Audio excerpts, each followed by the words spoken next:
Welcome back to Solynod Hex, everyone. Today we are holding session number 535, and today's session is sponsored by our generous patrons and donors. Thank you very much, patrons and donors, for your generous pledges and donations. We wouldn't have dynamic lighting and some key token packs without you. Players at this time, if you haven't already done so, go ahead and add 535 points to your player character as a reward for showing up on time. Thank you very much for showing up on time.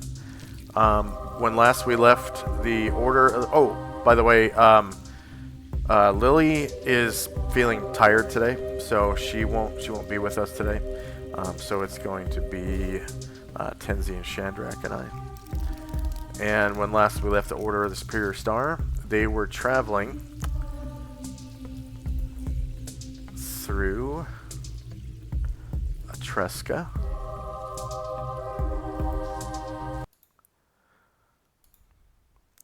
In a northwesterly direction through the Templed Hills. I think by now it's north by northwest. And they had been traveling for a few days through the hills, and on February the 28th at about noon, during a storm, they have an encounter with something. So...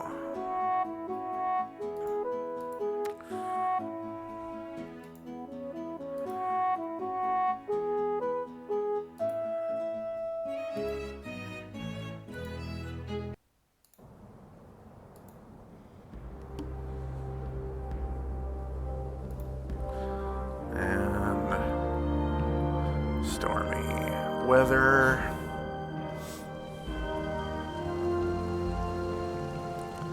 So I've added a few nifty little things to the map. There is now a canopy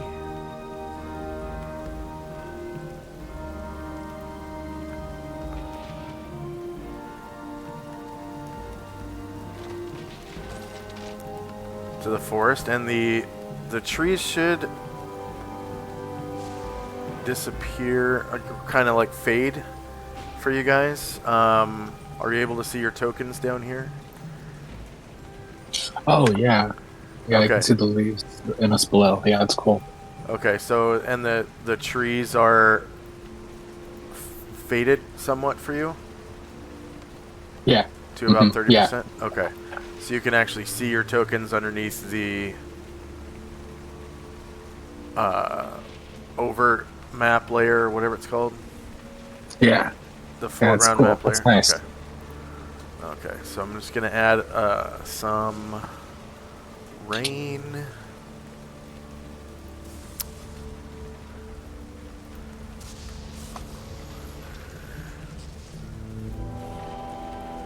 Nice heavy rain.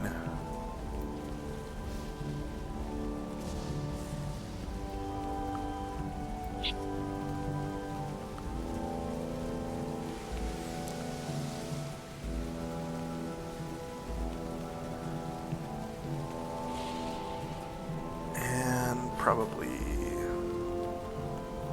lightning.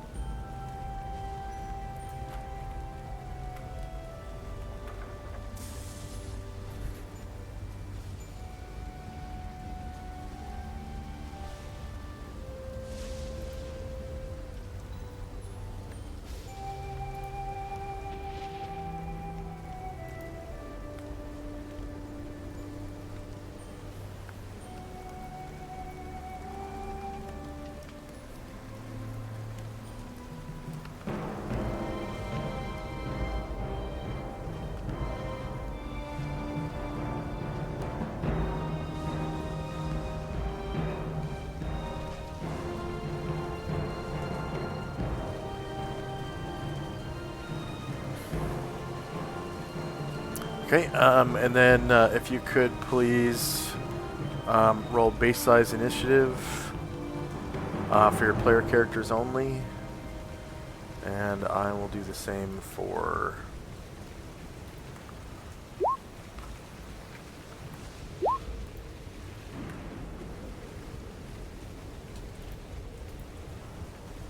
Wayland.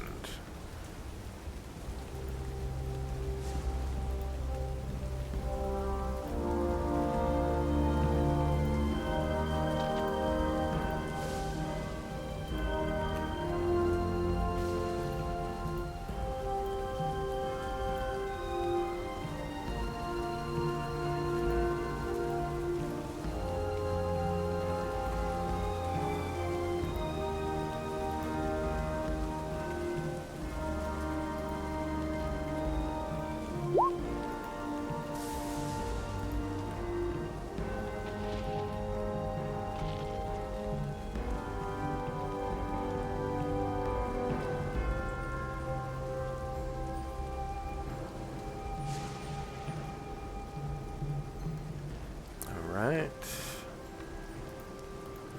So time now is 12 noon. First up is Wayland and Company. And they kind of trudge on through the storm here.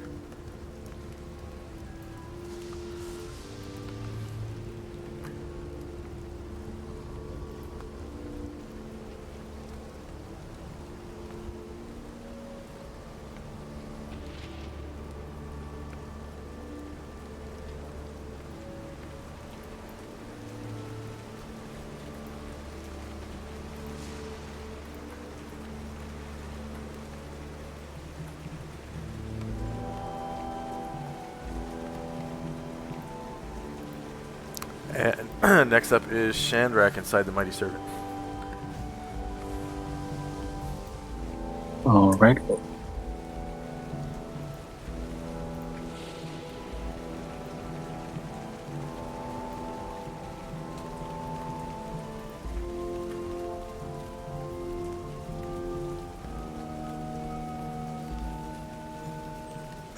There we go. My people will start to follow Ireland.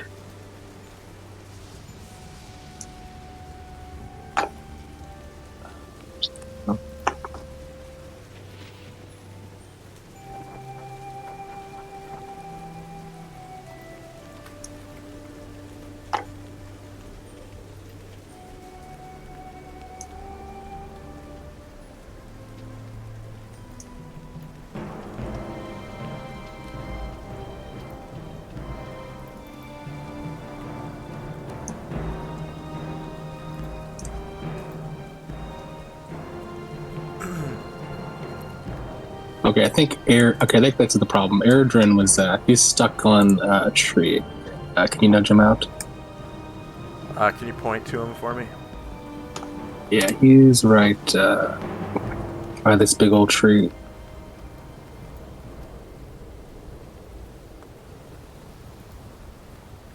Ah, okay. There we go. Sorry about that. Kind of pasted him onto a tree. I know, he was already trying to hide up against it. Oh, quick shout out to Thaco Tuesday for resubscribing with Prime. They've subscribed for 35 months. Thank you very much. Right.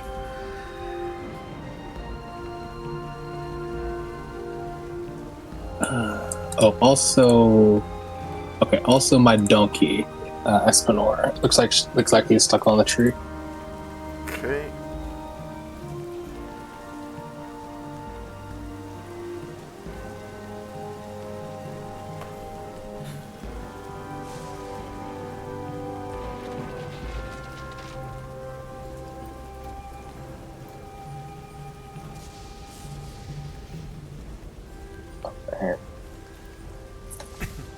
We'll stop.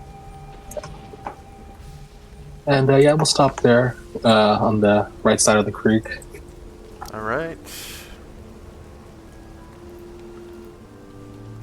And Tenzi.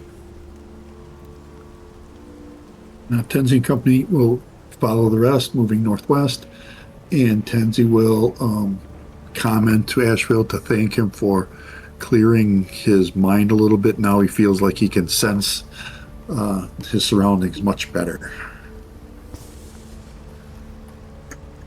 All right. All right.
Oh.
All right.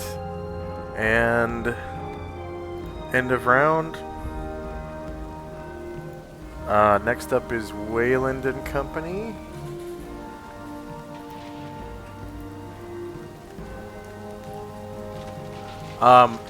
Wayland sort of directs everyone's attention to the northwest, and off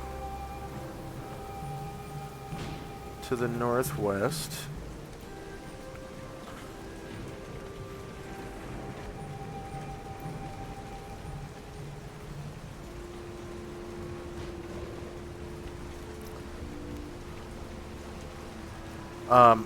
at Water's Edge, you can see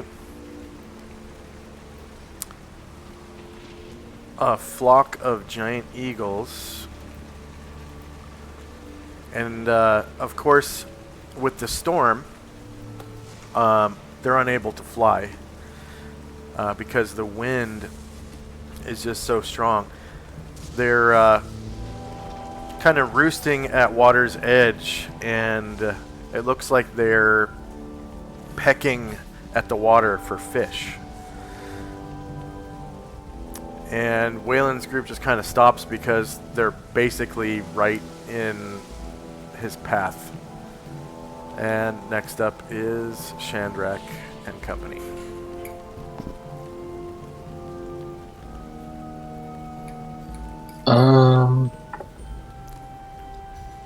Okay, so the birds don't seem to take a notice of us yet. It seems like some of them are watching you intently, as others are fishing. Okay. My people will begin to kind of move forward, but what's going on? Oh, there we go, the rock. Kind of laterally, kind of starting to move around them. All right. And as you get closer, you can see that they are like, American bald eagles, but they're the size of horses, right? Oh, okay. So they stand about 10 feet tall and have wingspans of up to 20 feet. They share the coloration and fighting methods of their smaller cousins, the American bald eagles.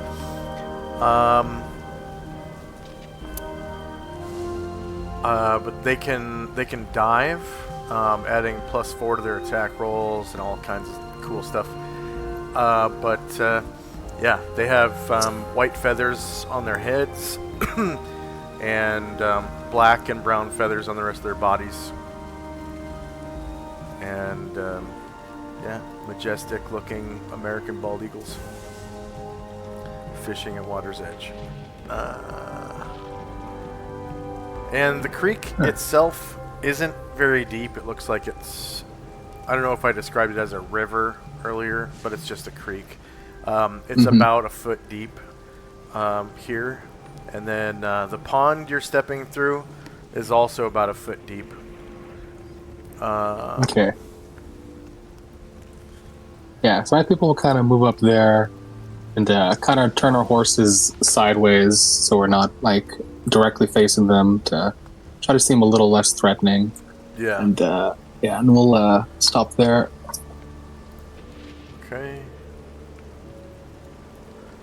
I'm gonna turn down the foreground layer opacity on my end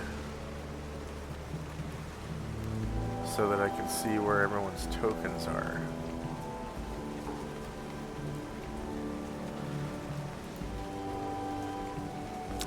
And that hopefully didn't change your perspective of the foreground layer, did it? No, still seems opaque. I can see the above and below. Okay. And then can you see the actual giant eagles underneath? Oh yeah, here? yeah. Okay. Yeah, there's a lot of them. Yeah. Can you see all 16? Yeah. Mm-hmm. Okay. So this is kind of the first time I've used the foreground map layer in the forest, really. So, but yeah, there's about 4 of them fishing, and then you can see a few of them kind of preening each other. There's like 2 up front here that are kind of like squawking a little bit.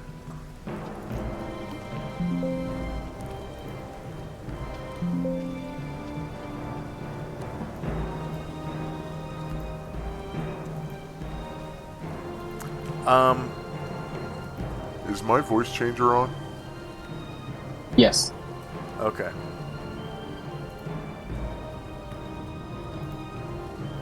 And then, can you hear these crickets?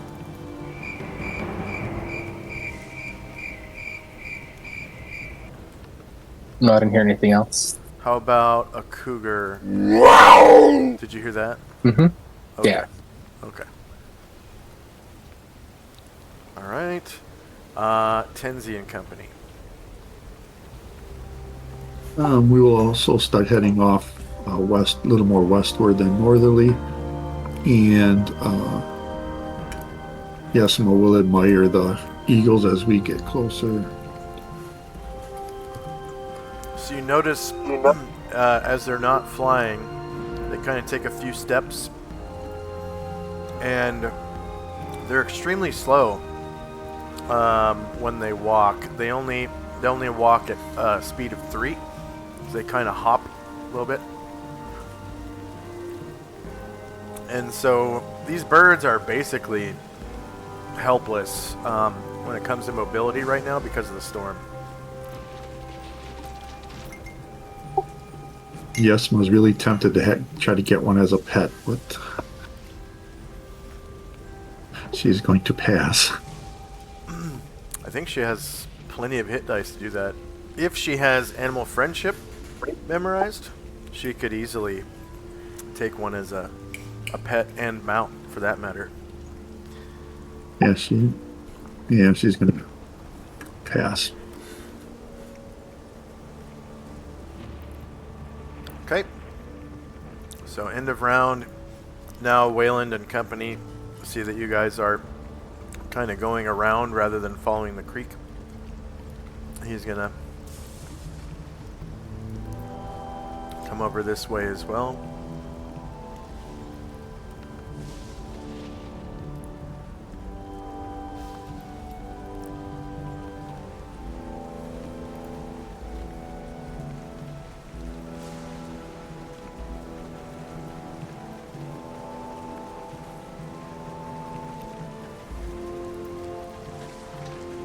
And then next up is Shandrak and company.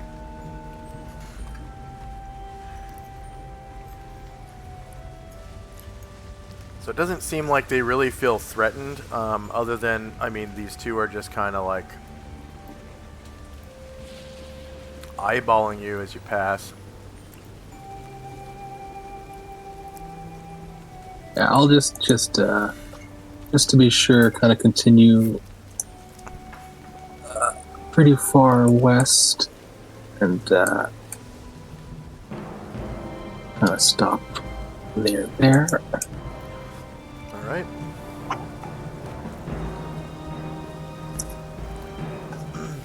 So I'm assuming it's the consensus that you guys are just going to avoid them. Yeah, that's what we're trying to do. Okay. And go around. So I'll just grant you guys your experience. Despite there not being any combat, you still encountered them and survived. So you do earn some experience points. No hit dice experience points for the warriors, however, but there's at least some. So you still have... Now you have 2 PCs, 11 NPCs, and then 6 warriors and bards now. Okay, so there were 16 giant eagles, and they're worth 420 points each. 2 player characters, 11 NPCs. Number of creatures defeated was 0. Hit dice per creature doesn't matter. And warriors and bards was 7.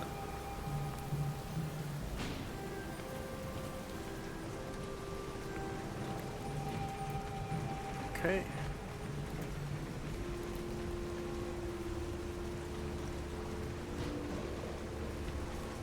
And then there are no more encounters for the rest of the day.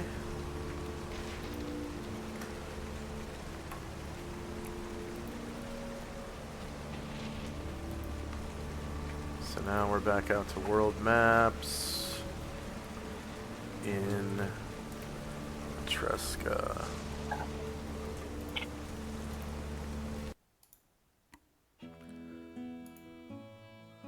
With the storm.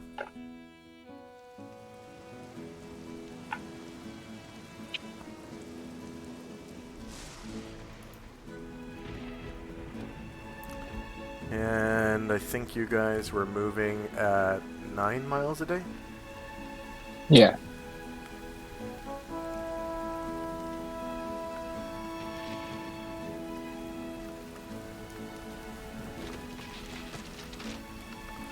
Okay.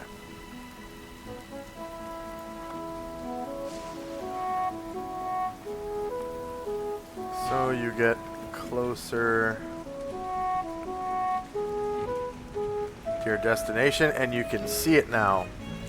Off in the distance in the hills, you see a 3-story manse with a like a round kind of aperture in the southwest corner of the house. And Waylon says that that is the like lookout that sits just above the master bedroom.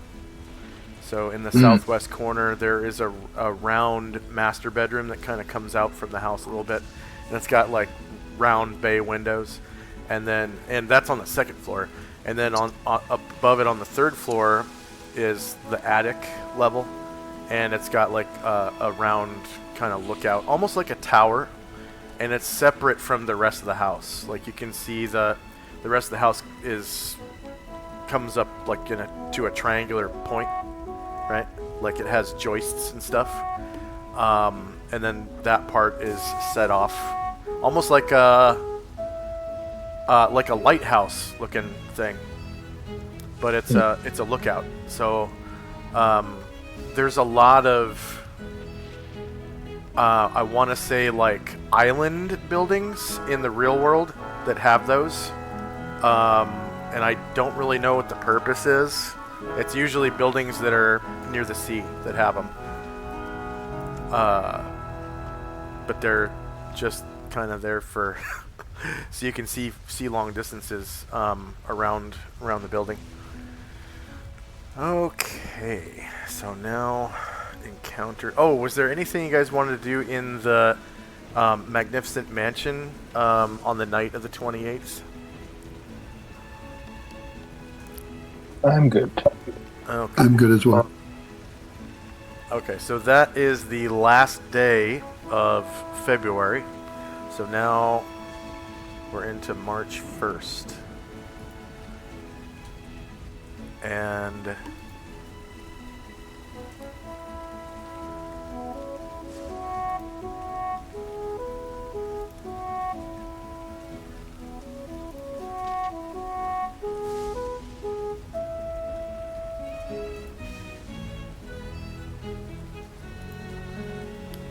on the calendar for March 1st,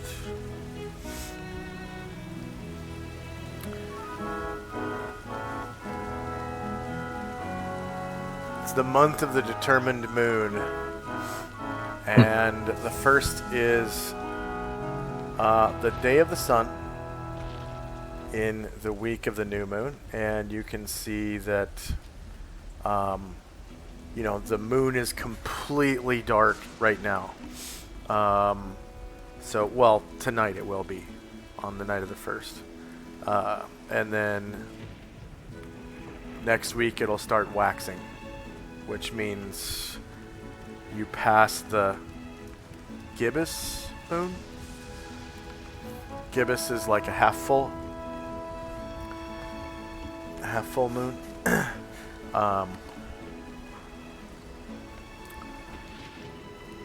Okay, so your encounters for the day.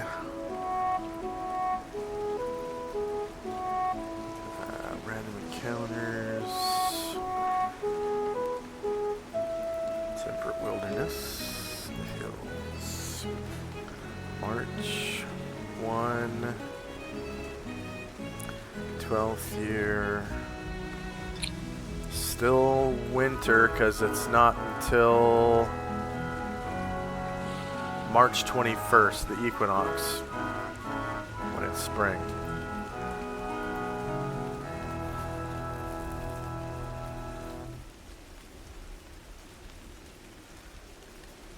Okay, so today is a day of strong winds.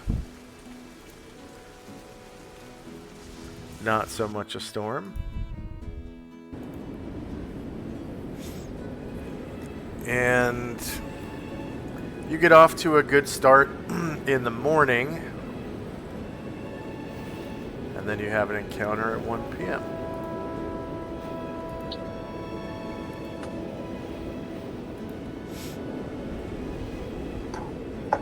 Oh. I need to copy the party again.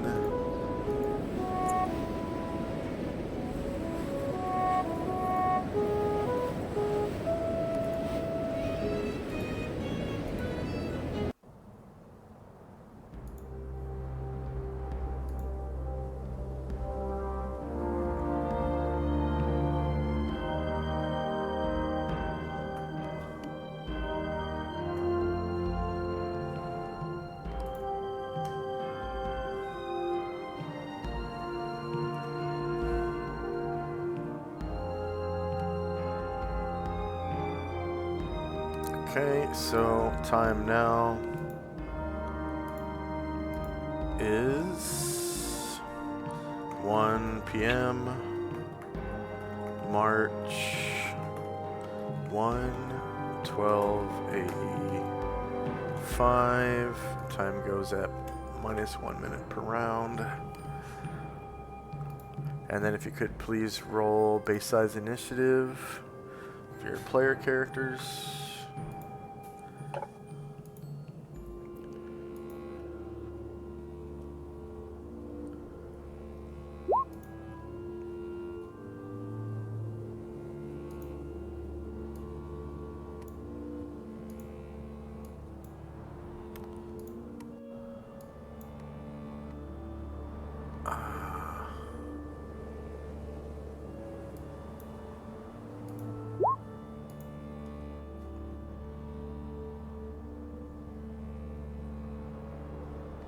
Excellent. Okay.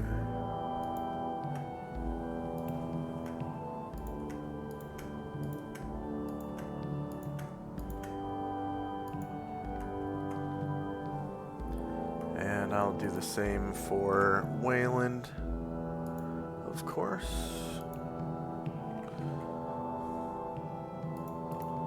Okay, time now is 1 p.m.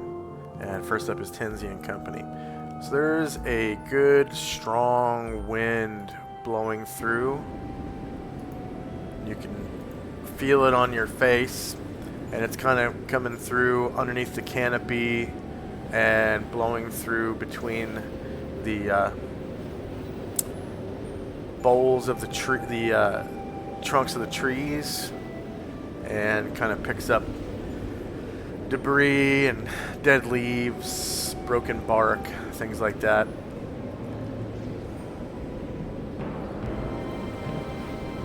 And all around you are mossy stones and bushes where you can take cover and concealment, tree trunks, and ahead of you is a foot-deep creek. Right, we stop at the creek as Yesmo begins playing on violin. Okay. Violin. I pressed the wrong one, sorry. Rally Allies.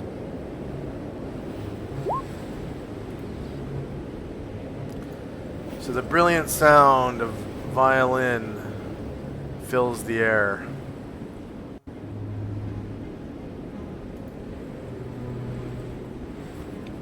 And as we stop at the creek bank, we kind of look up and down the creek to see what's there and look across, and that'll be it for us. So you can see several stones poking up out of the water. There are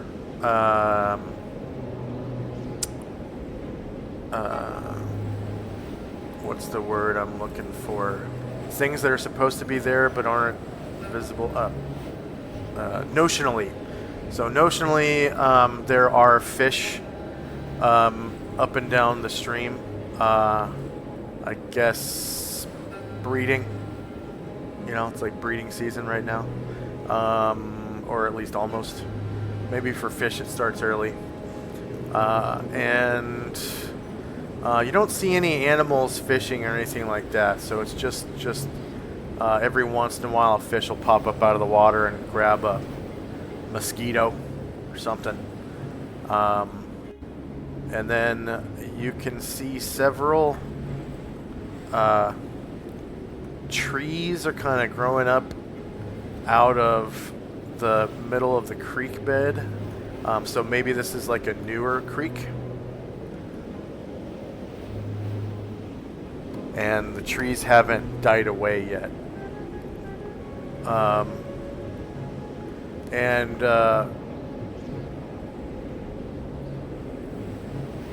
Is there anything else for Tenzi and Company? That will do it for us. All right. Wayland. Sorry, he is my character. Okay. An NPC. Shoot, I wish I could deselect. Okay, there we go.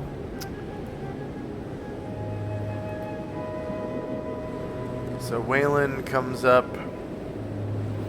and his group just kind of goes right up to the creek bed to start fording it,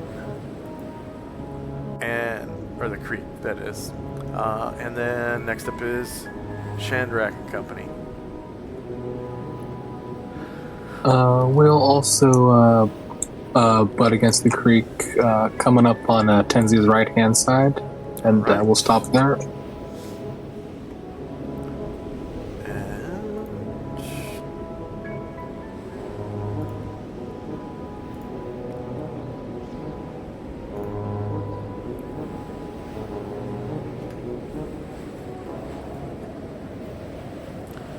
Okay, so there's no surprise.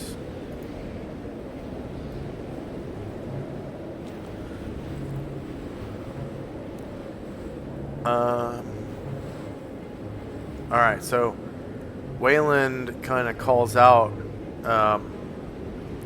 look south, Bigfoot. And you guys take a look to the south.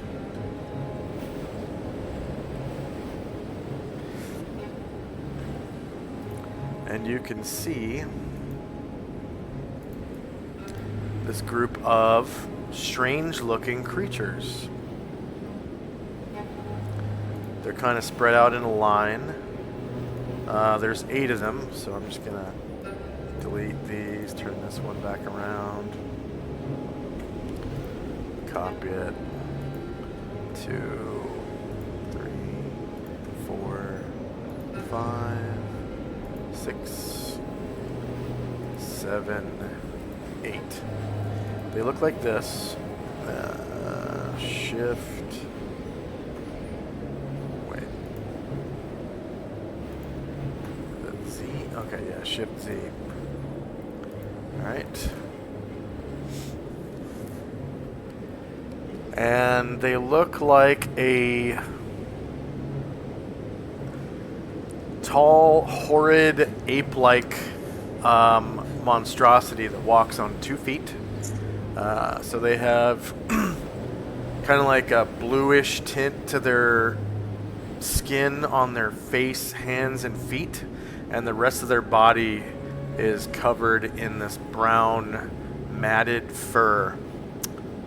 And it's especially thick around their heads, as though they had long hair and long beards, but no mustache portion of the beard. It's just a chin beard. So it comes down underneath their neck and grows on their chin. And you can see that they have sharp teeth, like fangs, and that they also have kind of sharp, pointed fingernails, like an ape's fingernails, but they kind of come to a point, and they look pretty sharp. And they immediately become aggressive.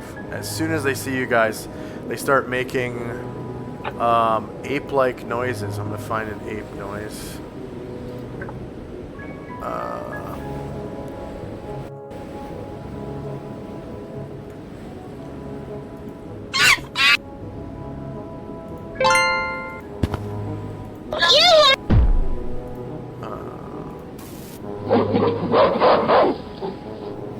Okay, that's a good one.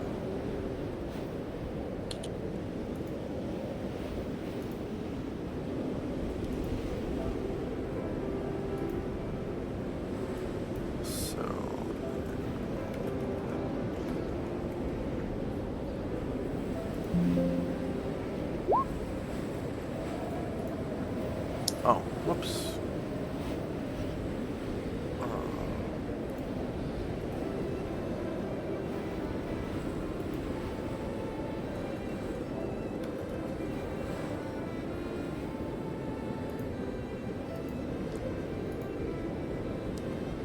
Okay, they sound like this. And they just like start coming towards you guys. They're not charging per se, but they're moving quickly. So we're now in initiative phase because they are definitely trying to attack you. I'm gonna turn up the the violin sound a little bit because it's kind of quiet. And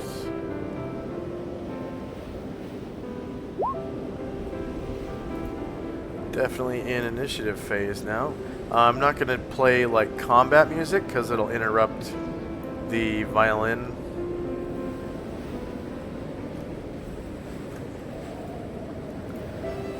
And it doesn't look like any of them are wielding weapons, though they have a 5th digit. And they could if they wanted to. But these ones are unarmed.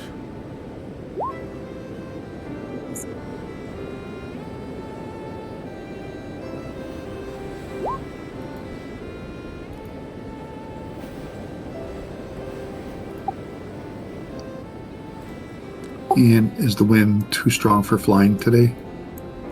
It is a strong wind, so I'd have to look at the wind handout. I think you guys should be able to find it. I'll look at them.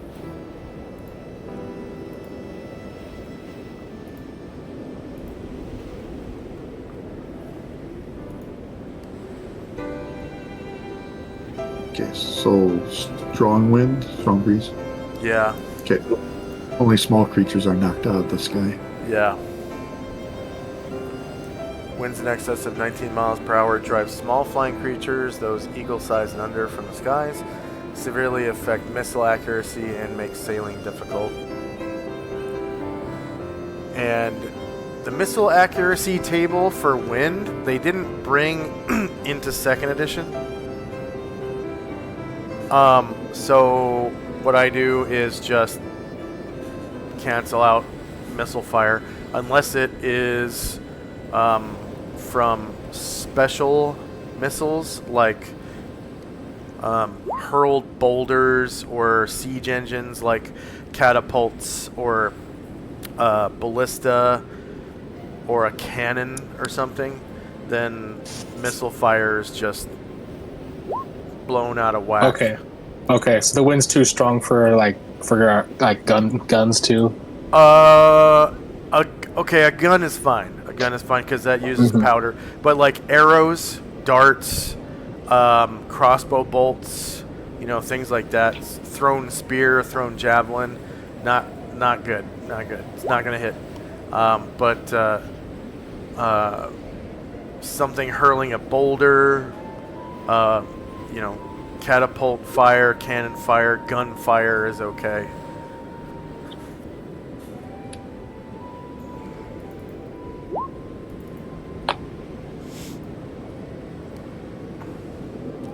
But missiles, darts, javelins, slings, not good. The magical stone spell, because it's magical, will work though. That one works in all conditions. Oh, I gotta put the rug to the back, don't I? Here. Send to back. There we go. Okay. And then... Thank you. Oh, there's a couple of mounts that are still on top, too. Sorry about that. Send to back. Looks like the T-Rex is still on top. Couple of the horses still. There we go. And then, of course, I got to roll for the musketeers. They all have flintlock muskets. Even the veteran has a flintlock musket, so I think. I'll have to check.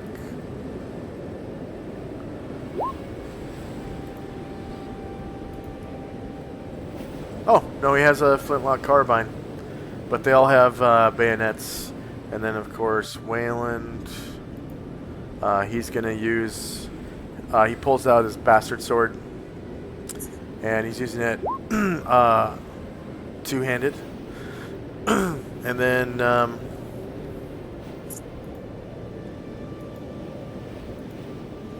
I guess these wagons will just go on 0. I'm not going to give them an initiative.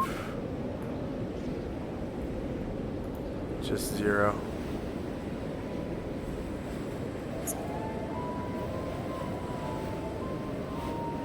Wait, did They they? get Okay.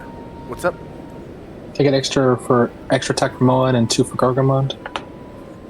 Yeah, 2 for Gargamond and 1 for Moen, you said? Yeah, that's right. And then Tenzi, do you have any? Yes, 2 for Musashi, 1 for Ashriel, and 1 for... just those 2. Okay.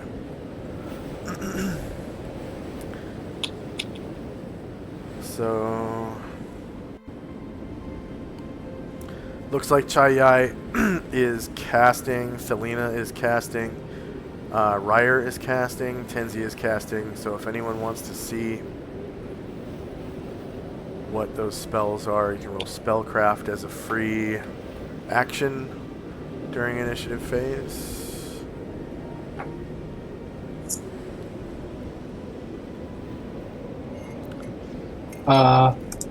Did Chandrak do the spellcraft while in his A Mighty Servant? No. Okay. Yeah, it's not observant enough. He has a lot of difficulty with any proficiencies while he's inside of that thing. Yeah.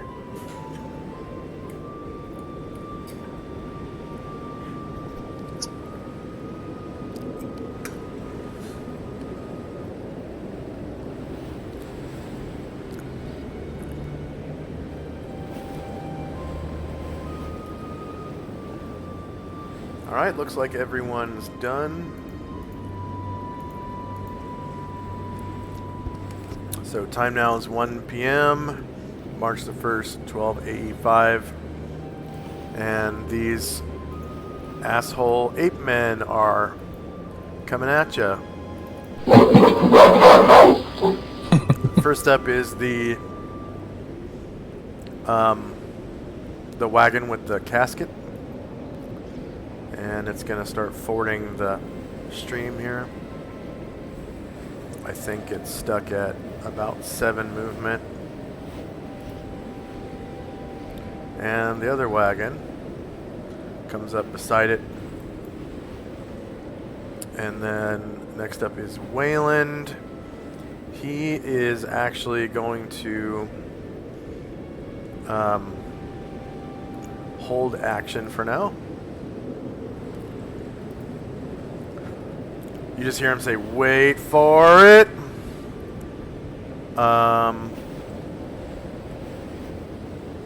Weird. Did he just disappear from the tracker? Okay. Next up is Moen. That was strange. Moen is going to begin riding, and he's going to stop there and hold his attack from that spot.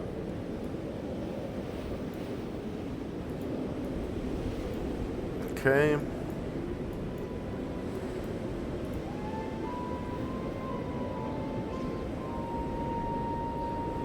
And then Airdrin. Airdrin tries to deftly slide off his horse.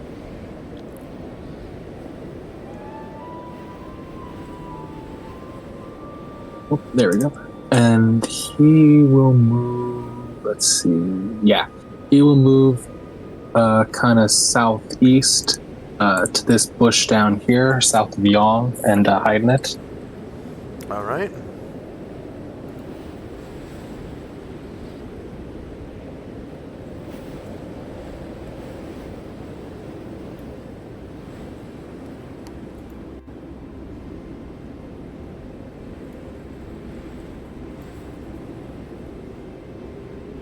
So I found out something kind of funny about my computer. You remember how it would like just stop working every once in a while and just like restart itself? Yeah, it's been weird for a minute, yeah. So it took me a while. I mean, I've had it for what, 6 months now. So it took me a while to figure it out. But if I have a game running in the background, it doesn't do that. What? Yes. It's like, I'm a gaming computer. I want to run a game. And if you don't run a game, yeah. It makes me feel good. Yeah. So, yeah, I have Destiny 2 running in the background on Steam right now. Wow. And I'm broadcasting this, you know, with dynamic lighting and all that stuff, and it's not messing with my computer. I thought that was funny. Let's see, hide shadows. All right, and then next up is Ryer. All right, Ryer is going to start the bang off. Here comes his fireball.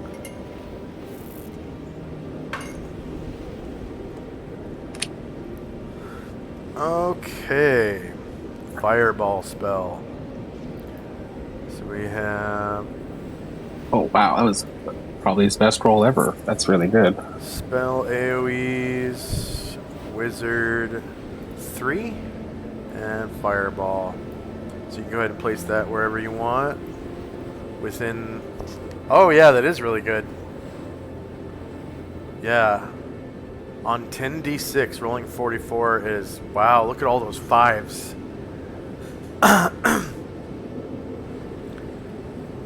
That is awesome. You only rolled once below 4. Oh no, twice. There's a 3 and a 2. Okay. Looks like I'll be able to hit like the 3 most eastern ones. Yep. And I'll roll a group save for them. I'm not going to give them a modifier because it's not like raining. They're not standing in water or anything like that. So,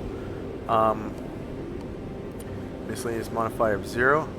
They do count as Warrior 6, not multi-classed or triple-classed. Okay, so they fail and take 44 damage. So all 3 of those big feet are consumed in a fiery blast. Go and describe how you slay them. Yeah. So as they begin to roar their challenge and come up for us, boom! 3 of them just light up, and he's like a fuel for the fire. Just, just charred remains is what's left.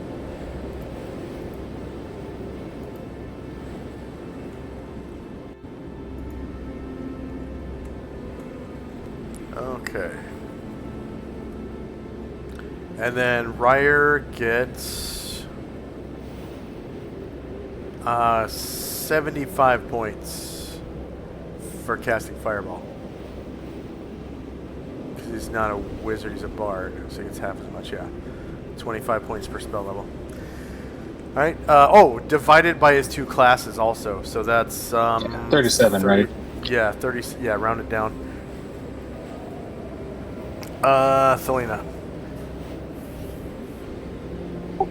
Selena cast slow.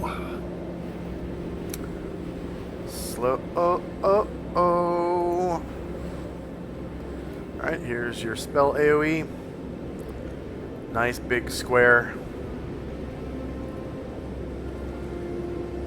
And put that on the map layer.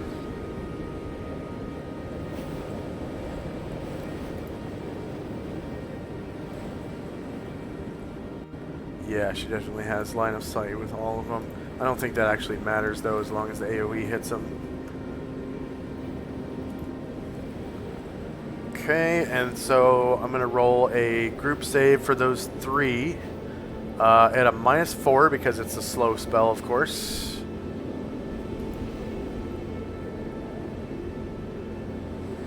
spell -4. Warrior 6. Not multi-class, not triple-classed. So they all save. So no experience award and no effect. Gargamond. Gargamon will wheel Yong around and start riding towards these things. And Gargamon will get there, and then he'll try to leap from Yong's big head. No, you will. He will ask Yong to set his head down so he can descend. Calmly steps off of Yong, and then that's all of his actions for the whole round, unfortunately. That's fine. Yep. So, and then Ashriel. Ashriel flies straight south.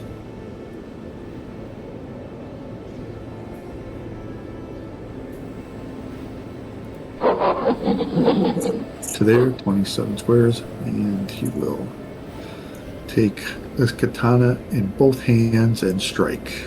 Okay, so now that he is close enough, he feels evil in his presence.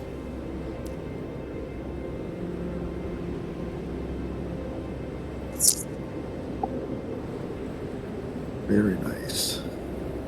Right, katana, two-handed.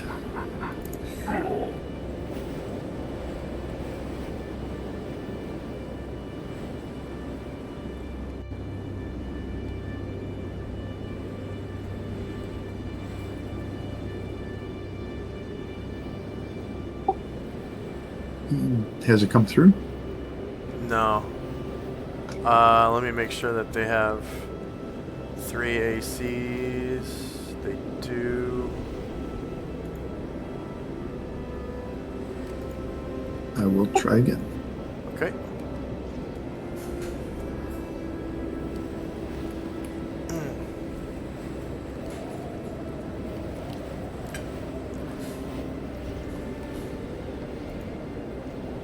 There we go. Alright. They're definitely shieldless. -7 beats AC 4.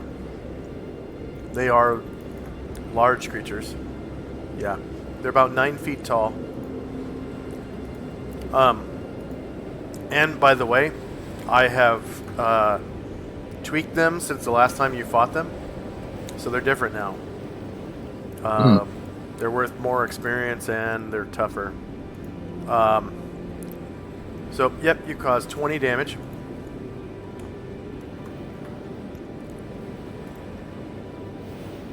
And next up is one of the big feet, so it's gonna attack back.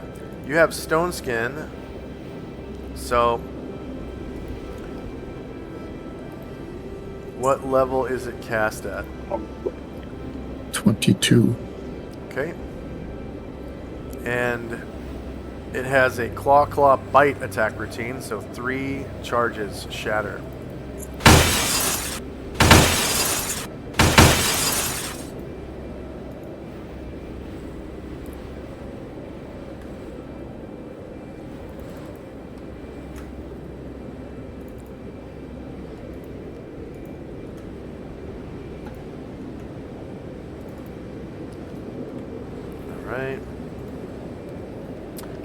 Musashi. I think last time you guys fought these, they had 2 attacks, but that was in a one-shot, so this is like the final version. Musashi will ride to there and then try to dismount.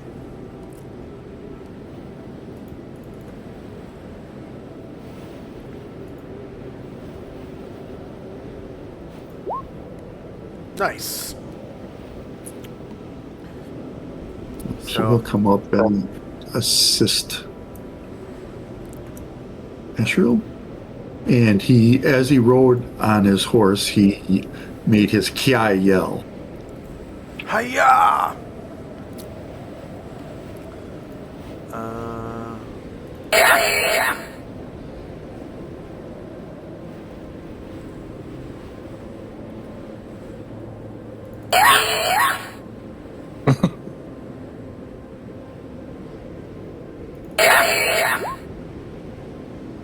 Alright, again, shieldless line, negative 13 beats AC 4, you cause 28 damage. Slaying it, go ahead and describe. He quickly dismounts, rides up, stabs it in the heart, and then turns and steps towards this other one to give it a wakizashi in the side. No, we'll try the side, but It does turn to face.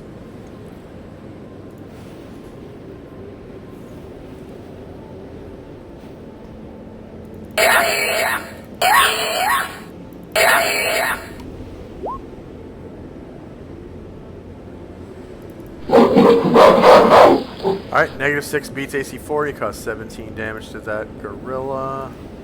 Not gorilla. Bigfoot. 17. I just made a gorilla sound. Okay, the next Bigfoot, that's this one. Man. did the mighty servant go? No. Mighty servant. Oh, yeah. I will jet a little bit closer. And then Chandrak will engage the controls to the left arm will pop out some missile salvos.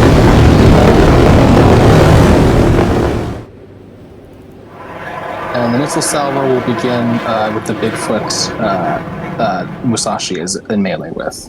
Okay. It's still alive. Still alive. Still alive.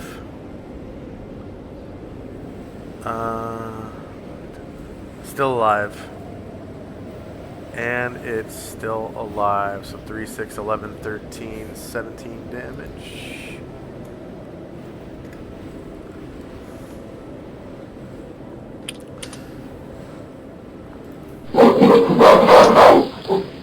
Alright, so this Bigfoot is going to come over to this horse, Daybreak, and lay into it. Starting with its right claw. Of course, the horse is... Oh, the horse, of course, is going to turn to face.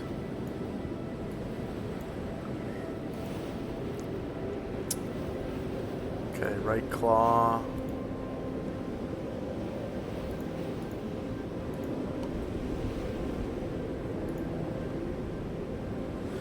Shield is 2 versus AC 6 hits for 5 damage to Daybreak.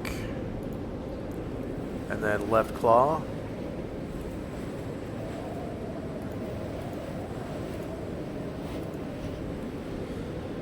Uh, 5 versus AC 6 hits for 5 damage.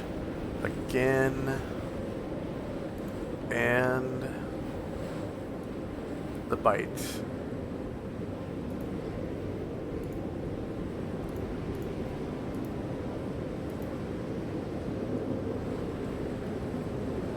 Eight versus AC 6 is a miss, so 10 damage total to Daybreak. Oh, you want me to do that? Yeah, yep. And then one of the musketeers.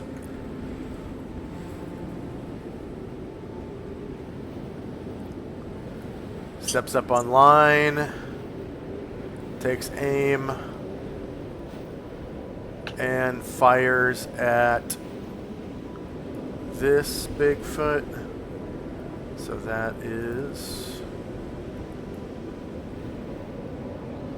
21 squares away.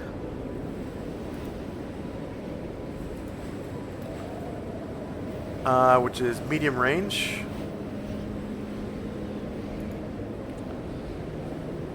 So medium, same elevation, no mod. No mod. Shield is 19 versus AC 4 is a miss. Next up is the Bigfoot that's kind of behind the tree.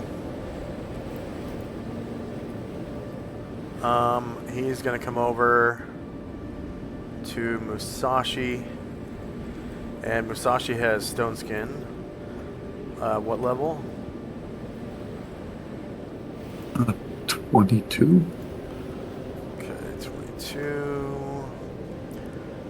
So 3 charges shatter.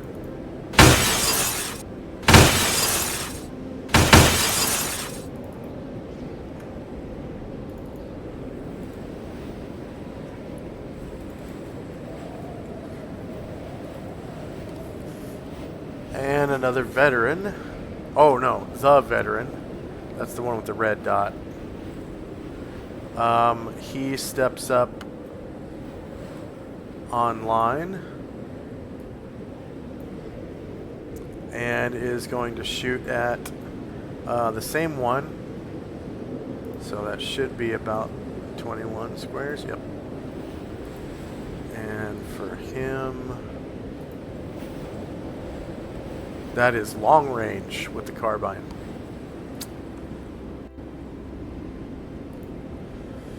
So long range.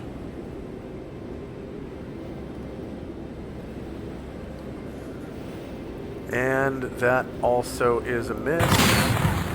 Solomon. Zalman wheels Ruckus around and they charge through the forest. A heavy lance charge.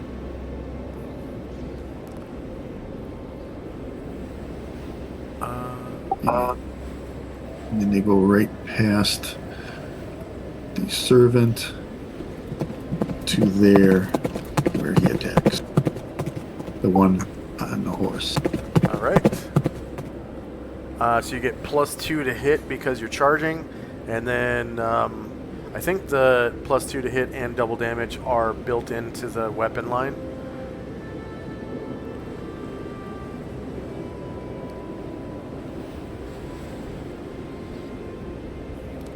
So you just click on Lance Charge. Yeah, Heavy Lance Charge. Okay. Yeah, -12. Rolled a 17. That's definitely a hit. Didn't crit though. It was just one off from a crit. And you cause 6d6 damage instead of 3d6. It might be on the table already.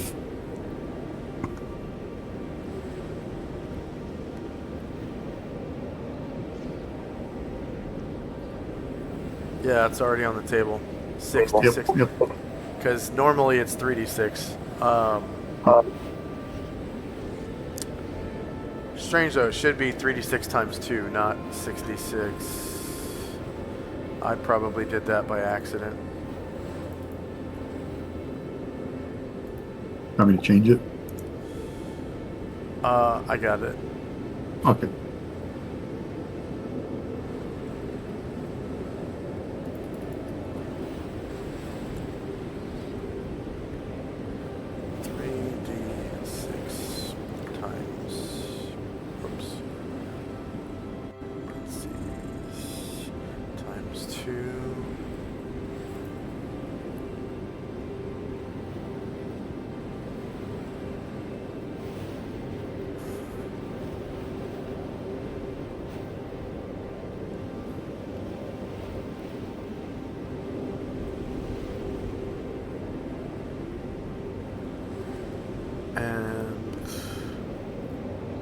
You want me to re-roll? 1 second. 1 second.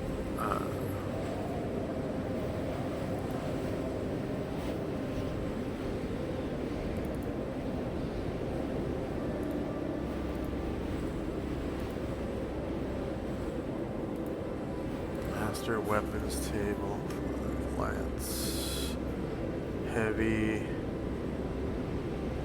D8 +1 times 2.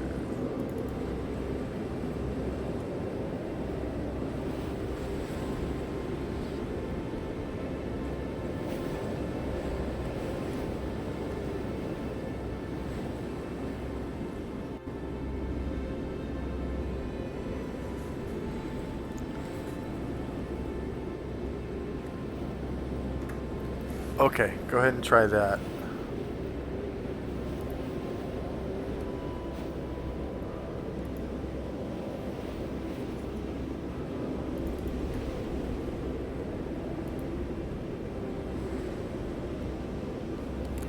Yeah, the +2 is already built in.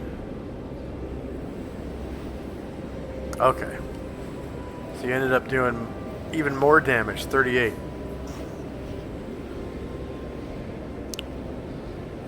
Yeah, there we go.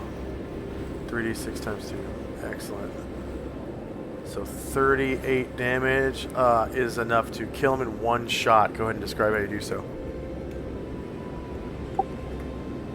There's a little rumble across the forest floor as Ruckus rides forward, and the lance perfect hit right in the sternum, knocks it down and out. Okay. And next up is another IMC Musketeer. So this one is already online, but I don't think he has... Oh, he does have line of sight. All right. So that should be a medium range attack.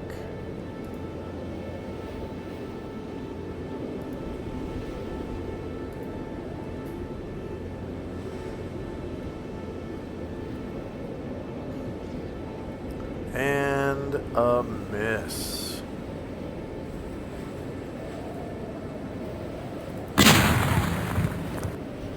Next up is the Bigfoot that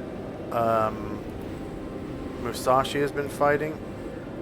It is severely wounded, so I'm going to roll morale real quick.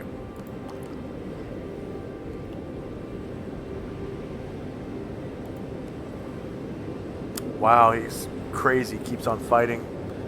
So Musashi loses 3 more stone skin charges.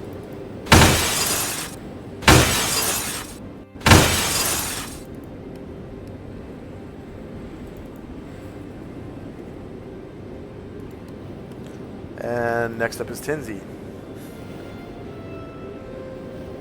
Tenzi looks around and casts probability on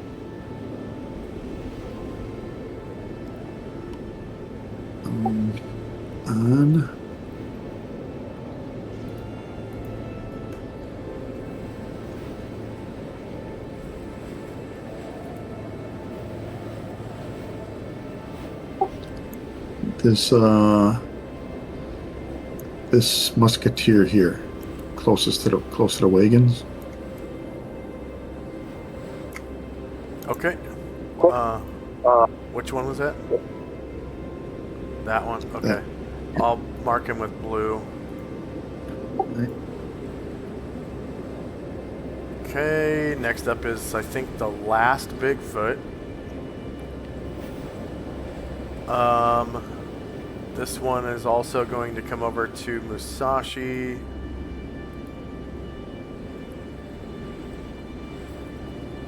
I guess he will come over to this part of Musashi, which, that's the... Wait. No.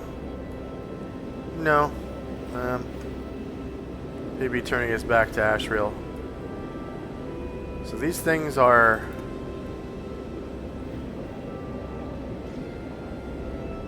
Oh, they are stupid. Okay. Yeah. He will, yeah, come right over, turn his back to Ashriel. Ashriel gets a attack of opportunity. He will take it against this evil creature. And Musashi loses 3 more charges.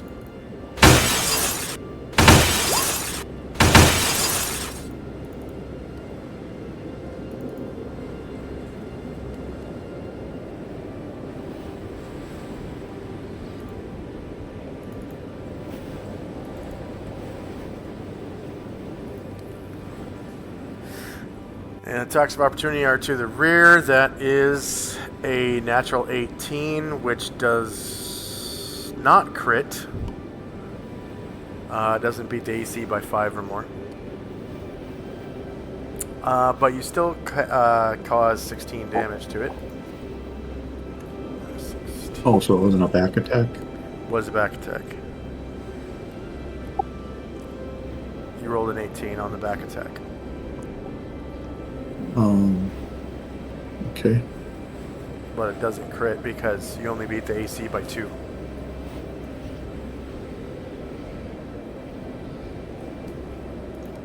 Okay. Next up is one of the IMC Musketeers. That's the one with probability control, so he steps online. And what's the bonus for him? +7. +7. So,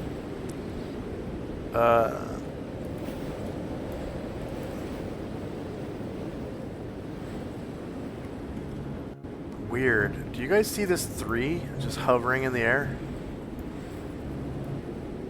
I do not. Oh, No, okay. me neither. Maybe it's in the foreground layer on one of the trees. No. There's nothing on the GM layer.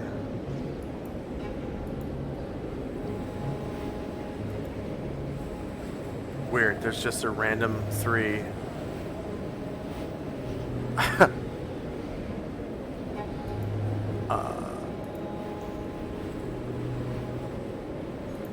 Oh well, I don't know. I don't know what that is. So this musketeer doesn't have any good targets, really, because all of the remaining targets are in melee. So he will wait till the end of the round and make a called shot, as will this musketeer who steps up online. So they both get a weight.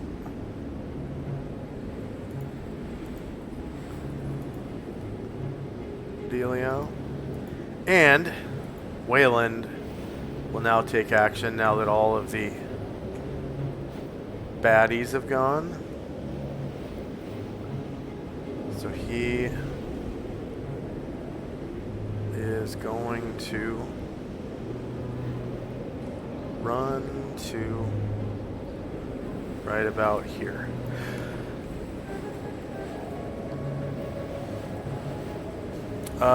Next up is Mad Moen's multiple attack.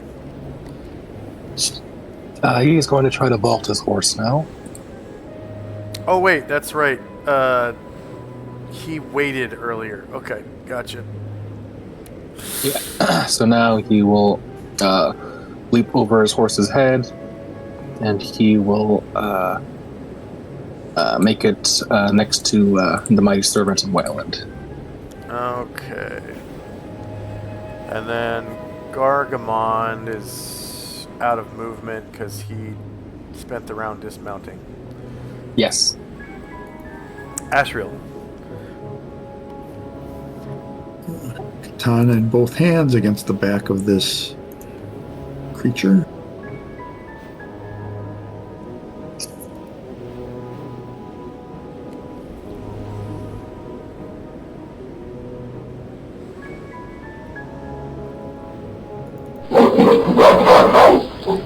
Alright, you crit the hell out of him, causing 26 damage. And you kill him. Go ahead and describe it. His first hack went into one of the shoulder blades, and the other one did as well, but this one crushed right into his lungs, and blood, pink blood, bubbly blood started coming out of him. Yeah. And blood goes everywhere. Okay, Musashi. Sashi will try to finish off the one in front of him. The Kiai Katana High Mastery attack.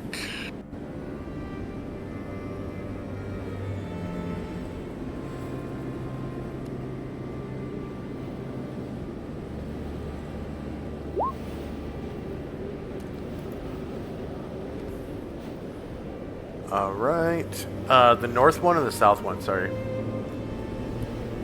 North one. Okay. So shieldless, -15. Not a crit. Still beats AC 4 though by a lot, by 19. That's a lot. But doesn't crit. You cause 25 damage to the north one, and you kill it. Go ahead and describe. As the beast is clawing away at him, he takes the katana and slices off one of its arms. All right.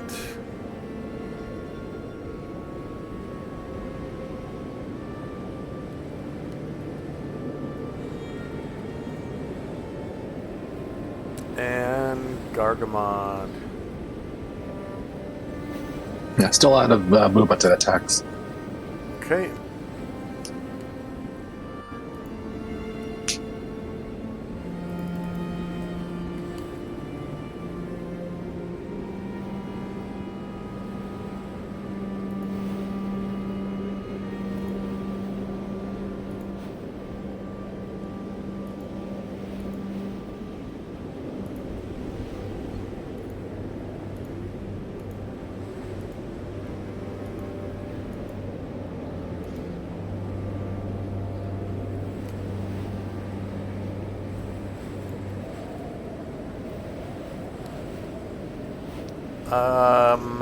Musashi again. Turns to the one to the south and stabs at it.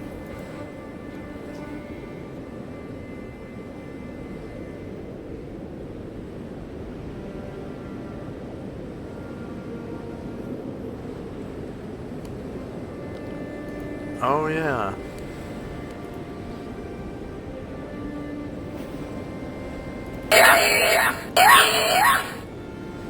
So you managed a crit this time. Yeah, negative 18 with a 16 on the die. So since you're a Grandmaster and you have High Mastery, which comes before Grand Mastery, you can crit on 16 or higher if you beat their AC by 5. And you definitely beat his AC by 22. So you cause 22 damage. One more damage than a non-crit. Minus 22. And Chai-Yai. With one target left, she will say return to Gaia's domain, and she casts Unwilling Wood. Unwilling Wood. Priest. What level is that? That is a level 7.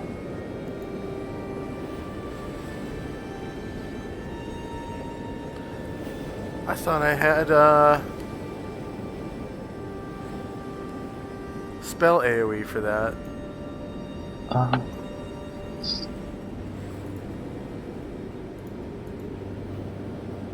Oh, it was Earth Maw that I made a spell AoE. Okay, Unwilling Wood. 40-foot diameter. Oh wait, no, sorry, that's Fireball. Unwilling One, 60-foot diameter.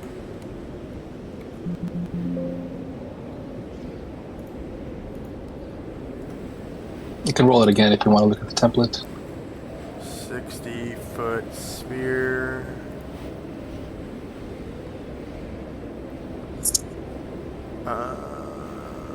Spell AoEs. There we go.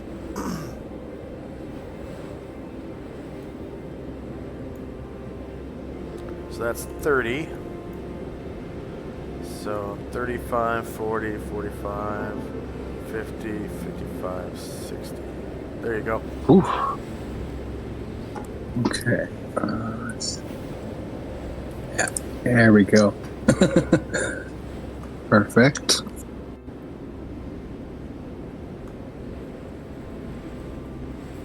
And so that guy will have to save versus Polymorph, or be turned into Unwilling Wood. Oh wait, or can I? Yeah, it's probably right there. So she can cast up to 180 feet.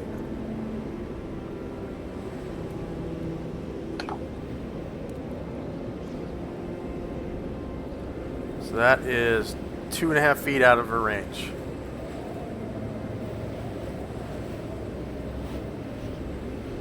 So it's going to have to come up a little closer. And that should be good. Yep, definitely.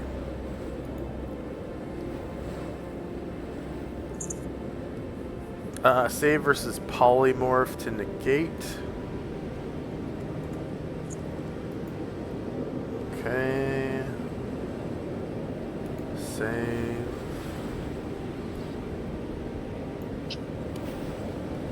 Polymorph. So +0 modifier. Warrior 6 for saving throws.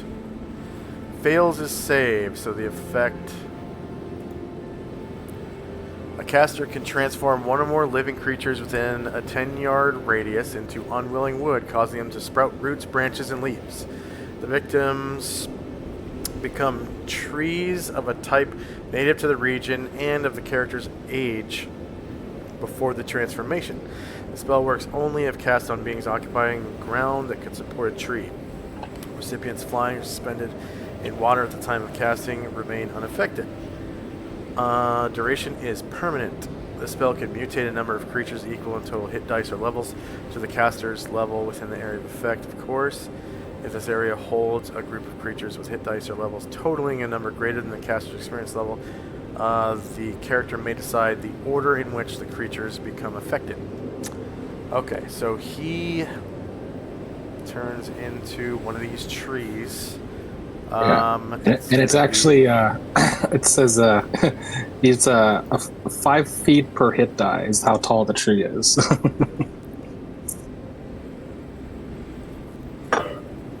So a 30-foot tree, probably about the same age as the ones that are already here.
And he's replaced by a tree.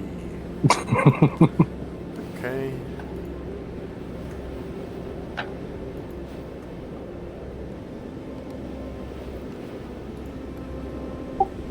Sasha kind of jumps back like, what the hell?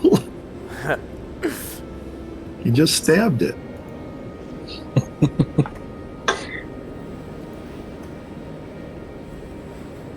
Okay. You've created another tree in these woods. So I'm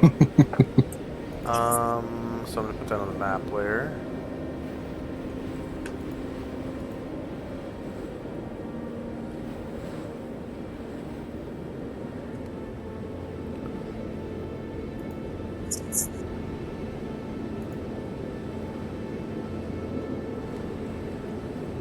And end of round.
then the... Let's see. I'll just remove the wagons. So, first up is Wayland and Company. He just kind of sheathes his sword and says, "Well," and like smacks his gloved hands together like he's smacking dust off of them, you know.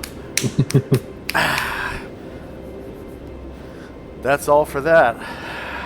And he kind of comes back over to the wagons and like helps push them through the creek. And they get to the other side.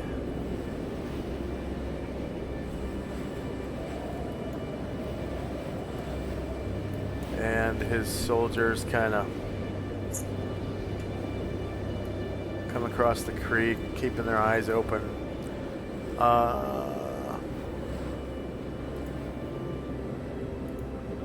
And then next up is Shandrak.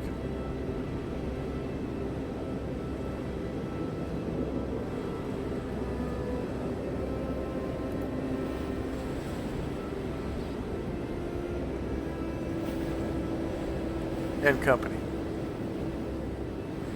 Oh, I think when you added the new tree, there's no opacity on it, so I just see the leaves on top. Weird. It has opacity to me. Does? Oh. Yeah. Oh. Yeah, I can see Xalmond and Ruckus. Weird. Okay.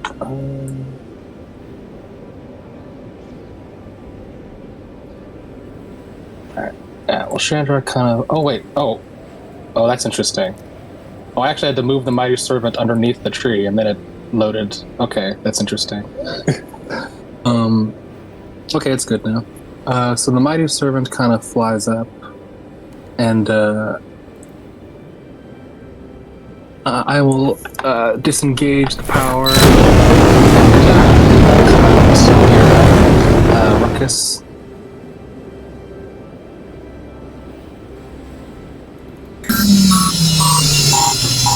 That's my turn. And then Chandra comes over, and he observes this dead, as Wayland called it, Bigfoot. Does it maybe seem to have any... Well, I guess, yeah, it's kind of animal-like. I don't know, does it have any kind of pocket or... Well, other than the natural one?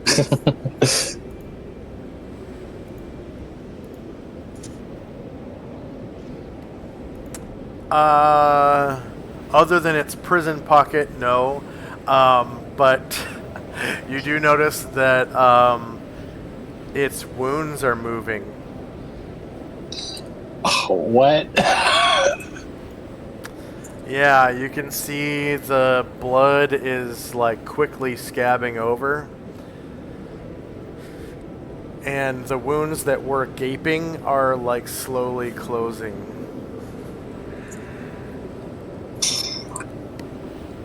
Alright, Chandra will kind of stand up after laying down and be like, well, these big feet are tough.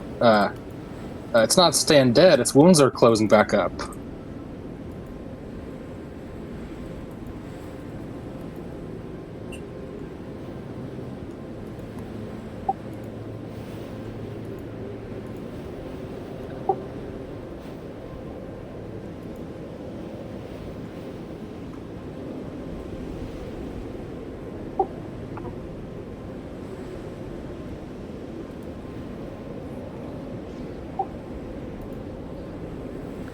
Okay, anything else for Shandrak?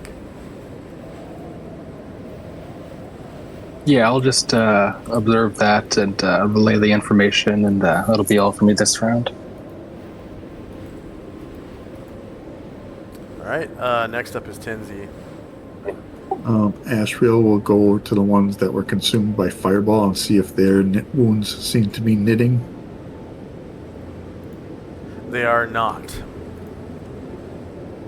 Then he turns to Chandrak and says, "My child, perhaps fire is the answer here. Ah. All right then. Everybody, make some room so we can scorch these last few big feet. And then so my people start moving back out of the way.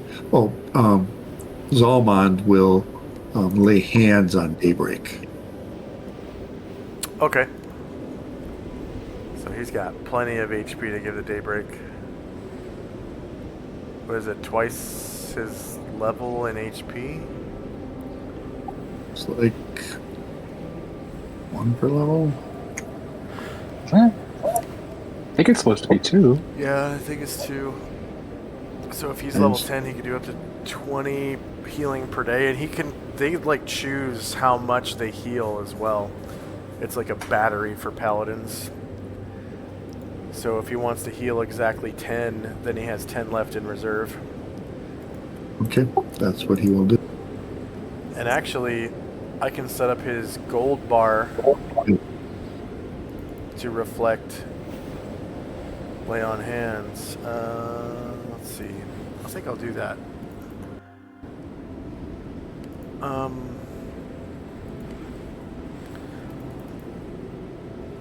Lay on hands HP. So he has at level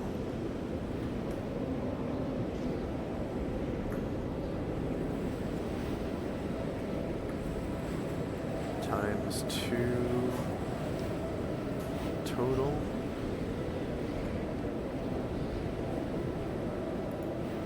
And he has 10 left.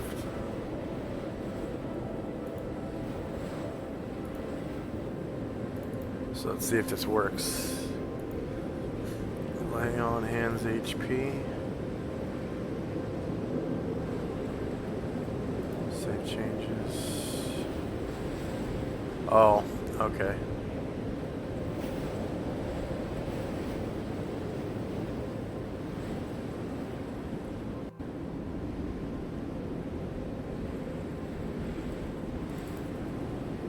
I guess for now we could just do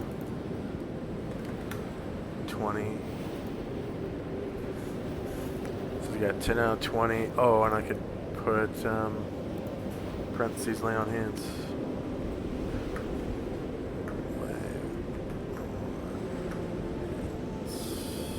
HP. Parentheses. Where'd he go? Oh, I moved him. He's moving up towards the rest of the party. Okay. So he's right here. So when you hover over him, you should see in gold 10 out of 20 lay on hands HP. Yep. Okay. Okay, anything else for Tenzi's group? Nope, we're just backing up per Sandrak's request. Musashi will get his horse. Still muttering about the tree appearing in front of him. And that'll be it for us. All right. Time now is 1:02 p.m. Wayland and his group just keep on going.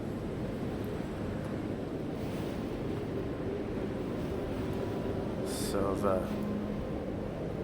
musketeers kind of get online. I'll remove that blue dot from them one.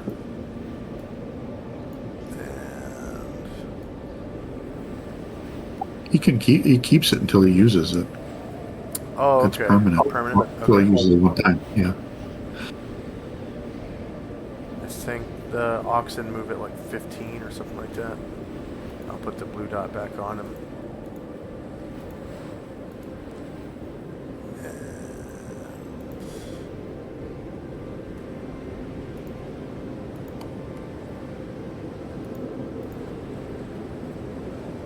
Next up is Mighty Servant. Chandrak inside the Mighty Servant, sorry. All right. Yeah, Shandrak is in the servant, but exited. So, Yeah, he will. Let's see. Yeah, I think I'm just gonna point my staff of the Magi down and intone at the gem and cast a fireball from my staff. All right. From your staff. So that does cost a charge. Yeah, cost a charge. Notes, magic, item tracking, edit.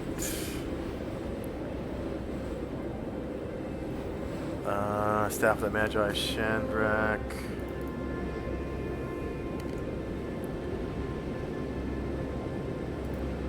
Okay, and then also, I think Zalman gets 100 points for using his granted power Okay. of Lay on Hands. I'm pretty sure, but you just go ahead and give it to him. I don't want to look it up. And then let's take our first 3-minute break, and we'll come back and see what happens with that fireball. Be right back in 3 minutes. Starting now.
we're back. Okay. So, Shandrak holds out his staff and spends a charge to shoot a fireball from his Staff of the Magi. And it, like, incinerates... Oh. Is that where you wanted to fireball? Yeah, that should get all of them. Okay. So the mighty servant's door is open. Oh shit! Okay. So now Shade needs to make a saving throw versus spell. Damn it! And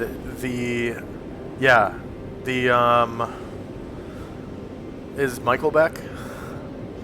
Yeah, I'm Okay. grabbing Shade's token. Shade's token. Okay. And then go ahead and roll damage because of that. And then, but yeah, you incinerate the big feet. Big feets.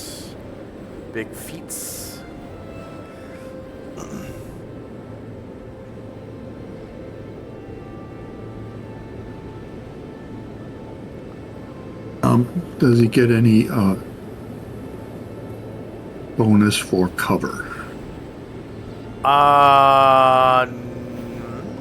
No. Okay.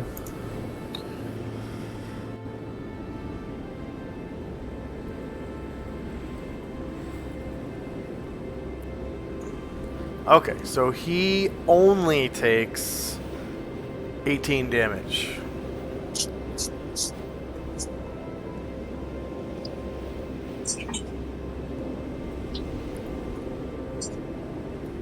And of course, calls out, He's like, "Ah! "Fucker!" You motherfucker! You just burned the shit out of me!" Shit! Sorry.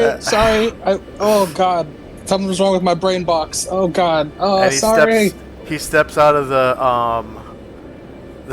the mighty serpent, and like you can see his green bar is Oh god. Oh god, Shade. he's like Like I said, I don't. Yeah. he's completely bald because all of his hair got burned off. You know, like his eyelashes and eyebrows are gone. Luckily his clothes didn't burn up, but yeah, he's like, "What the fuck is wrong with you? You motherfucker! You burned this. You almost fucking killed me." I'm sorry. I forgot the door. I thought the servant would just. I thought the servant would just resist it. I didn't think about the door. I'm sorry, Shade. Yo, I've had it with you. I'm not riding with you anymore. Yo, Tenzi, brother, I'm almost fucking dead. This is fucking... it fucking hurts. Come here, I'll take care of you. That motherfucker's crazy, man. What the fuck is wrong with... And then Tenzi relates to him about the time that Shandrak has Fireball and Tenzi was in the area effect, but he had Vengeful Strike on. Oh, I don't remember that. Yeah. Funny.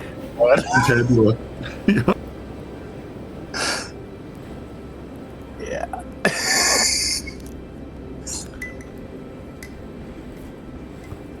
So Tenzi's like, I'll start putting Vengeful Strike on you in case that happens again.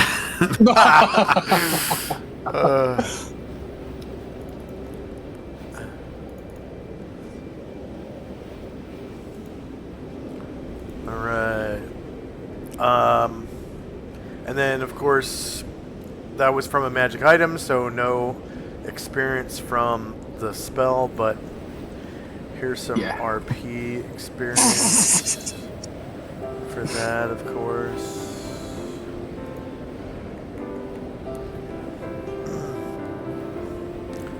And why? This is not violin. This is piano.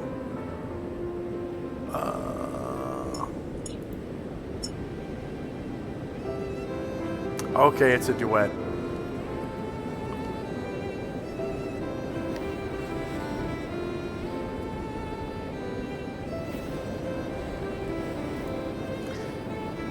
Anything else for Shandrak and company? There's my people kind of start to get ready to cross the river and continue. All right. And seeing kind of shade as they ride past, Luther is like, I may aid you if you need anything, friend. Fuck yeah! Look at me!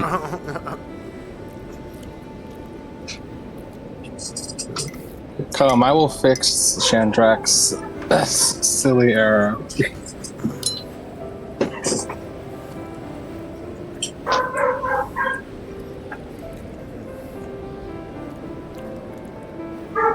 And yeah, that's all for me this round.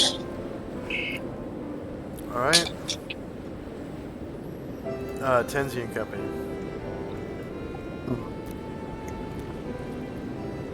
Asheville will fly over and innately cast Cures Light on Shade.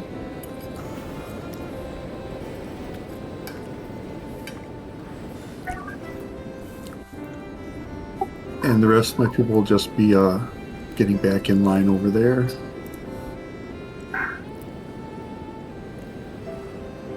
Except for Shade, once he gets this heal, he will seek out Luther.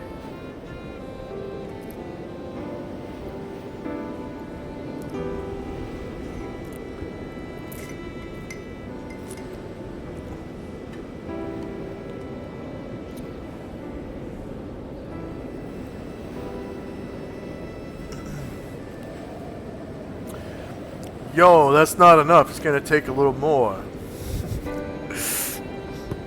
My son, St. Luther said he would help you. Go and seek his aid. Oh, okay. Dad.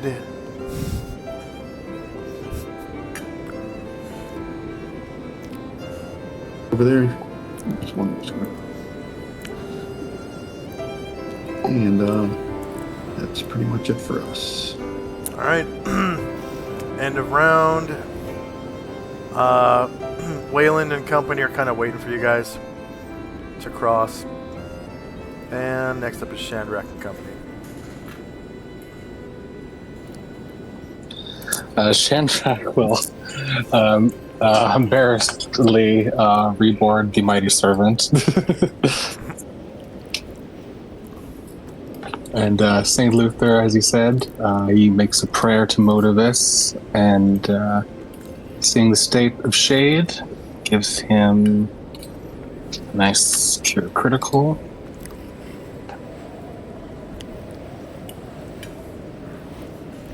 Ah. Now that's more like it. How long you think until my hair grows back?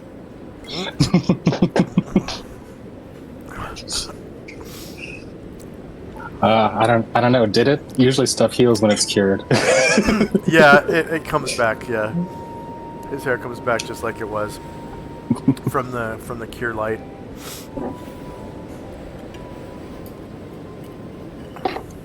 And I can't tell. Is he totally good, or is he still a little bit hurt? He's good. Okay. Yeah. And all the scarring goes away from the burns and all that, and his skin is like new, and his hair grows back. Right. Oh no! Look into the creek. Your hair is good as new. Oh yeah? Better Go not ahead. be even a hair out of place. Oh yeah. That's a good looking motherfucker right there. Okay. Well, I guess I'll forgive your boss this one time. Yo, Shandrak, let me get inside. Oh. All right. Then you hear him as I entered the servant. I'll leave it open for you. Come on in, man. All right. And he climbs inside the rear entry, as it were, of the mighty servant of Luco.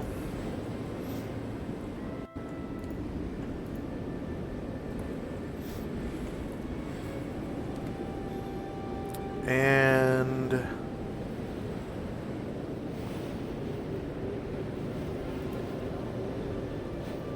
I guess next up is Shandrak and Company.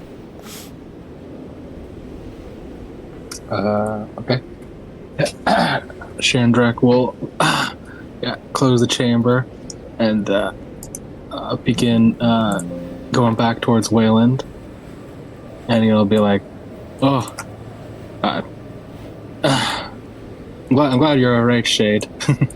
Good to know that servant only protects you if it's actually closed all the way." Yo, yeah, that, I admit that really pissed me off, but, I guess I forgive you. It was a honest mistake. You could have killed me, though.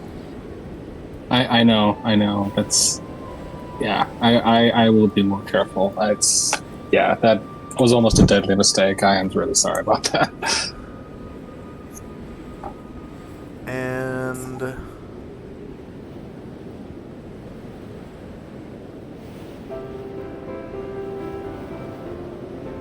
where is it?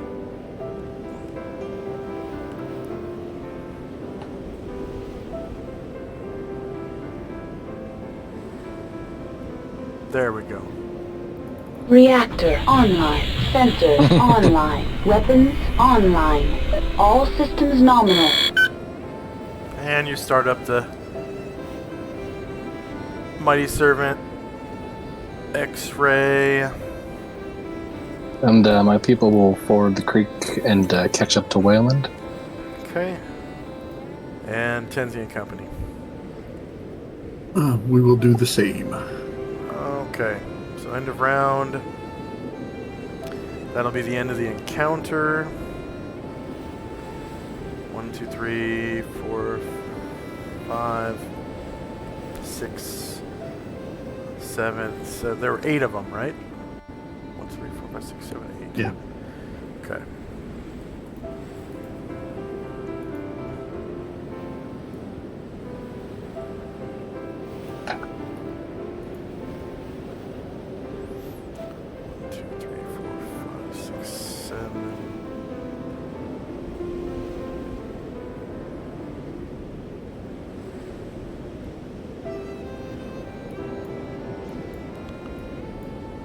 Oh, that's right. You turn the 8th one into a tree. Okay. I'm like, where's the 8th one?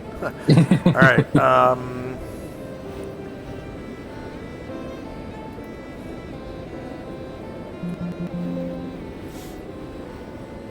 Okay, the group XP is off the chat now, but it was 11 NPCs and 6 fighters and bards, right? Yeah, I think that was it. I Okay. think you said that before. So 8 Bigfoots, and they're worth 1,400 points each. Number of player characters is 2. NPCs 11. Creatures defeated in the encounter was all 8. Number of hit dice per creature is 6. Oh, it's actually 8 hit dice. Okay.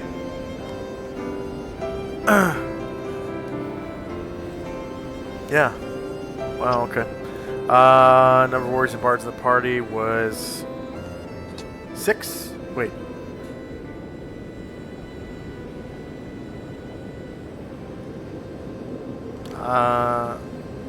Tenzi, how many warriors and bards do you have? I have 1, 2, 3. And then Shandrak, how many warriors and bards? Yeah, I got 3. 3, so 6.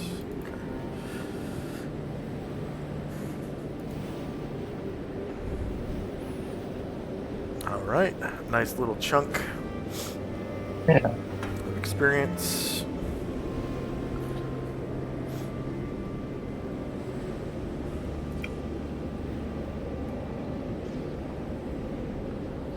And March 1st.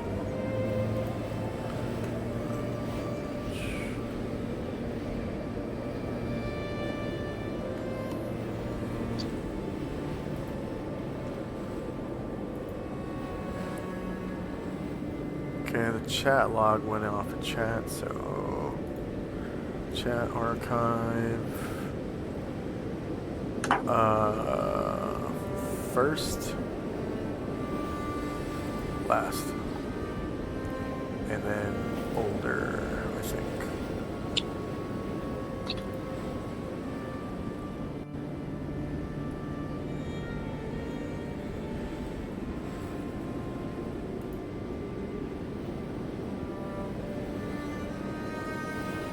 There we go. Find March 1st.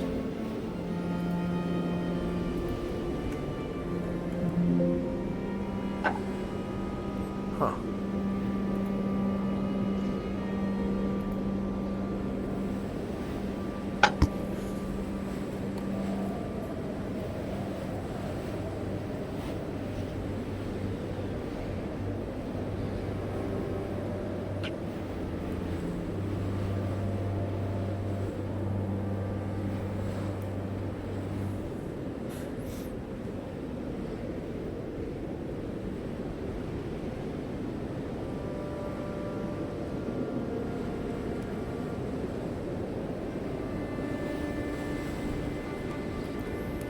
Find March 1st.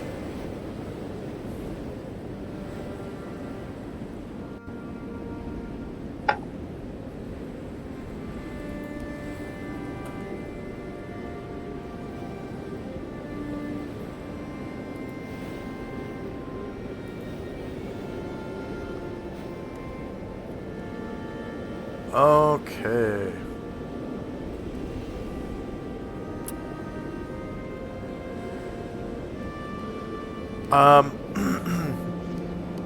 So I guess that night when you guys are in the mansion, about 9 p.m.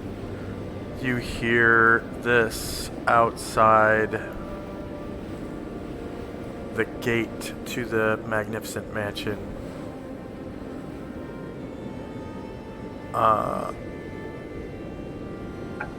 You hear this.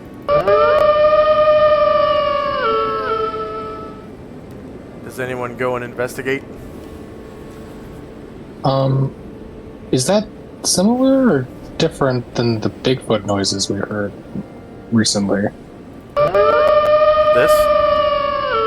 Yeah. So that is some kind of canine howling. Ah, okay. And this Yeah, is the I sound think of the Bigfoot.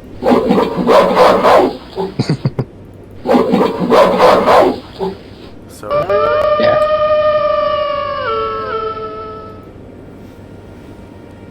Yeah, I'll stay in. okay. Yeah, so if we rest that night, I will, after we rest, and before we leave, I go to Shade. I'm like, hey man, I just, I really want to show you that I am sorry, and I guess luckily for you, the party is a little bit smaller than usual, so I'd like to give you one of the my stone skin casts. So you'll be more protected. We are going to this mysterious mansion and there's a gold mine nearby. So you'll be a lot more protected now. Okay, so I'll put you guys on the landing page so you can adjust your daily routine. Oh no, that's good. Yeah, I did it from here. Yeah, but Tenzi needs to adjust his token Yes, for yeah. Shade. Yep.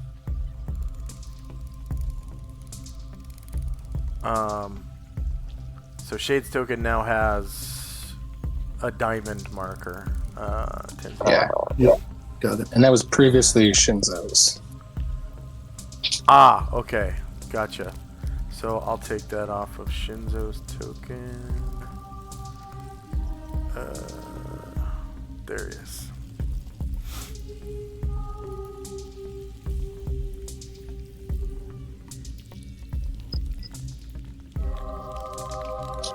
Actually, for that matter, I'm going to take off the blessing from his token. Because he's not really here for the feast. Weird, where's the pink face?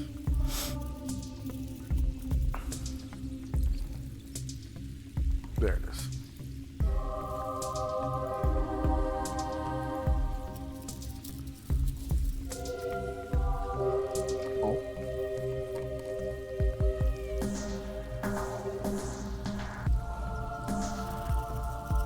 Okay. So now I will save Shade's token the way it is.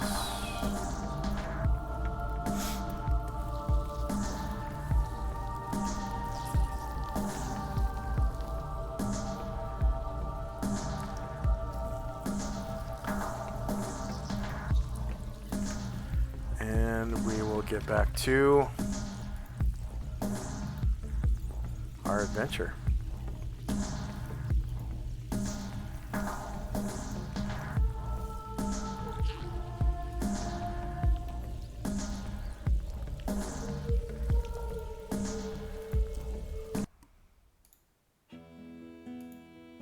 Okay, so that was all for the night of the 1st of March.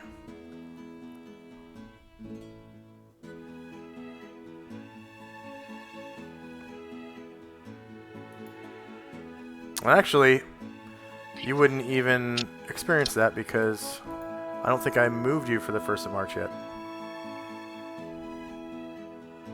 Did I? I don't think I did. Okay, so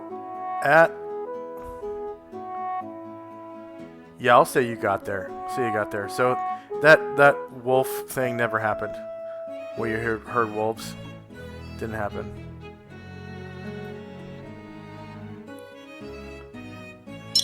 Okay.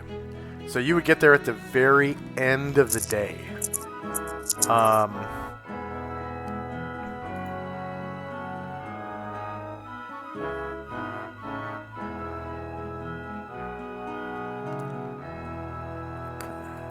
Pages. Tresca. Eastern colonies. And Richard family manse. Oh, I need to put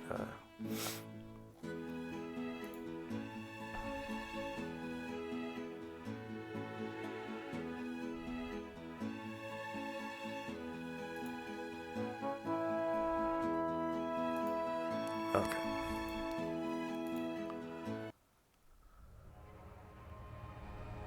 Some appropriate music.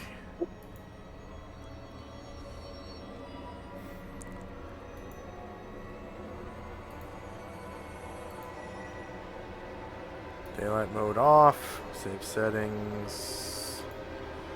So it's nice and dark.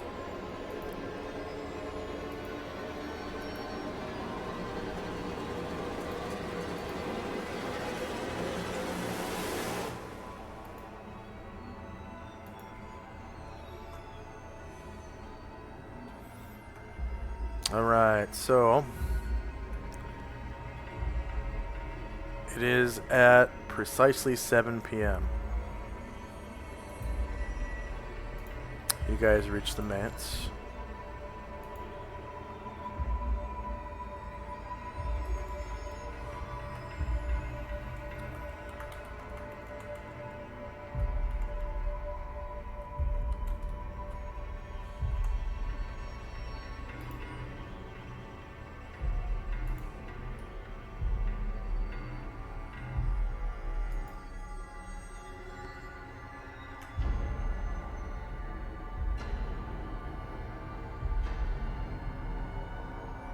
Okay, there we go.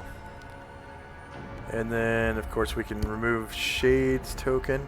And if you guys could please roll base size initiative for your player characters. And I'll do the same for Wayland.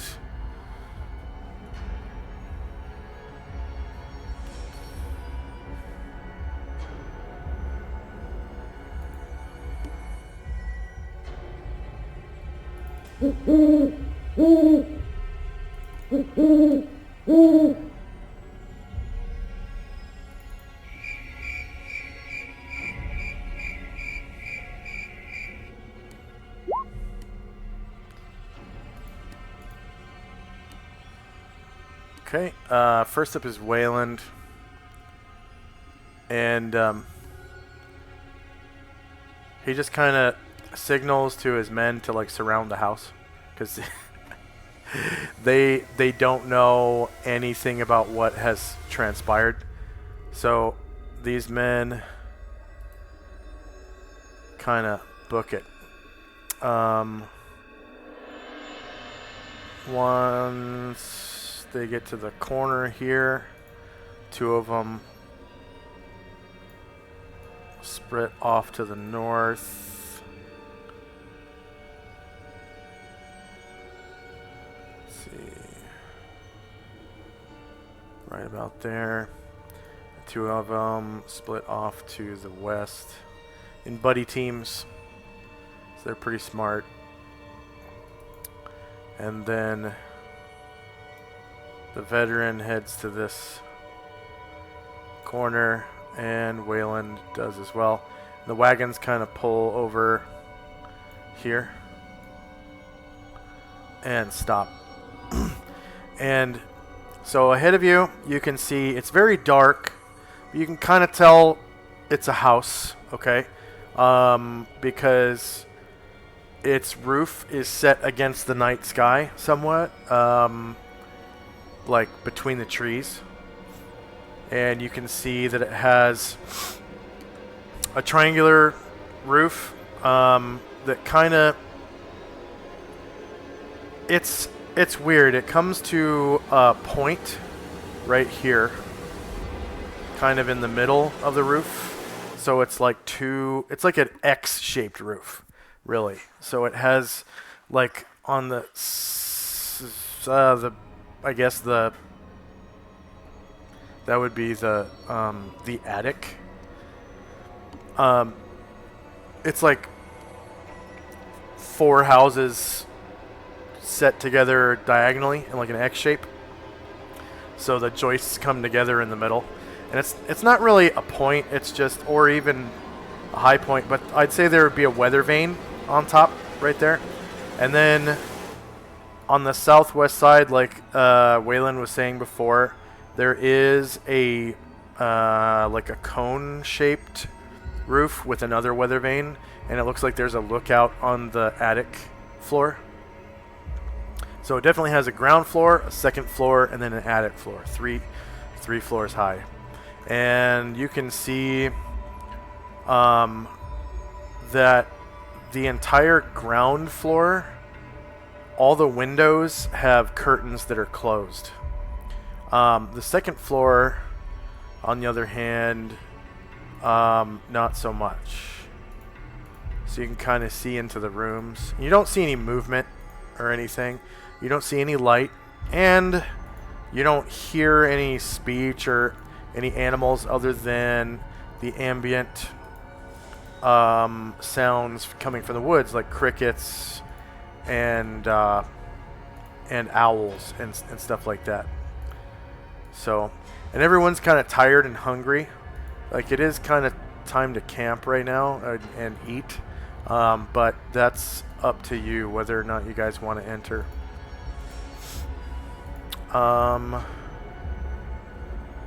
So, first up after Wayland is Tenzi and Company. Tenzi calls out to Wayland. I know you're anxious to go into your mansion, but it's been a long day of travel. Why don't we take one more night in the mansion, in our magical mansion? You don't know what the accommodations or what the danger might be in yours. And he turns around and says, very wise, very wise. Okay. That sounds good. And, everyone gathers together into the magnificent mansion.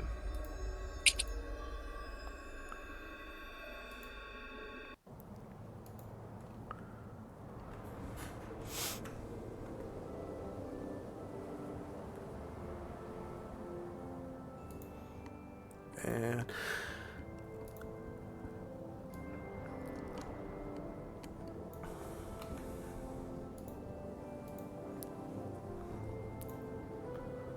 Wayland and company join you inside the mansion.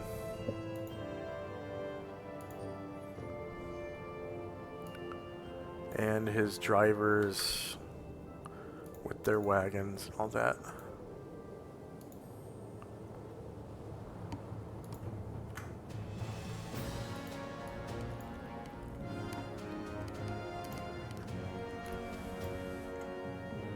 Okay.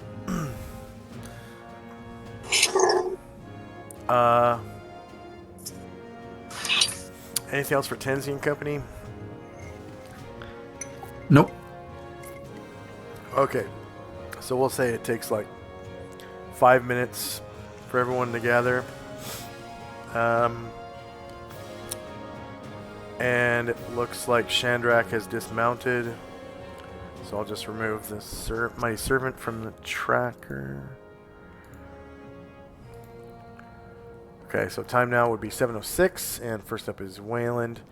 And he says, thank you guys for, stopping me from entering. Maybe going in at night might have been a bad idea.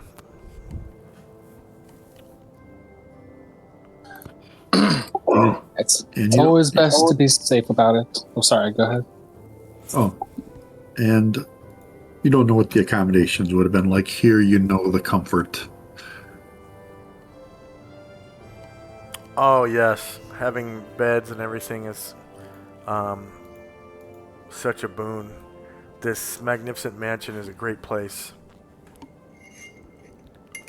Yeah. You might have to do some renovations, depending on how the house looks. But hey, you got a whole gold mine, so that shouldn't be a problem. Yes. And I did bring a few men to start working immediately, restoring the mine if there's any damage. Nice. We'd like to get a tour of it at some point, if you don't mind. Well, I was hoping that you would come in with me, because I don't know what state it's been in since my uncle's passing. Certainly. Oh, I'm always happy to see the inside of a gold mine. Oh, yeah. We could probably take a look at that, too. Oh, of course. Oh, I'm sorry. I thought you meant that. But yeah, we can. Yeah, I was gonna help you make sure your house is safe first. Yep. Tenzi and Company? I don't think we have any business. Okay.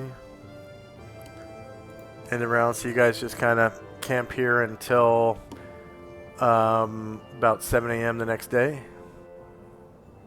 Yeah, but I will while we're here, I will just kind of Chandra kind of talks over to Whale and says, "You sounded like you recognized that last creature we fought, Bigfoot or Big Feet, I guess, since there was most of them.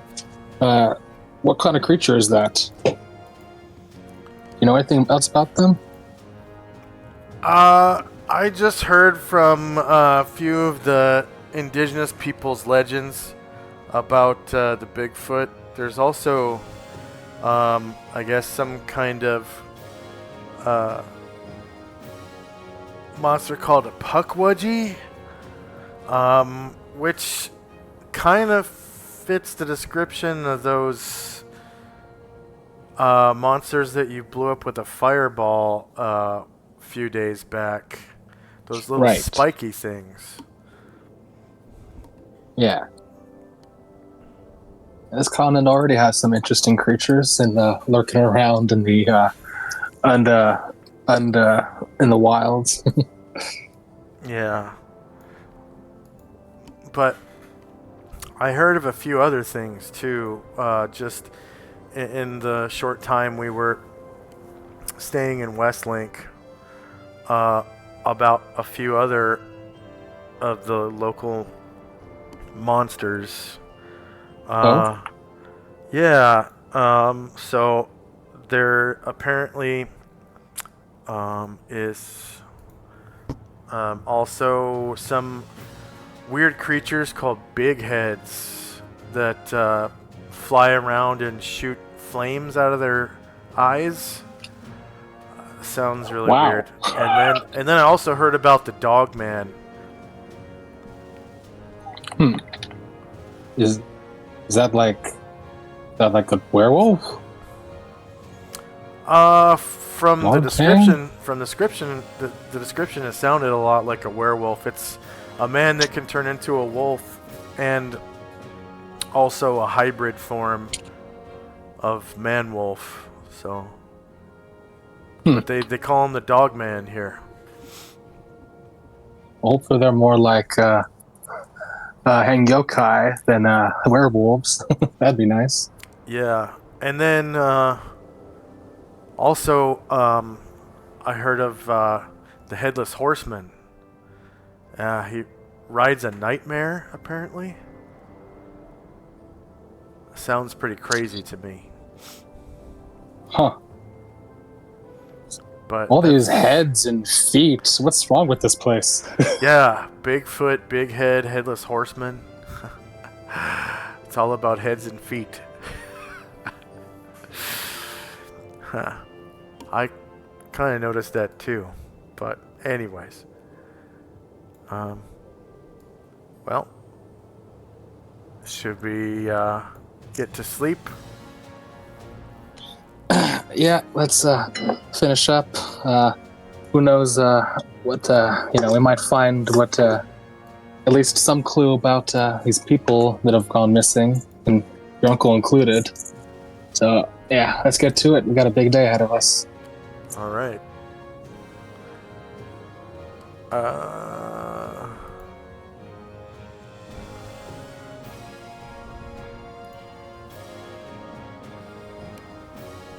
So that was March the 1st.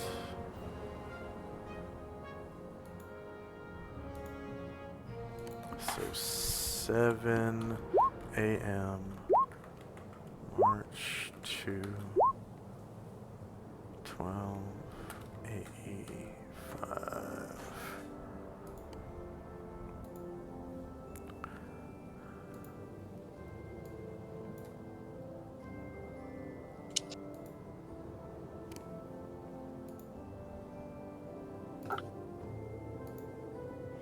So everyone has the chance to eat something if they're actually hungry, because I know you have that resist hunger spell and everything. So I'm going to turn daylight on because the sun rises the next morning at 7 a.m. And you're able to get a real good look at the house. You can see, the windows around the edge and all that stuff. You can see I think you should be able to see most of the roof from here. I'm going to check your site here. Oh, there's a wall. Okay. I guess for now I'll just turn the wall to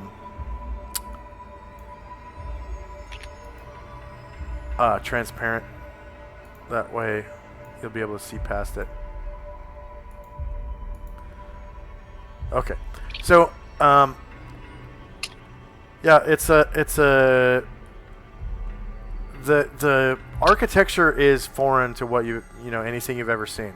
It has these big, glass windows. There are curtains in the windows. There's a wall going all the way around the house, and there are cobblestones out front that looks like maybe like a carriage/wagon parking area. And there is an iron gate that goes through the wall, and it's actually open right now. And the cobblestones lead right up to the front porch. There's stairs on the front porch. The porch is like 15 to 20 feet deep, and there's a double door leading into the front of the house. And then over on the left-hand side, you can see like that round part of the house that Waylon described before. So there's an eave that comes down over the porch, right? And it kind of slopes upward towards the second story windows. And you can see right into the second story windows. It's just kind of dark inside. But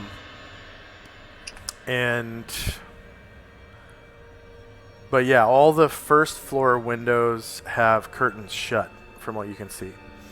And then in the front yard, there are some crummy looking kind of dead trees. Like all the trees around here are starting to get their leaves back if they're deciduous.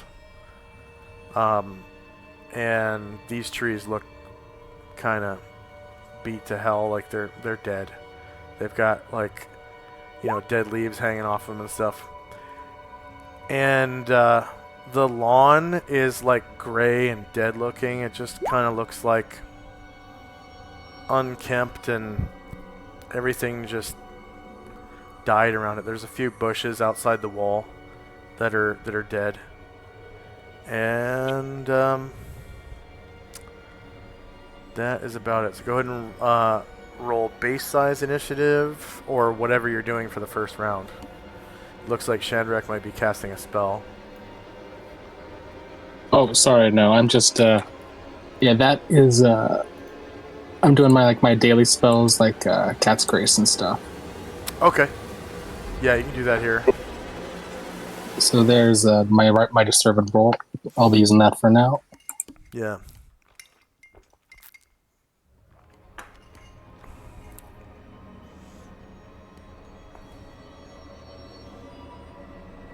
And then, Michael, are you there? Yeah. I'm going to be doing some daily things as well. Oh, you want me to roll initiative? Sorry. Yeah.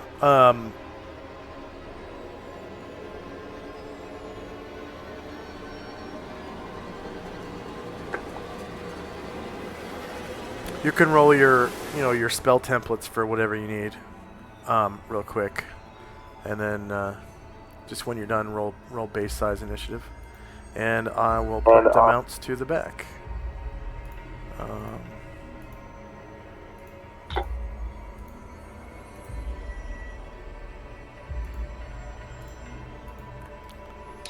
So send it back. There we go.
And from Ryer's Cat's Grace, Musashi gets 2 dexterity points.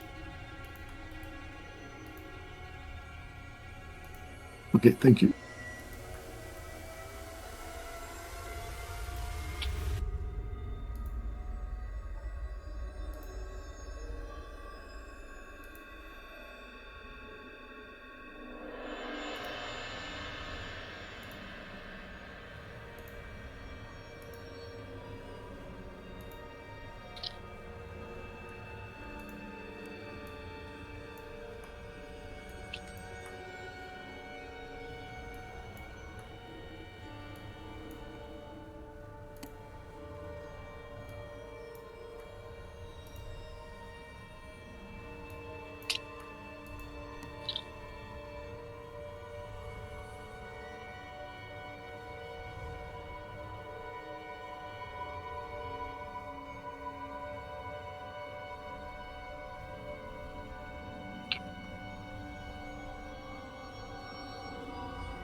So, the way I did this house, just so you guys know, is you can see the rooftop from where you're at, but as soon as you go underneath the eave, the rooftop will disappear and it'll be a normal map.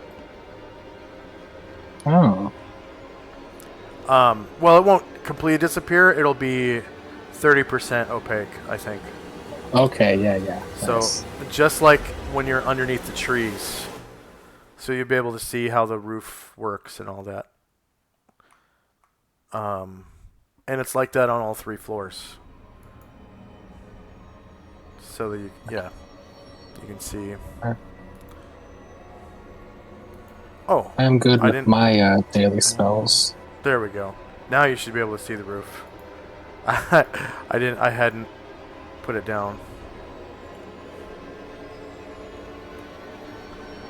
Okay, just go ahead and roll base size initiative. Are you inside the Yes, X-ray? I am in the X-ray for now. Okay.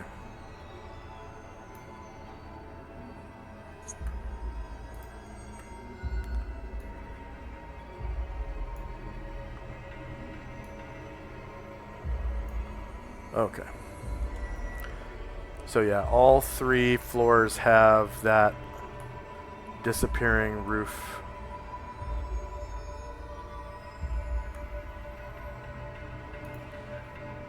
And When I Corvik. cast strength, when I cast strength, I don't see the results. strength, let me check to make sure that it find strength.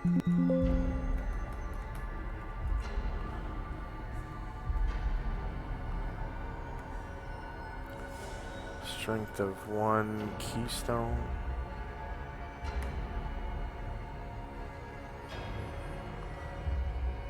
Wizard 2 strength. Yep.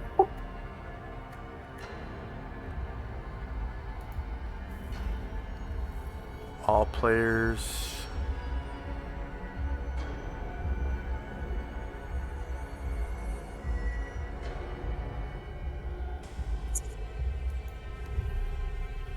And it's on the menu.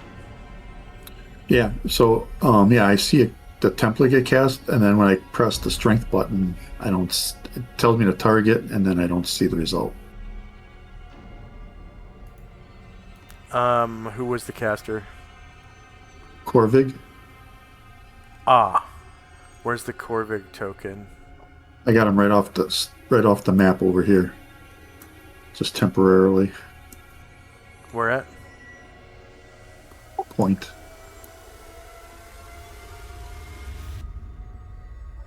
And you can see that? Yeah, I can.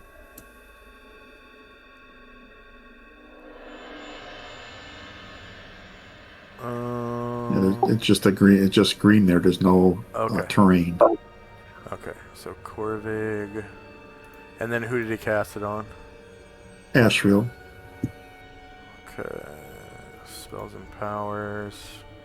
Wizard 2. Strength. Level 4 caster. No, not the full text. Okay. Strength. Asheville. What is the class of the target? He's a cleric, right? Warrior. Warrior. Okay. So FX strength. Find.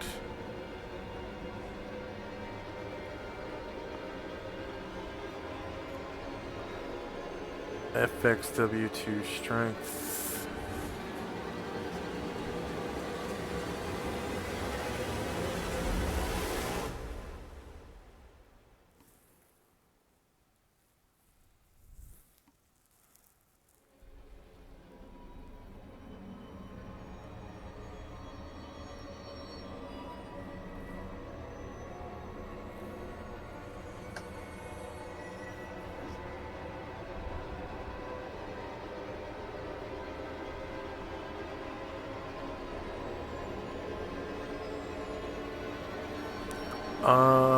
Let's try target.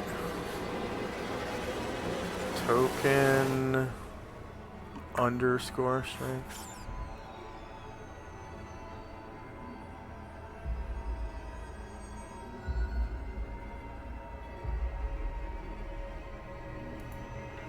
Maybe that'll work.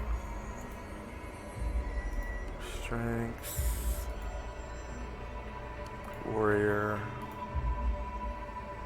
No attribute was found for token underscore strength. Okay.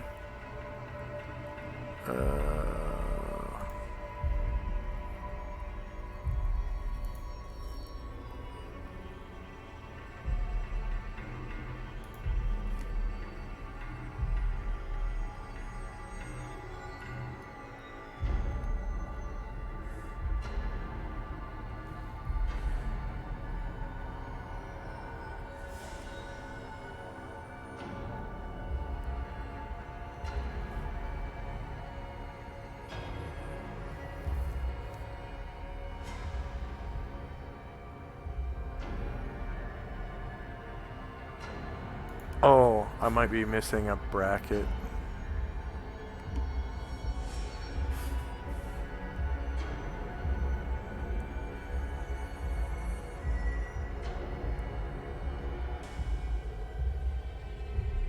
Maybe.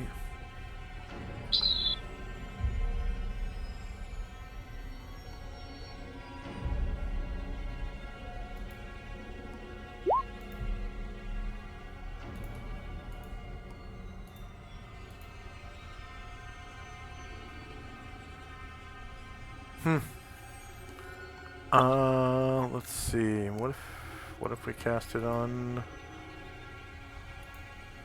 another character? Okay, well it worked on Shade.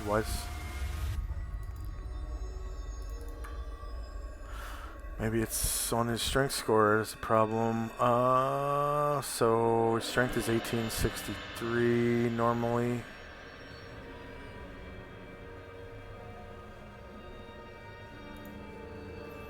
And Shade probably doesn't have...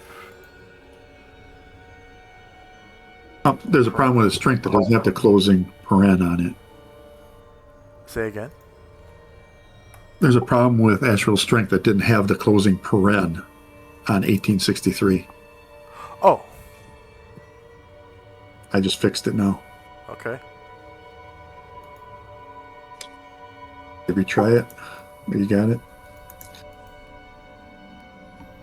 Nope. Could you delete his parenthetical score real quick?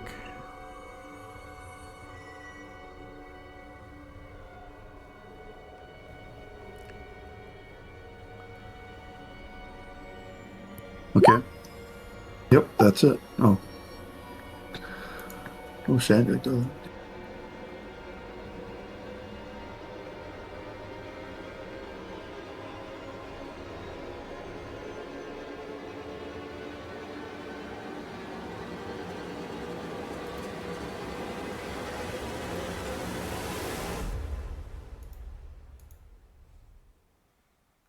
Okay.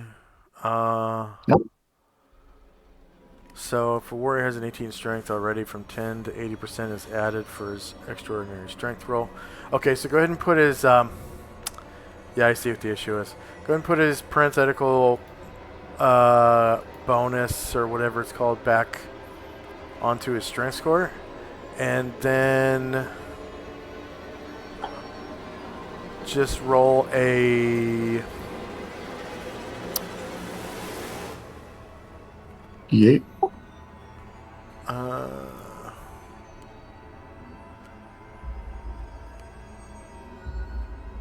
yeah, D8.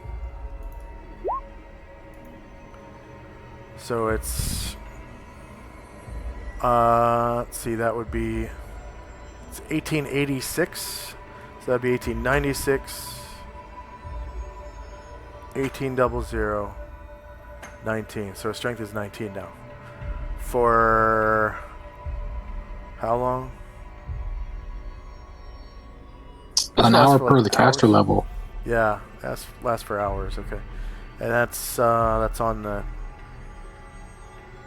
daily routine, right? Yeah. Okay. So I'm just gonna remove Ryer and Shandrick. You're inside the Mighty Servant.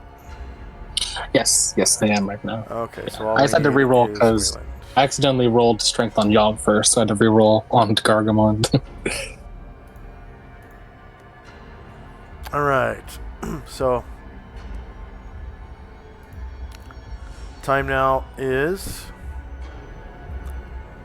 7 a.m. March the 2nd. First up is Wayland. They spread out again. And then next up is Tenzi and Company.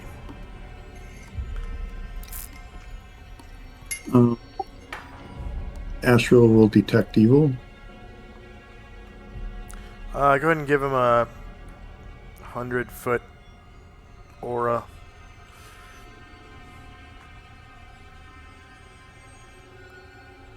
And that goes through walls, right? Yeah. Yeah. So nothing yet. Yeah, nothing yet. All right. Musashi will move forward.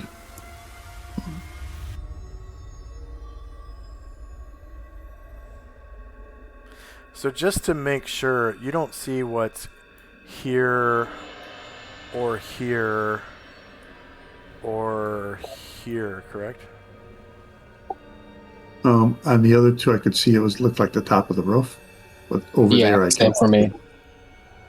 The last one. Huh. You I can couldn't see like a actually- room. Yeah, I couldn't see a room. I could see the top. It looked like just a rooftop.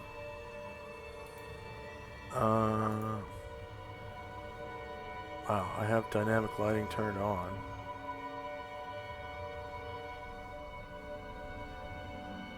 So weird. You shouldn't.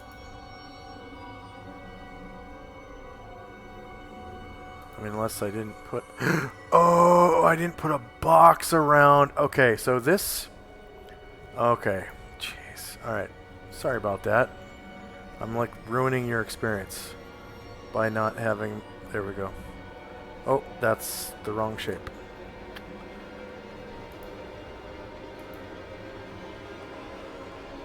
Okay.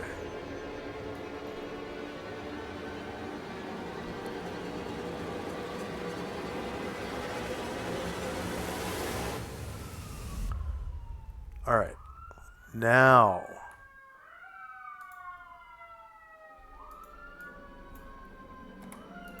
Are you able to see what's here and what's here? It looks just the rooftop. But You I can still see the the. roof. You can still see Yeah. it. Yeah, not the green, but can see the rooftops. Yeah. What do you mean? Oh, okay. Yeah, I can't see the green part anymore without the terrain, but can still see the rooftops. Maybe it's because I used a box. That's so... I don't understand how you're seeing that. Do you have tokens over there? No.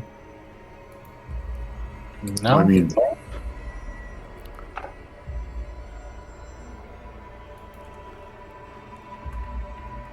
So you're seeing this rooftop Yeah. over here Yes. and Mhm. here. Yes. Yes. Maybe it's because, okay, I don't have the...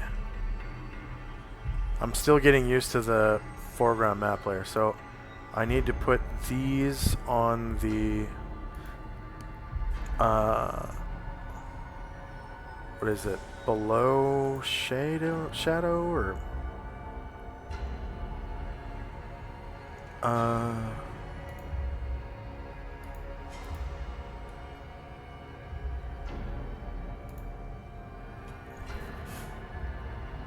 Okay, so dynamic lighting interaction, below darkness, save changes. Okay, so did that one just disappear? Yeah. Okay. Dynamic lighting interaction, below darkness, save changes. And then this one, I also need to do below darkness. Actually, that one I want you to be able to see. Yeah, okay. Actually, it kind of works out if you can see all of them. Because you can see the whole roof. Even if you're not in Right. the room. Right. Okay, okay. Okay, yeah. I don't know why I'm freaking out about that then. So I'm just going to change it back to above darkness. So when you actually travel into those floors, you'll still be able to see all the rooftops, but it doesn't like change your experience as to... Yeah. You can see the shape of the roof now. Like you can see the whole roof. How it's got sort of like an X shape to it. Yeah. Okay. Alright. Good. That's kind of what I wanted. I just didn't want it on the other floors, but that's okay. It doesn't matter. Alright. Yeah, sorry about that. Tenzi and Company.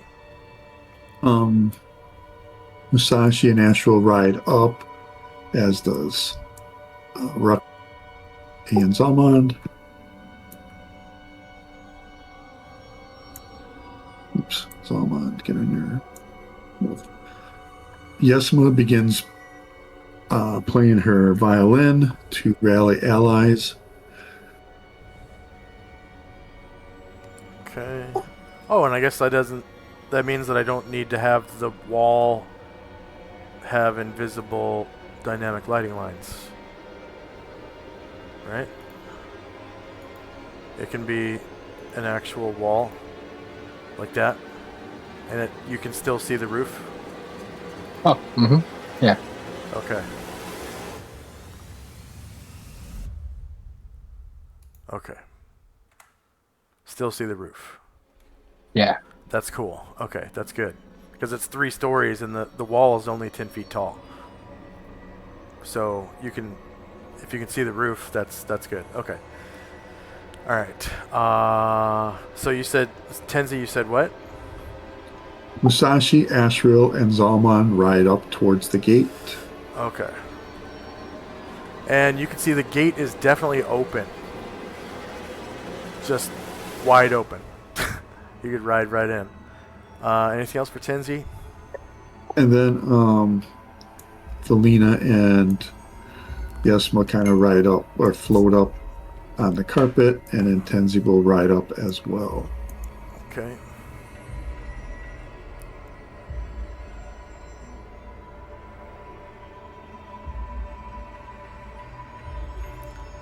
And that'll be it for us. All right. Shandrak and the Mighty Servant. All right. X-ray will begin to fly closer, and other people. Oh, whoops! Other people will also join up. What was the weather for today? I don't know if you mentioned today. This is first thing in the morning. I didn't roll encounters. Sorry.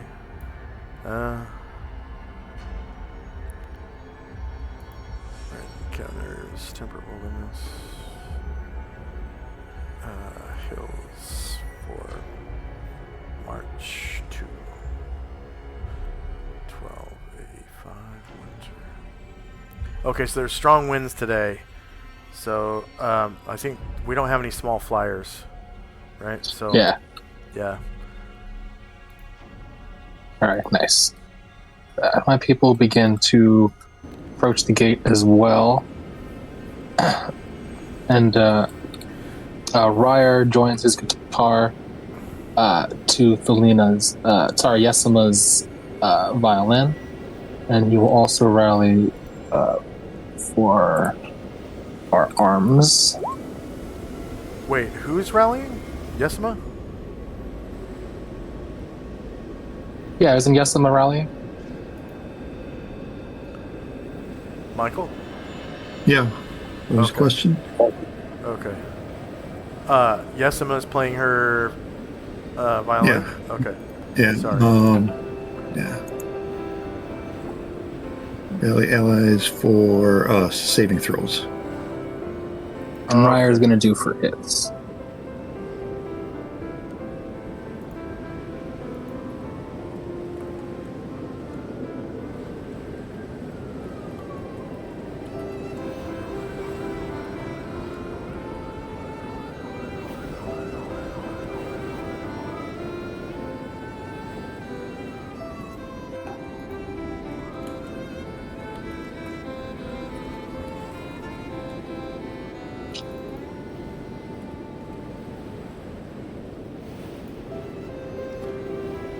And Ryer plays guitar.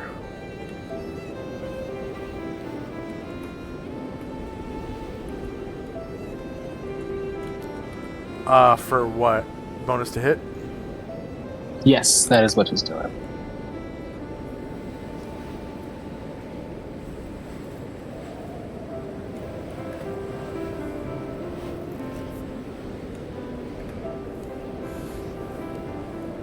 Alright, anything else for Shandrak and company?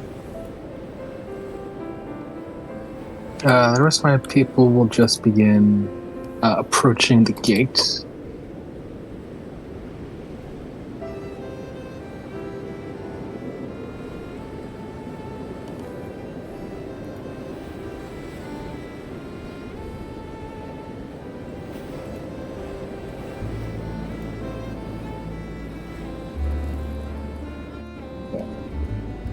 Let's stop there.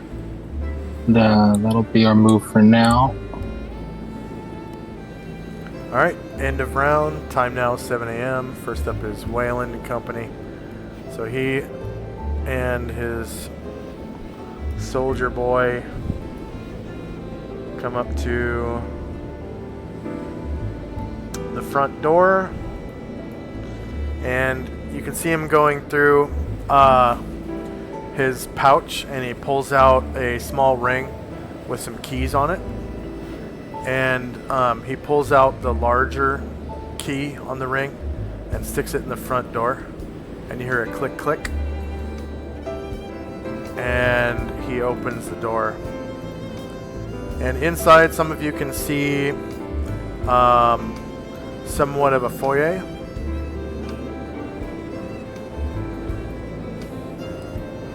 And these soldiers take position at the corners of the house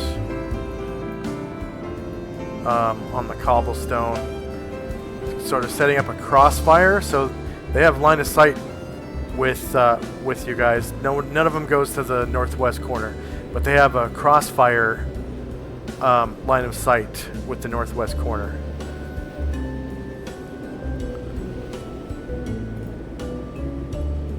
And one of each buddy team is facing towards the house, and one is facing outward to cover the rear, right? And the veteran just kind of steps closer to Wayland, sort of peering into the house from the side with his rifle ready. Next up is Tenzi.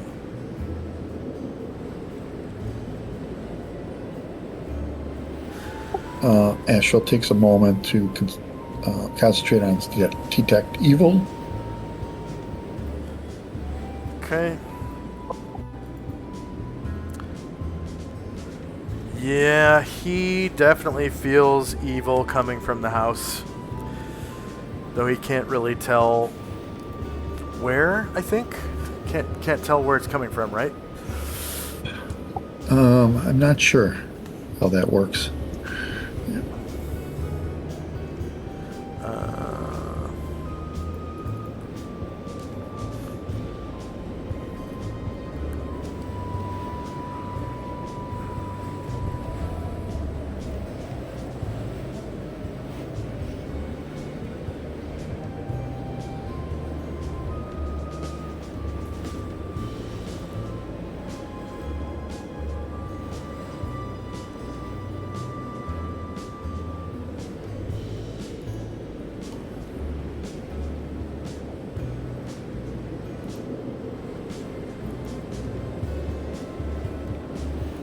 Let's see.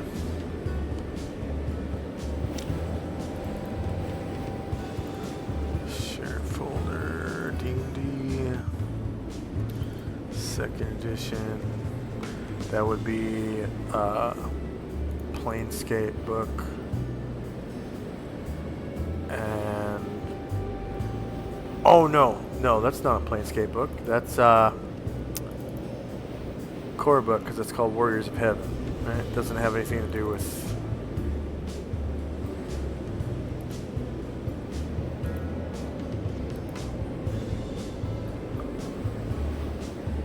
Yeah, it's in Warriors of Heaven. Yeah.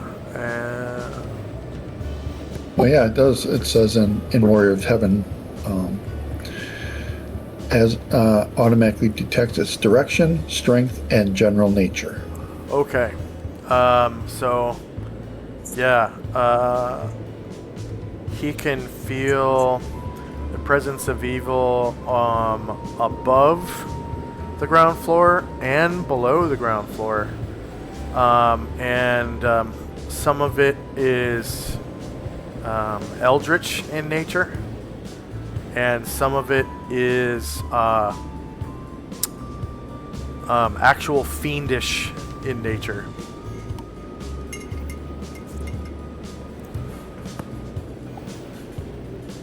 Target rich environment. Yes. Try not to burn the house down. She will call out to my children. Much evil ahead is ahead. Beware, be ready.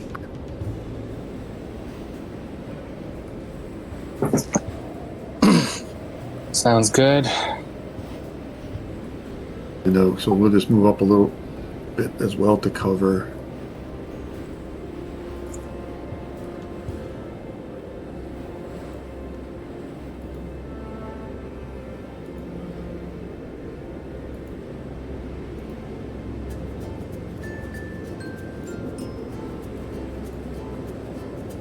Moving into the courtyard, kind of checking.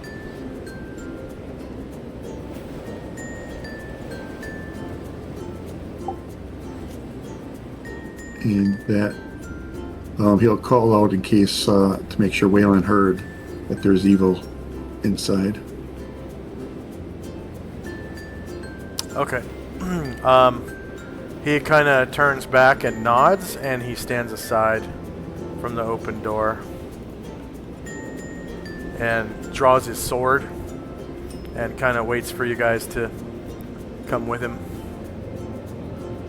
All right. And then Tenzi and the rest of the party will just get closer, but they're not going to get in yet. All right. So now that you're getting closer, you can see that this one window on the ground floor actually has the curtains open. And inside you can see the den of the house. There's a couch here and here, and there's an octagon shaped rug in the center of the room. There's an unlit fireplace, and in the back of the room there is a bookcase. And then anyone looking directly in from this angle, like straight up, like Asriel's angle, you can see two wardrobes.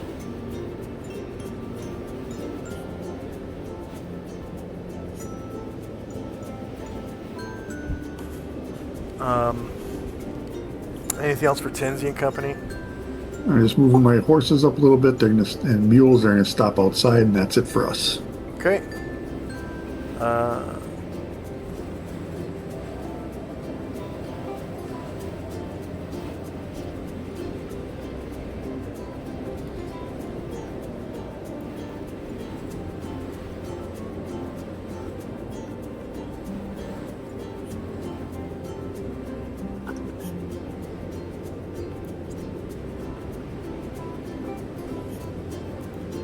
I guess Shandrak is a Shandrak company. All right. My people will begin to ride into the courtyard.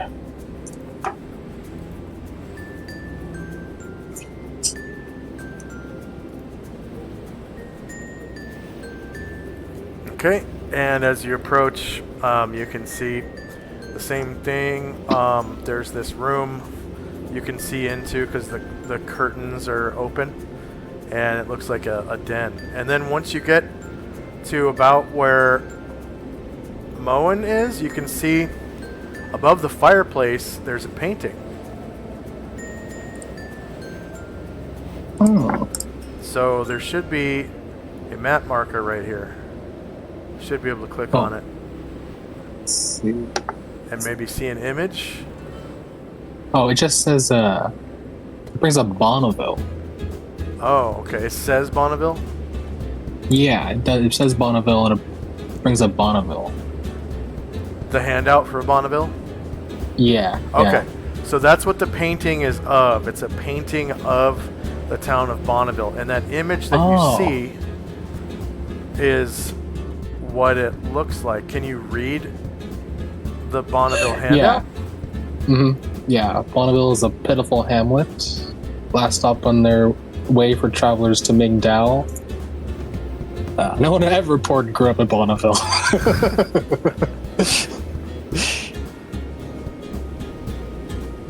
Okay, I'm surprised that you can read that because I actually on the edit permissions, it's not in your journal.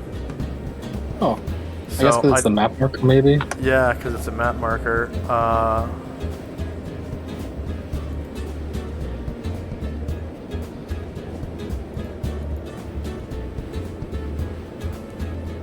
Huh. I thought it was just going to show the image and not the text.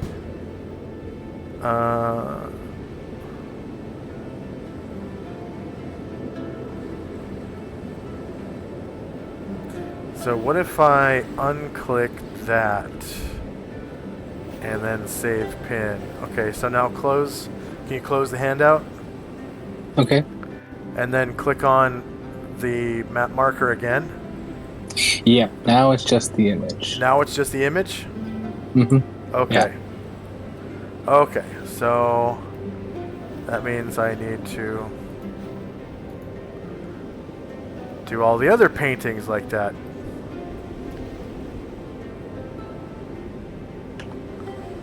Alright. Anything else for Shandrak and company? So he'll be going to make his way. Most of the people will kind of ride into the courtyard and then begin dismounting their horses. Alright. And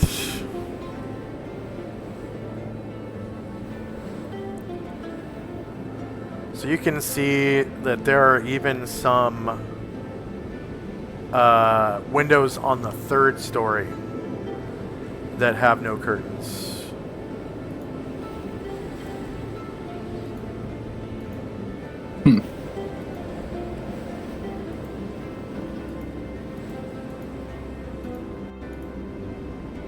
And I think Gargamon will kind of he'll dismount Yong and kind of in front of the gate.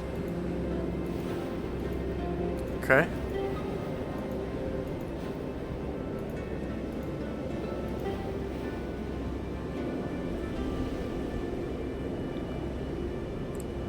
And anything else for Shandrak? That will be all for now. Okay.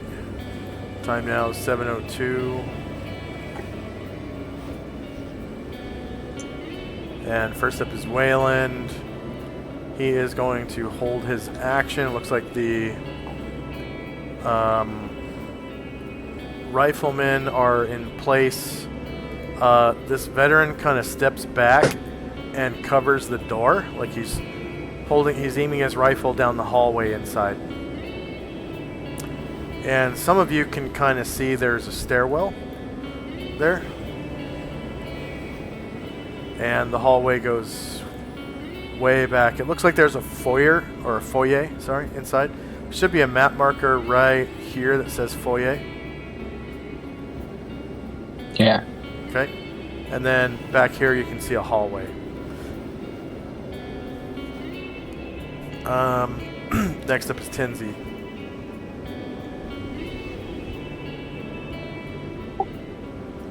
Asriel's going to fly up to the one of the windows in the front on the second floor. Okay. Where is he? Right now he's here, so I can't see where the windows are on the second floor. So if there's one right above here, that's where he'll go. I don't. Okay. Yeah. Okay, so...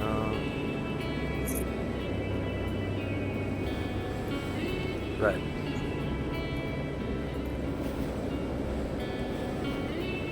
So now you are above the eave, right? So that thing, yeah. Right. What you can see is, I'm pretty sure how it is.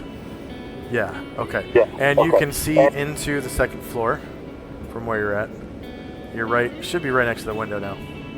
Yep. And yeah, you can see in. This looks like it's probably the master bedroom.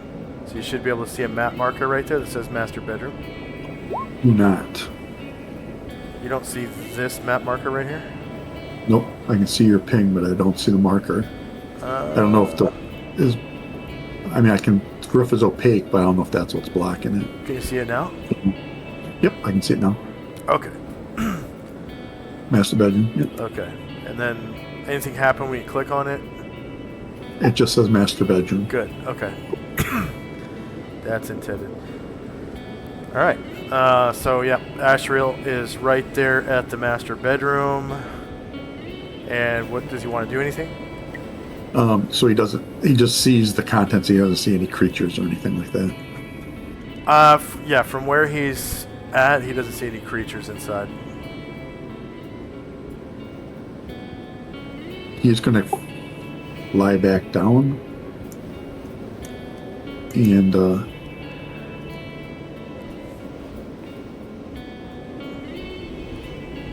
rest might, I guess, we'll move in.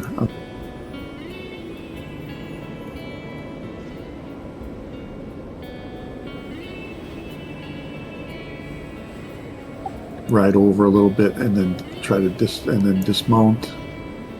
Okay.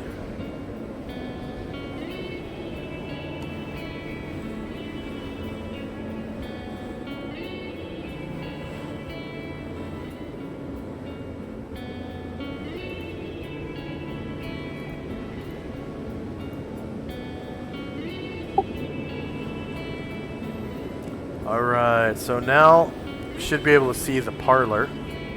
Yep. And inside the parlor, you can see this creature. So it looks like this.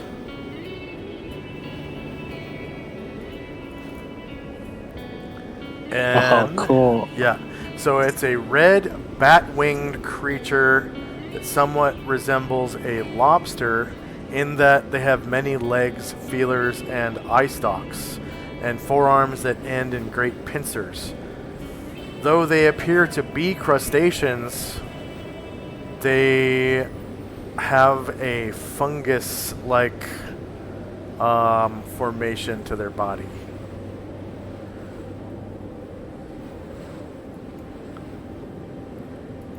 And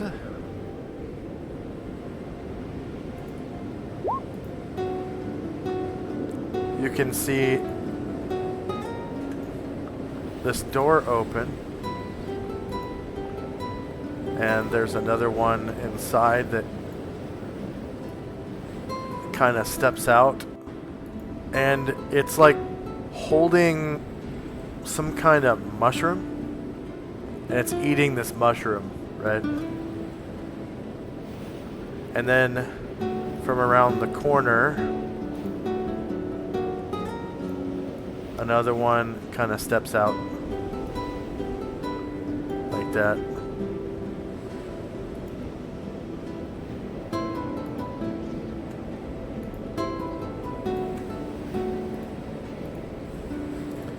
And they turn to one another and start making these buzzing noises. Bzz, bzz, bzz.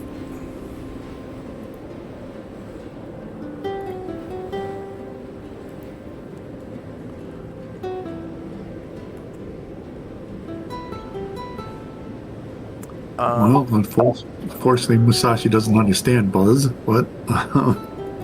Do they look like they're threatening or anything, or? For now, they're just kind of like communicating to each other in some weird language that he doesn't understand.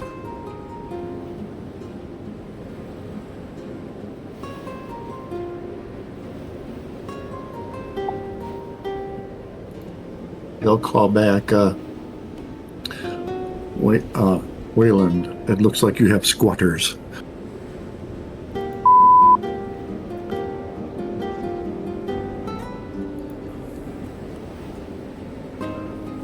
And he says, "What? Uh-oh." Yeah, and he kind of looks in, he's like, "What the hell?"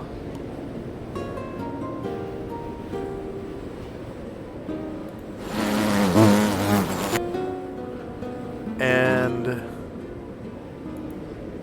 their language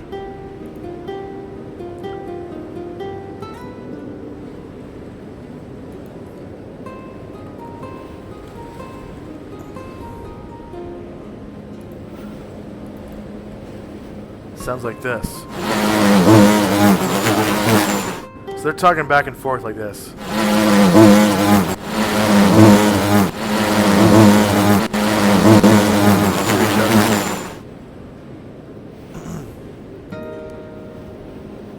And one of them actually takes wing.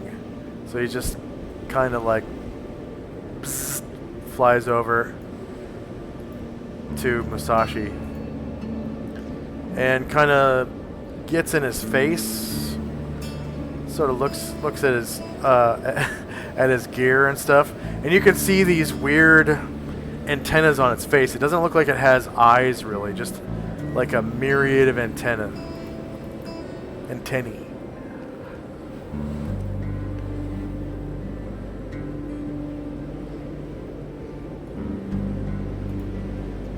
Anything else for Tenzi? I guess that'll be it. Okay.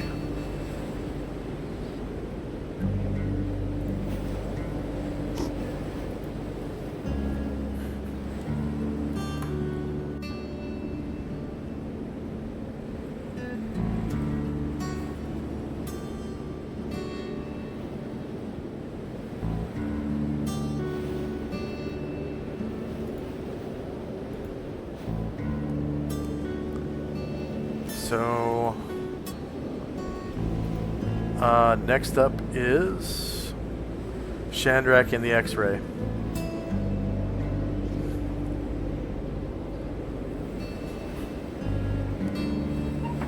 Okay. After dismounting last round, Chai rubs her ring and says, Solynod, come forth.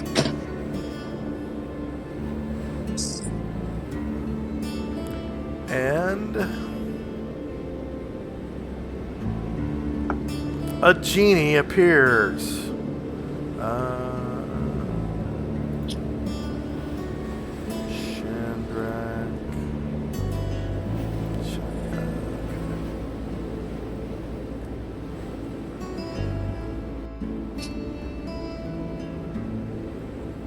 Okay, and he appears right before her and says, What is your wish, my mistress? We are in a strange house with stranger creatures. Carry me again in case this comes to violence. Your wish is my command.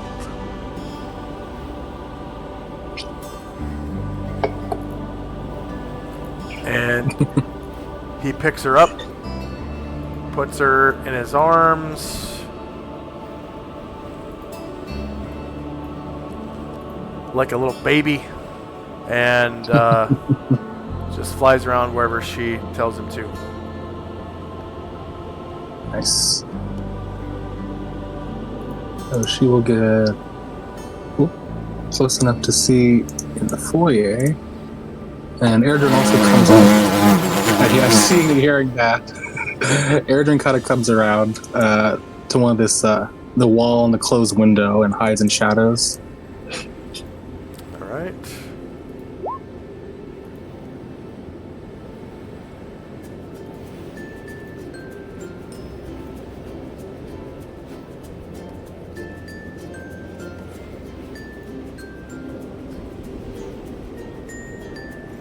Anything else for Chandrak?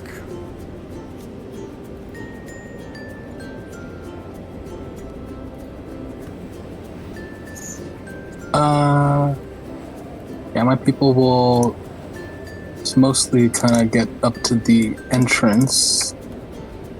And, whoops, what the hell? Oh, somehow I got the X-ray stuck under the veteran.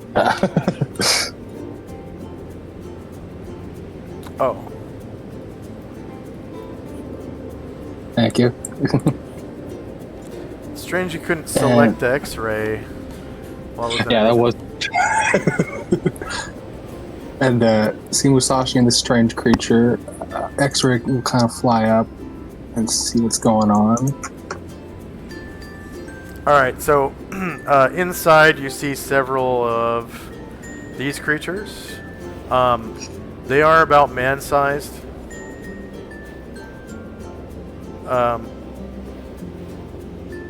Oh, no, they're large. Wait, let me... What?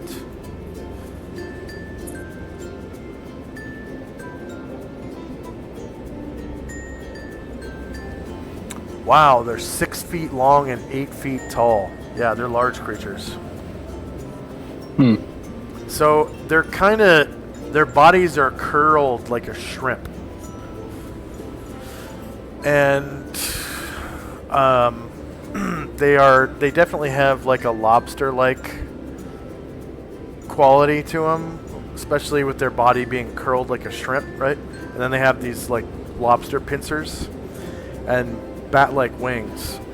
But you can tell that they are fungoid creatures because of their head.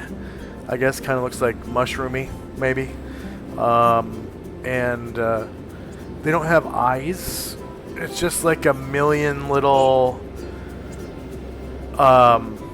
antenna feelers all over their head. And they're making like a buzzing noise, and they're also clicking their pincers. Click, clickety, clack, click. Like maracas. And then, so they're like buzzing. It sounds like the buzzing is coalescing into speech almost.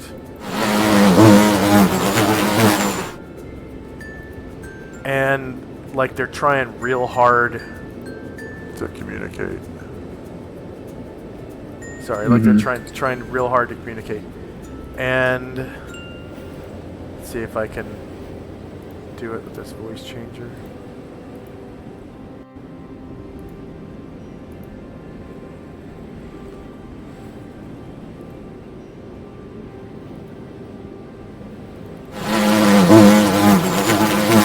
Hello. Oh. Hello? Hello? Can you understand me?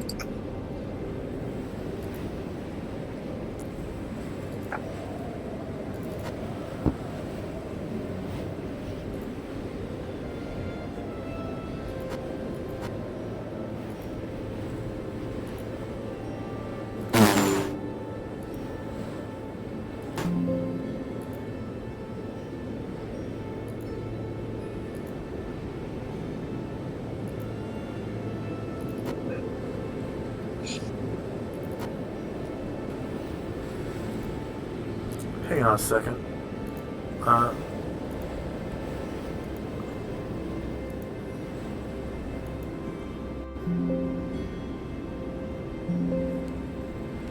Oh, there's an update. Okay. Can you guys hear me?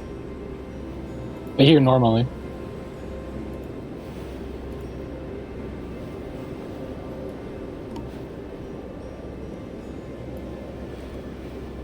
I did hear the buzz voice changer when you were talking though.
Okay, can you still hear me?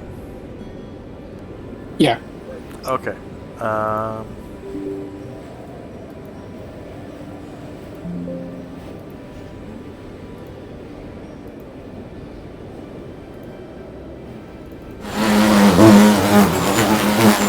Okay, did you hear that bee buzz? Yeah, I heard a normal buzz. Mm-hmm. Now do you hear my voice as a buzzy bee voice? It kind of sounds more like static. It was more buzzy bee the first time. Okay. How about now? Not much difference. What about now? I kind of want it to sound like an old radio. Okay, so he says,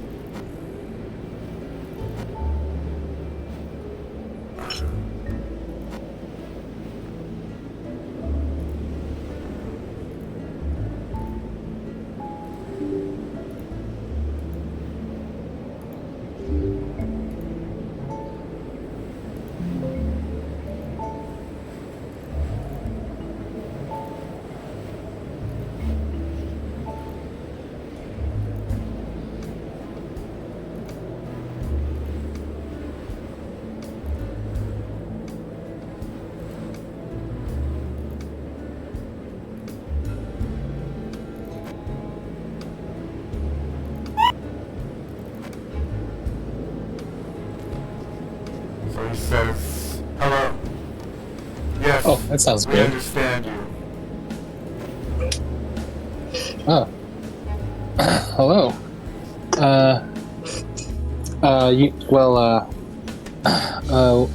What are you doing here? We understand you've brought the air. Oh, yeah. You mean Wayland, right? You know Wayland? Yes, the one related to Frederick. Yeah. Yeah, this is his house. What are you doing here? We own this house. It's ours. No. This was Frederick's house, and Wayland, being the heir, means that's his house now. It's come to claim it. Frederick was in our debt. Say again? Frederick was in our debt. He traded this house to us.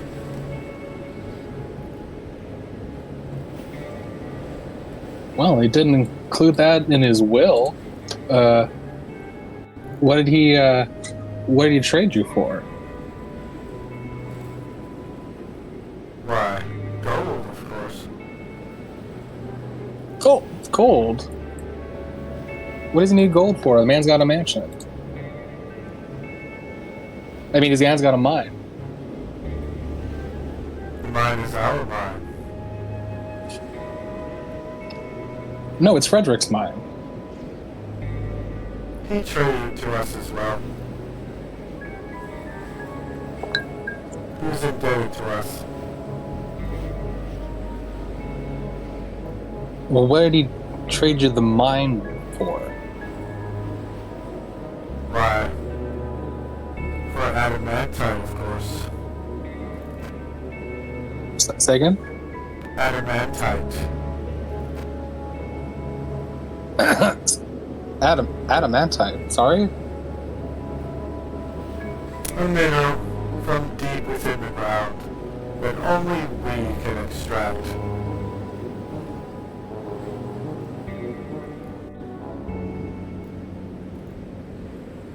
And so, Shandrak, I think he's heard of like mithril. I don't know. Does he have any idea what adamantite is, or like what its like properties might be?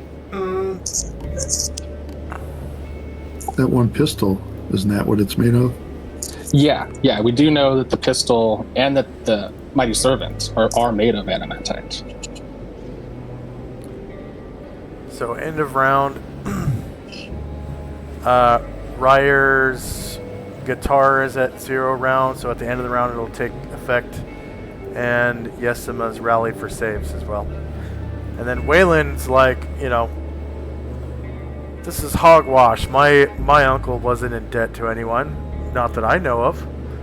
And why would he leave this house to me in his will if he was? Yeah.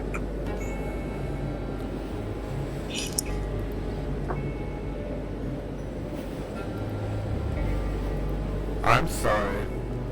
We had to take his life. He traded that to us as well.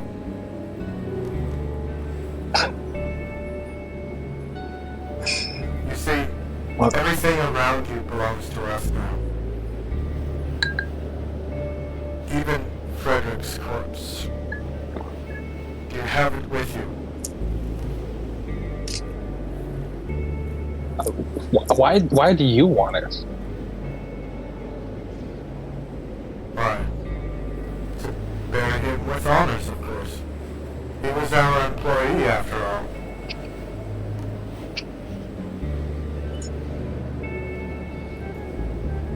Well, his nephews come here to bury him himself.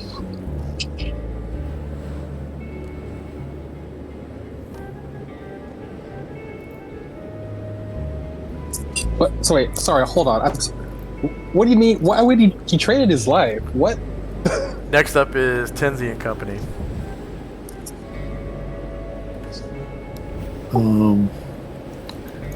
The Selena will use the staff to cast Enlarge on Asriel.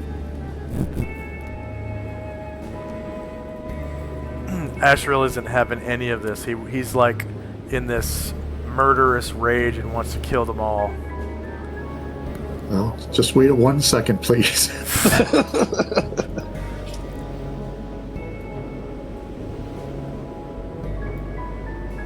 So yeah, initiative.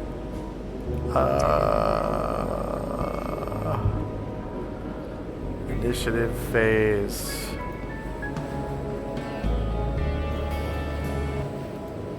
And we'll say that right now is when the 2 rallies take effect. So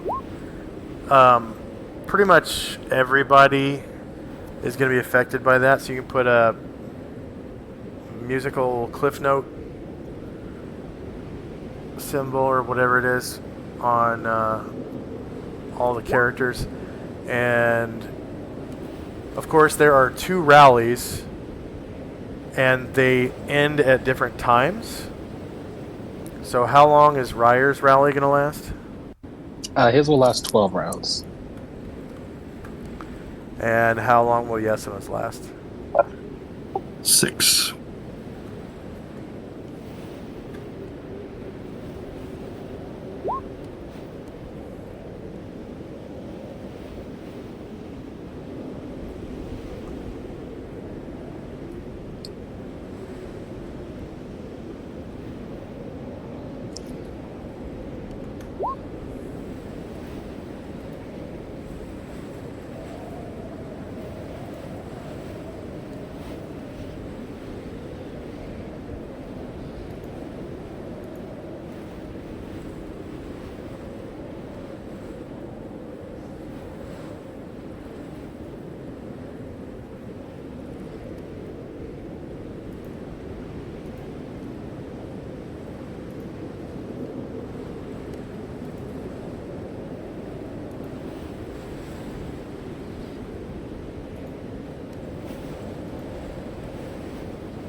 And does anyone need Yes. extra attacks? Yeah, Musashi 2, Asriel 1, and Zalmond 1.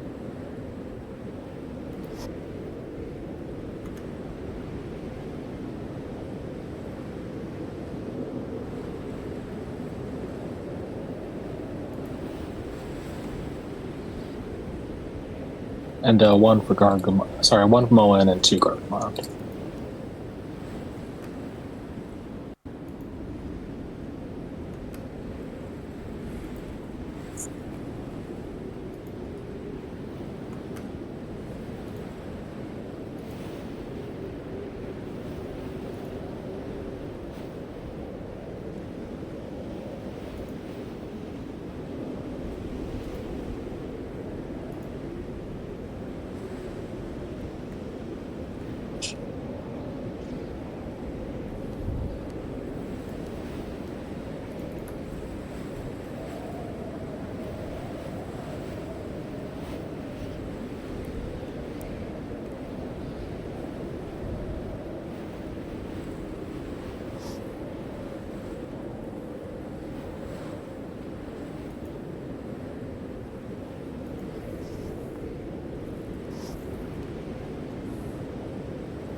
And did I miss anybody?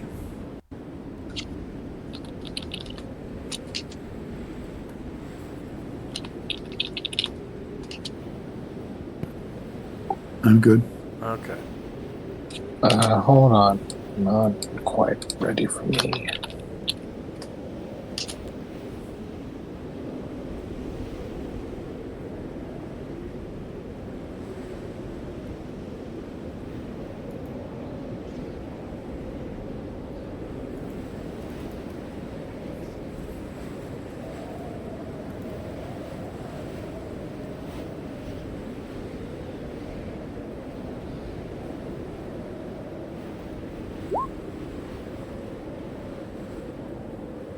Oh, also, sorry. I need another attack for Ryer. Okay. He's going to attack this round.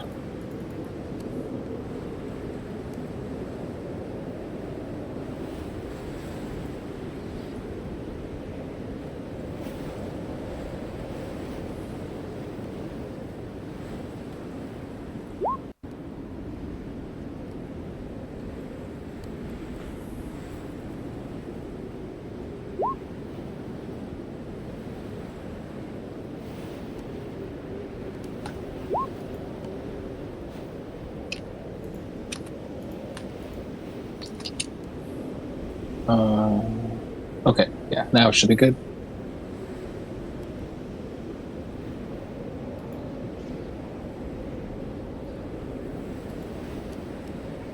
Okay.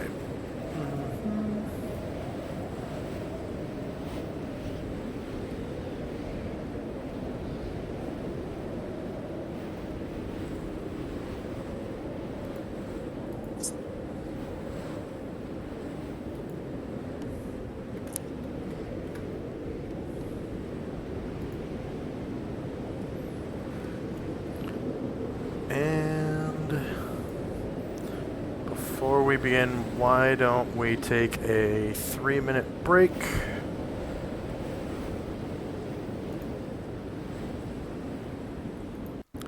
And we'll have combat when we come back. There we go. So 3-minute break starting now.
And we're back. All right.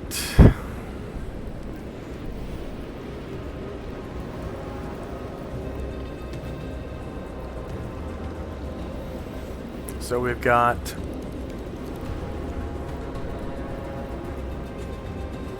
two rallies. Time now is 7:04 a.m. And first up is one of these insectoid creatures. It is going to take wing, take a half move over to here. And it is going to try to open Musashi's mind with a psionic attack.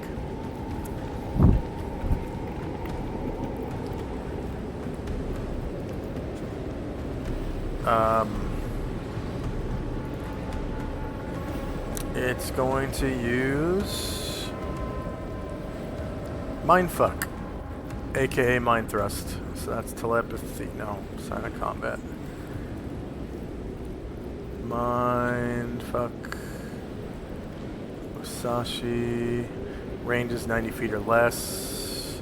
He doesn't have any defense modes. His mind is closed. And he's going to spend the minimum of 2 PSPs. Hits MAC -2 or worse. Musashi's MAC.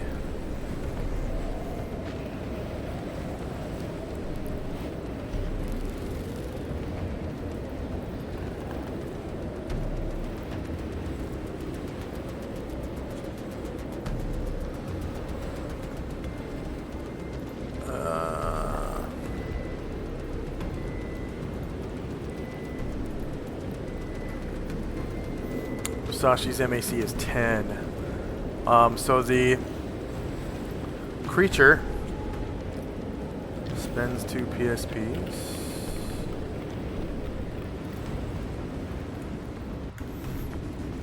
And let's see.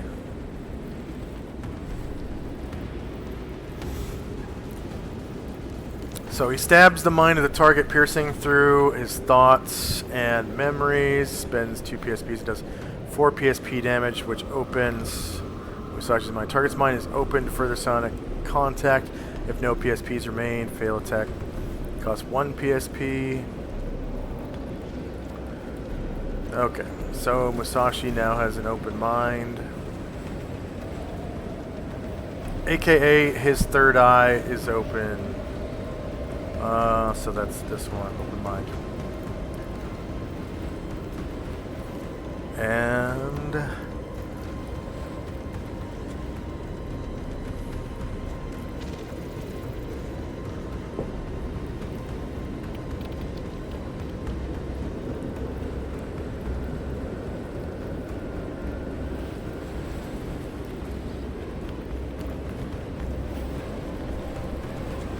next up is Ryer.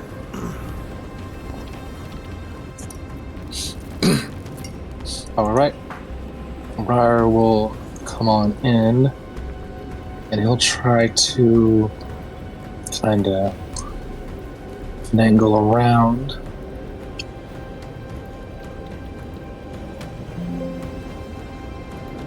And stop here and try to attack the one in the foyer with his javelin.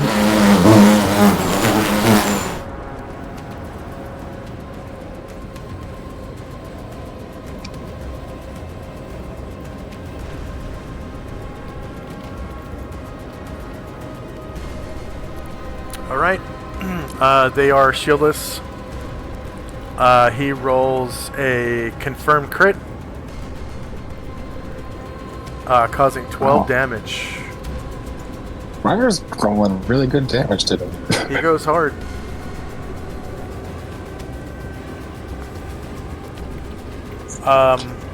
Next up is, now you know, they're called Migo.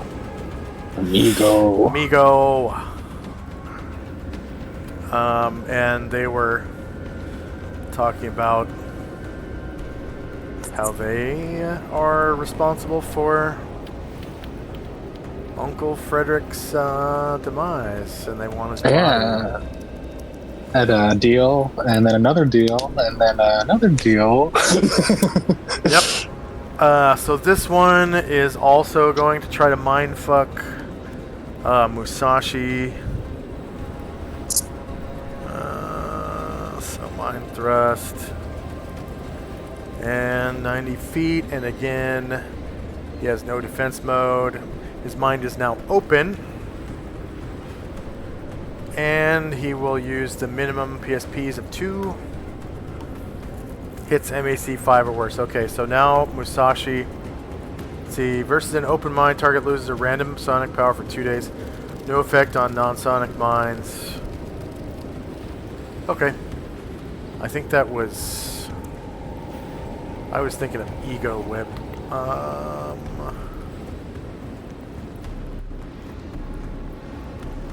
Oh, okay. I'm sorry. Not Mind Thrust. He wanted to use Psionic Blast against an open mind. That's the one. Okay, so Sonic Blast. So 60 feet or less. No defense mode. Open mind. 10 PSPs is the minimum. He's going to crank it up to 50 PSPs. And submit. Damage dice means 5 damage dice. Oh, rolls a 1. So wave of mental force that jolts target's mind. Migo spends 50 PSPs, does 29 PSP damage. Target's mind is open to further sonic contact. No PSPs remain. Failed attack costs 5 PSPs, so he didn't spend the whole 50. He just spent 5 for a failed attack. Alright, Yesima. Cast Blur on herself. Blur. I think that could be the fog.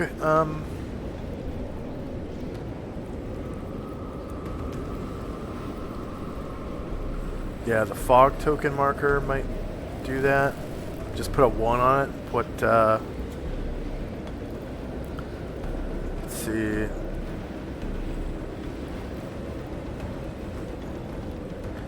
On the border, ethereal movement doubled.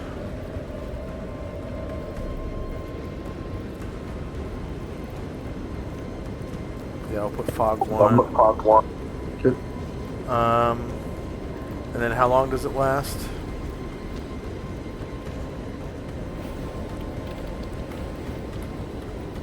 Nine. Okay.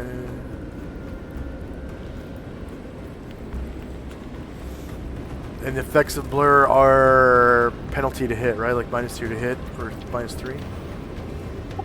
Depends. All missile and melee attacks made with -4 on the first attempt and -2 on all other attacks, and get a +1 from saving throw for any direct magical attacks. Okay.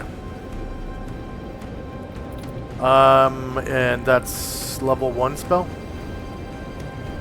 2. 2. So Yesima, being a bard, would get 50 points. Unless she's multi-class. She's multi-class, so that's 25 per class.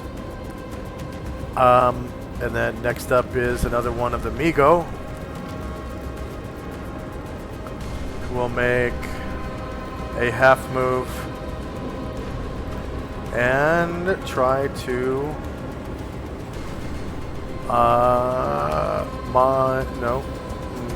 Sonic Blast Musashi. Maximum strength. Open mind. 50 PSPs. 5 damage dice. Wow, hits an MAC of 10. Exactly what he needed. Wave of mental force jolts Musashi's mind. Migo spends 50 PSPs. Minus 50. And does 29 PSP damage. Target's mind is open to further psionic contact and no PSPs remain. Oh, versus an open mind causes 24 physical damage. Okay, so he takes 24 damage. And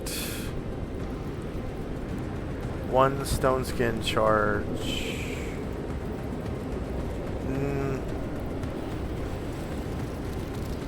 Should be like 3 stone skin charges, because I think... Yeah. 3 sonic attacks so far. Oh, but it's from a fresh stone skin. So what level is the stone skin? On 22. Musashi? Okay, 22.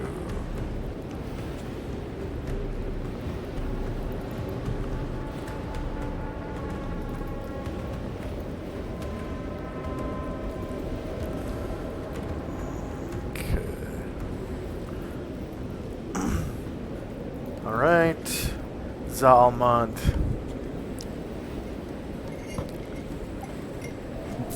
Towards the action. Get up to Musashi's side and attack.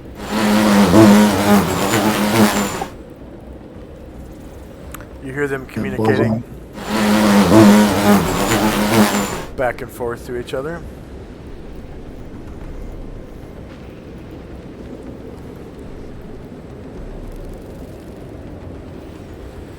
And so he was kind of facing in between Ryer and Musashi, but will now turn towards Musashi and Zalmond. He is shieldless, so negative 14 does beat a AC of 4, and you cause 17 damage with your sword to this Migo. It's still standing. Killing him. It's still. Oh, killing him. Okay. Go ahead and describe how you do so. He comes up, stabs him, cutting off one of the bat wings, and the sword digs deep into that fungus body. And he was just about to smash it in the head with his shield, but seeing it go down, wait with his shield. Okay. And they're kind of talking back and forth amongst each other.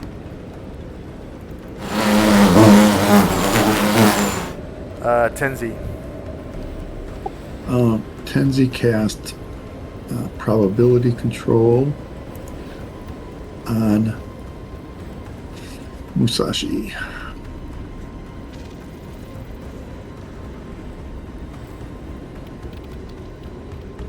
Okay,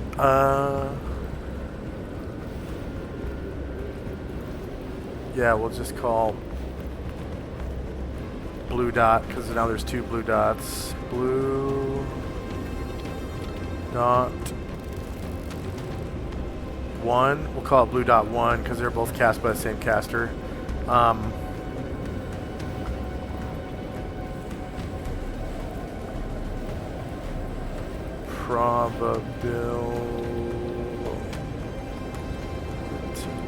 Control items.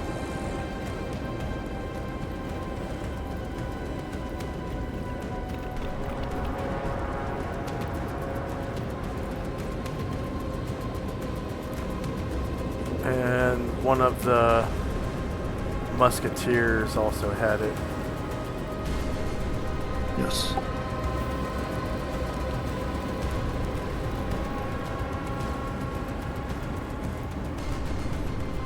Okay. And then, what level was probability control? 4th. So, Tenzi gets 400 points. Next up is Chai. Okay, Chai has Thalud fly her in. And she was actually able to see a bit of the action where she was at. So she is going to Sorry, I don't think you put the marker on, but one of these two Miko should be off balance. Like, I think one of these two. And, well, whichever one it is, Chaya is going to try and hit it with her, a staff. None of them made an attack. That was a psionic attack. Oh, okay. They're not off balance from that? You don't go off balance from psionics, no. Oh, okay. Okay, in that case, yeah, she'll fly in, and she's gonna go towards this one kind of by itself, and she's gonna try to attack that one with her staff. All right. And how much altitude do I have? Can I fly above him? Like, there's enough room in this room we have? The ceiling is about 10 feet high. No, because it's a large creature. There isn't enough room to fly above him. Okay. They're 8 feet tall, apparently. Yeah.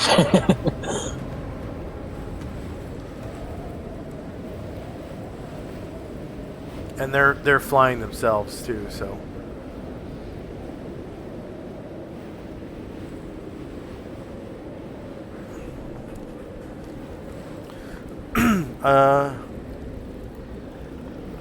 Okay, shield is 3 versus AC 4 hits, and you cause 4 damage, and then it gets a saving throw versus what? Paralyzation will be permanently paralyzed. Yeah. So minus 4 health. And then save versus paralyzation.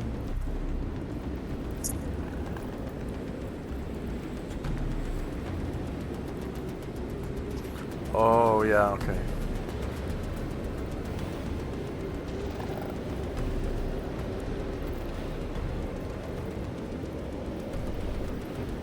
Okay, it saves. Okay. Okay, Musashi. Musashi steps over this fungus creature, comes up to the next one with a Ki shout. Swings at Katana.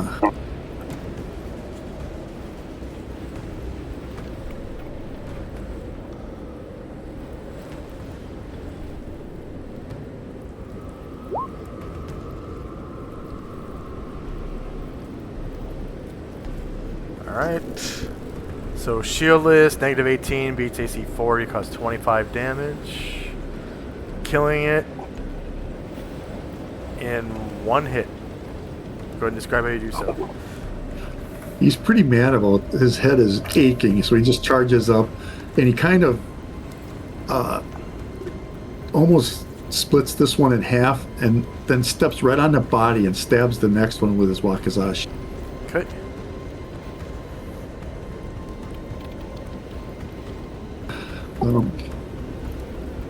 Attack.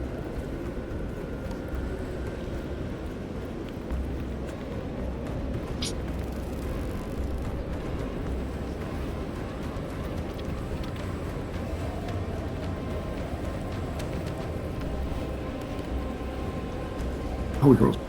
Oh, a 1. Oh. There goes his multiple attacks. Ashrail.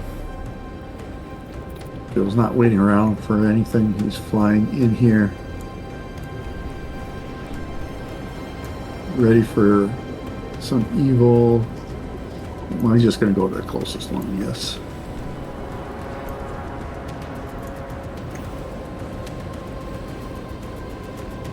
Katana with 2 hands.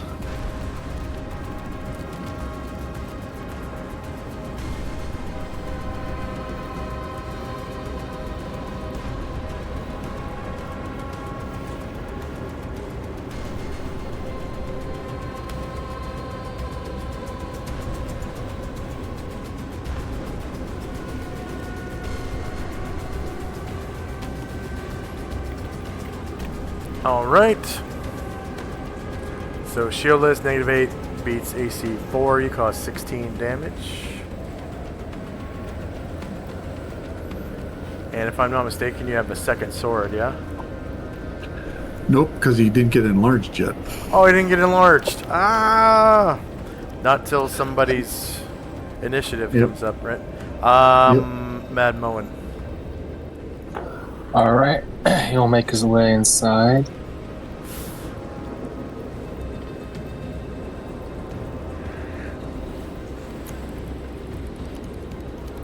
They're definitely chattering among themselves now.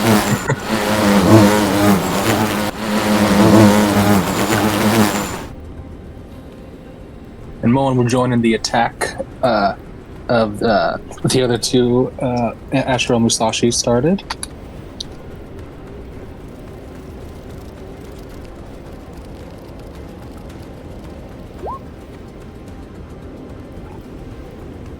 Okay, shieldless, negative 15, beats AC 4. Another 22 damage is going to kill him. Go ahead and describe. Alright. So, as this kind of front face is kind of towards Azrael, it just kind of brings Moen just kind of brings the axe right down on its back and splits it open. No.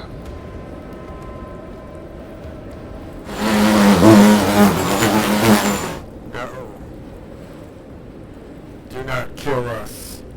Now you owe us a debt.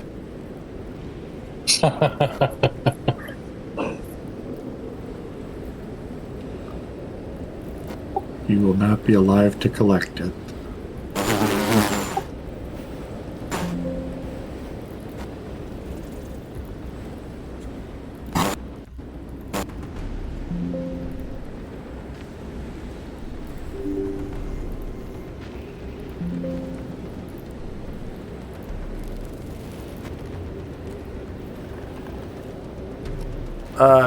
Next up is Wayland. And he...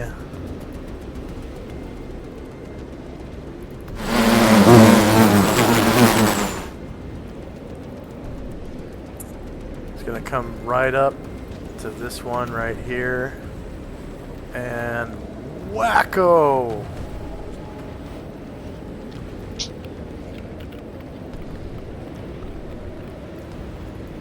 With his bastard sword. I don't think I specified one-handed or two-handed this.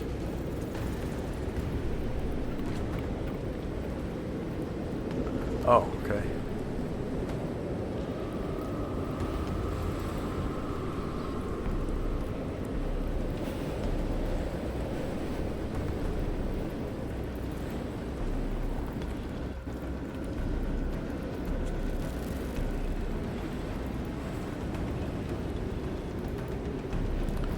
So this is one-handed.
Oh, he rolls a 1.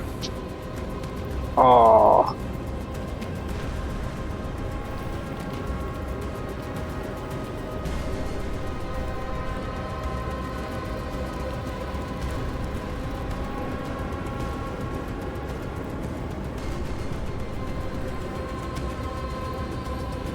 And Gargamon. So now you can see how strong Wayland is. Yeah, that's pretty good.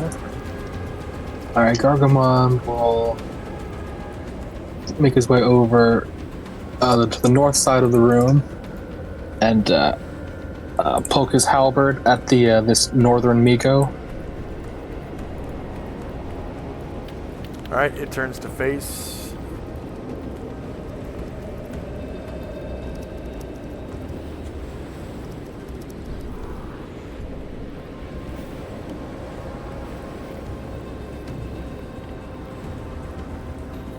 Okay, 0 versus AC 4 hits, and you cause 22 damage to it.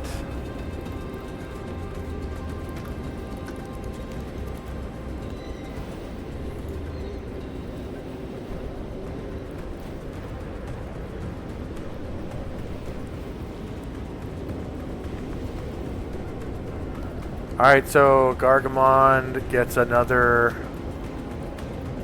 Actually, yeah.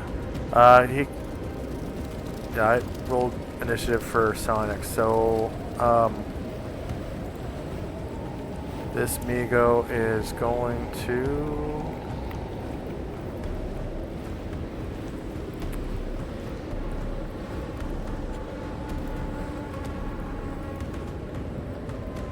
Mindfuck Gargamond. 90 feet, none, closed, 2 PSPs.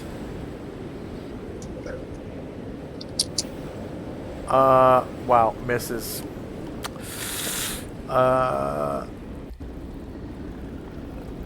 Yeah, 11 MAC or worse is not going to do it. So the other Migo by the window is actually going to try to mind thrust Chai-Yai. 90 Did feet. Chai hit it?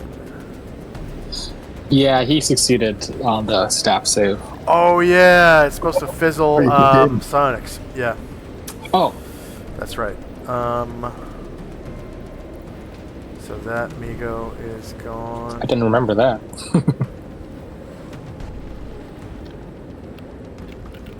So this Migo is missing 1 PSP instead of 2 because he failed. And then this one didn't even get to make his attack. Okay, next up is the Mighty Servant. Mighty Servant flies on in to back up Chai-Yai and starts punching this one in the corner. You have 12 hours of power. Alright. Here comes my right hand strike.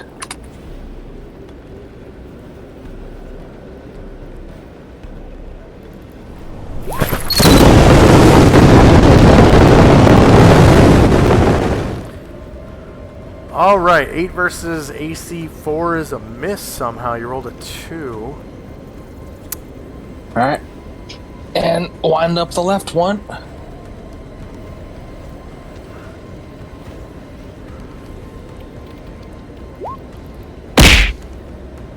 Two versus AC 4 hits. You cause 20 damage to that Migo. Delina. Lena will fly on the carpet until she can bite on Ashriel, which is right there, and she'll use the staff to cast Enlarge on him.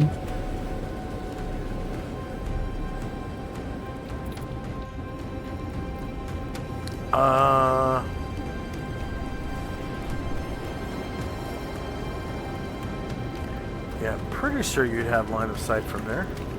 Yeah, I thought I did. That's Yes, you do. Okay, so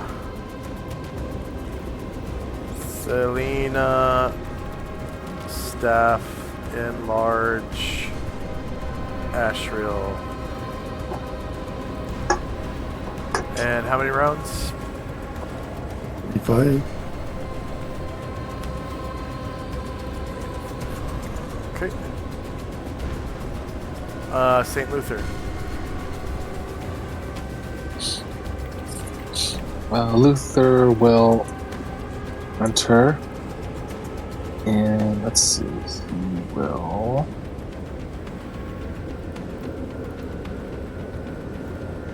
Yeah, he will.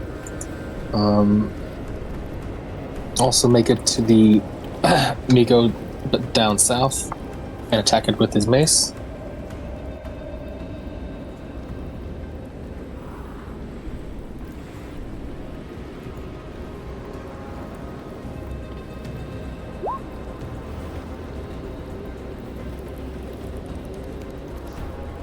-9 beats AC 40, cause 13 damage, killing him. Go ahead and describe. All right. The mace comes down on its weird head and kind of pops some of its antenna. All right.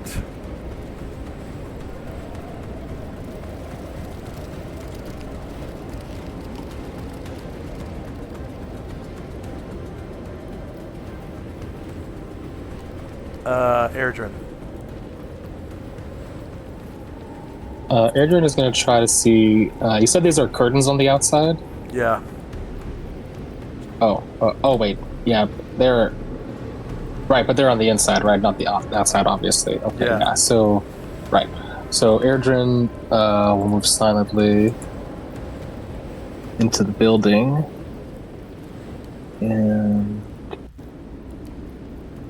Yeah, I think he will. Yeah, I'll stop there. There's one Migo, the one to the north, is not in melee. So I will try to. I don't think I will, but I'll try to make a backstab shot at him.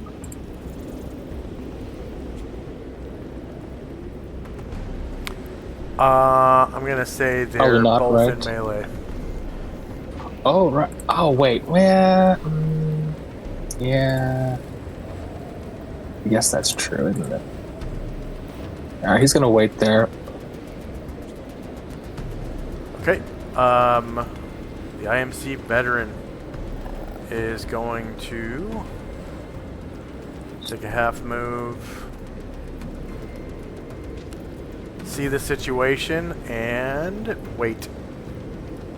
Because he wants to make a called shot at the end of the round. Ryer. Ryer. Let's see. I think he still has like 5 squares. Yeah, so he will take his last 5 feet of squares of movement and end up right in front of this one, but kind of give him his side and attack the one to the north. All right.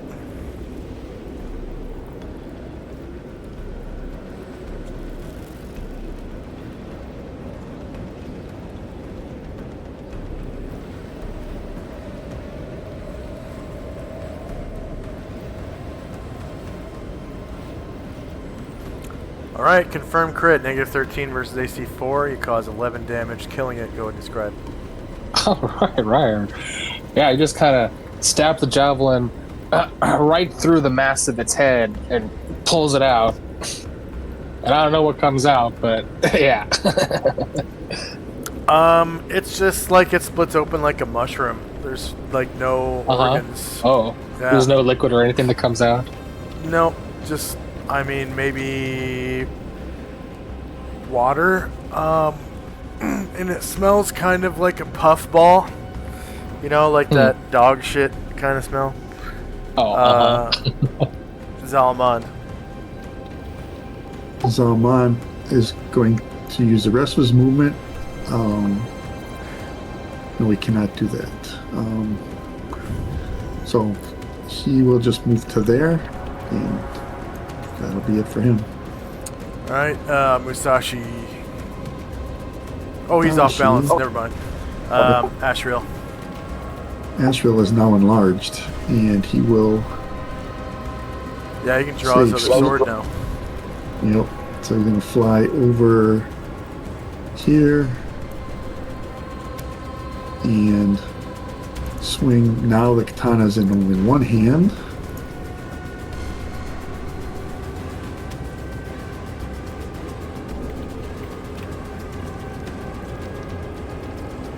I gotta redo that because I forgot the damage because he's enlarged.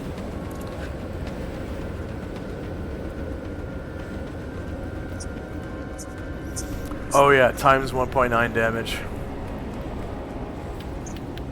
And it should have +2 to attack. One from Rally and one from Hero's Feast. He doesn't do Hero's Feast, so he only gets +1. Okay. Right. Alright, -4 beats AC 4. You cause 12 damage to that Migo. And he'll try to finish him with a little no dodge.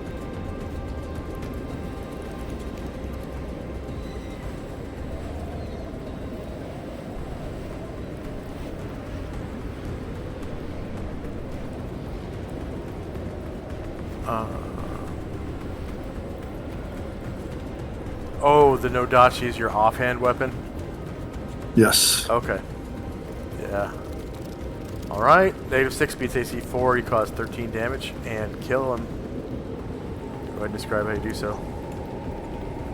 Brings that Nodachi down and severs one of those lobster-like claw things. Okay.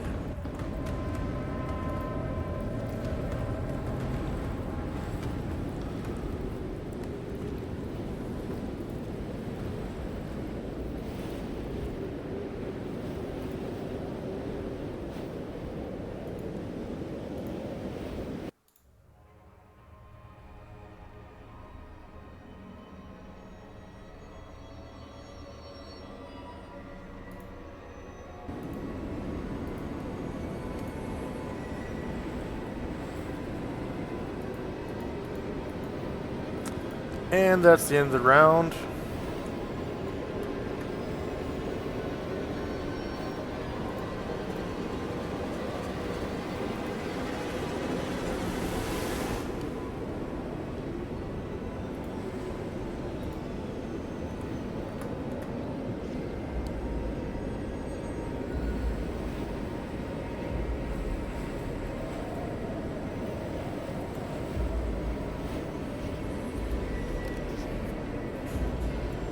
And time now is 7:05 a.m.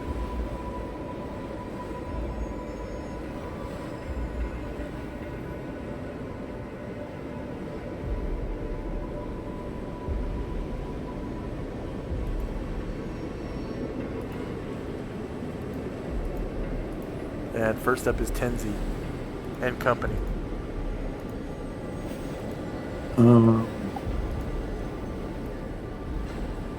Solynod flies her rug up to the door and then stops, gets off and rolls the rug up.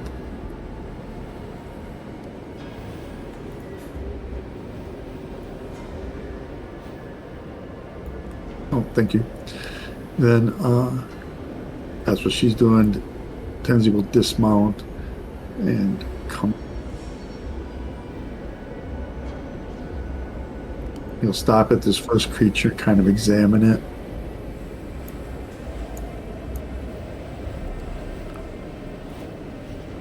Okay, go ahead and make a wisdom check, please. As your mind is blown by taking a look at this fungoid creature. Alright, you save yourself from wisdom damage. As you discover that these are in fact fungus creatures. When you open up the wounds, there's no blood inside, no organs.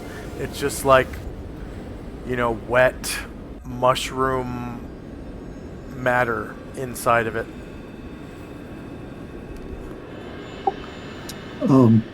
Does Asriel still detect evil? Yes.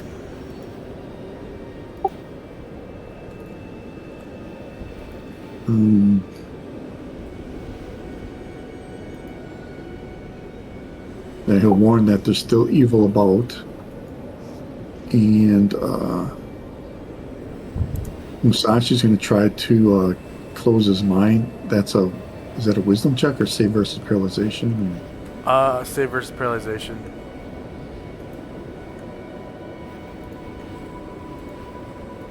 And then, does he get the +1 from Yesima's rally? Yeah.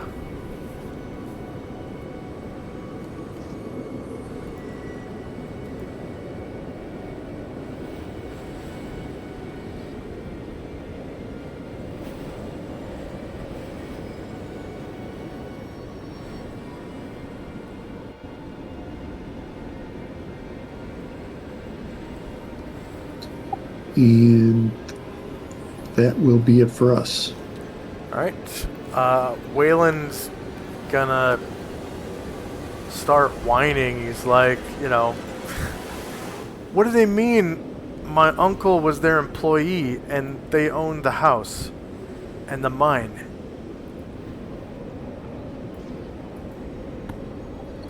Yeah, that's weird.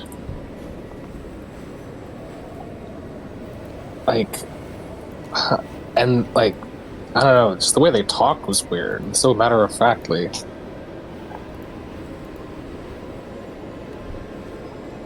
Cannot always listen to the lies of the evil, my children. Well, they admitted that, it sounds like, they claim ownership. Sounds like there's some more of them in that mine. I'd bet on it. But, yeah, we just started this house, so who knows what else is in here. Huh. We gotta clear them all out if there's any left. I don't like these guys accusing my uncle of being in cahoots with creatures of their caliber.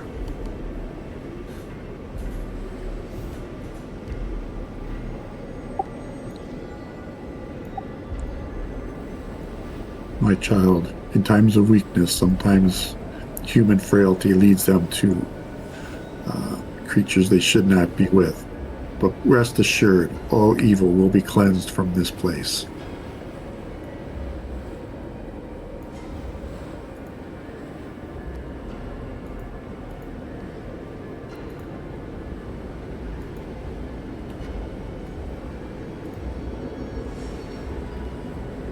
Alright, and next up is Shandrak.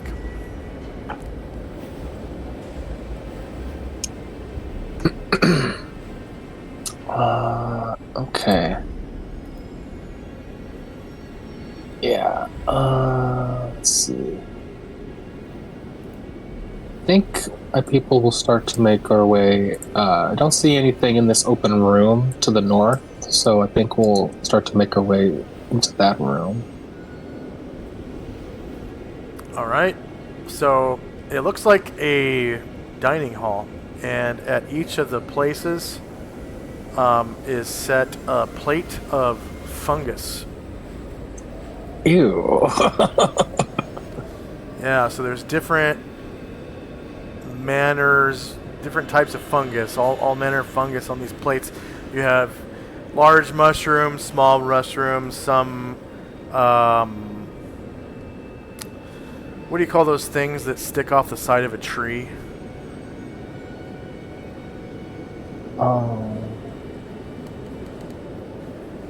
I don't know. I feel like there's more than one variety.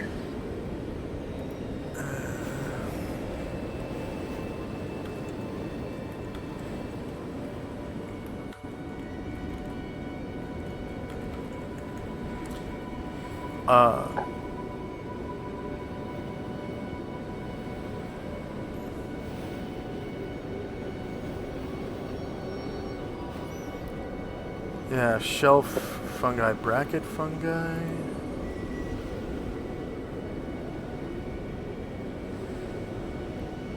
Oyster mushrooms.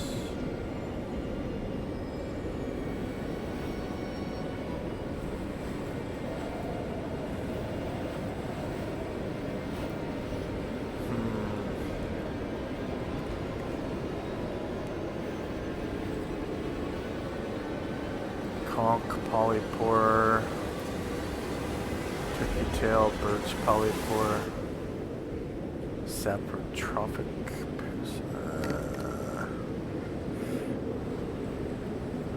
Yeah, I don't remember what they're called.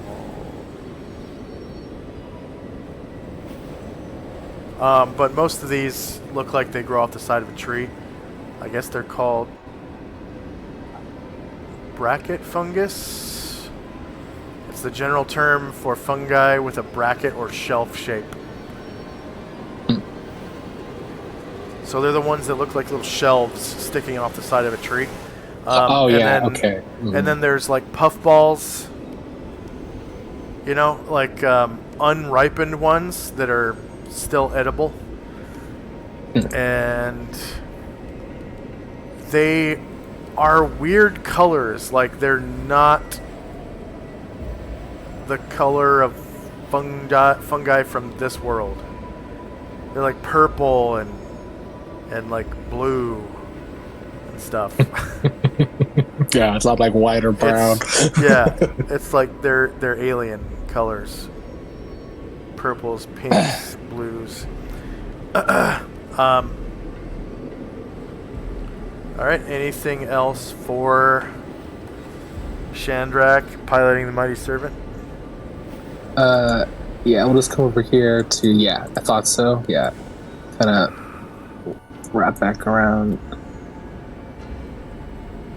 Yeah, and my Shandrak kind of turns to the Wayland the Mighty Servant and says, yeah, it does look like these things have been here a while. They've made it them home. They got a whole set up here in the dining hall, but I wouldn't eat any of it.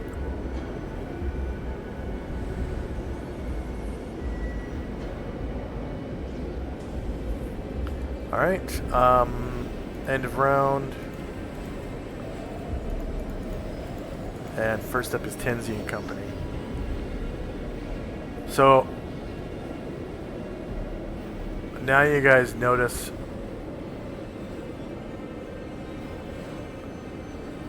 some of the paintings where you weren't really paying attention before. Like this one is definitely Castle Downs.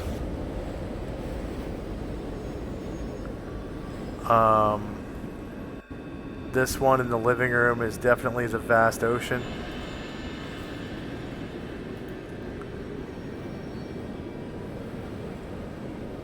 Oh, and then here's an actual... Oh, you guys weren't there. So this is a picture of Castle Rommel right here. Behind you.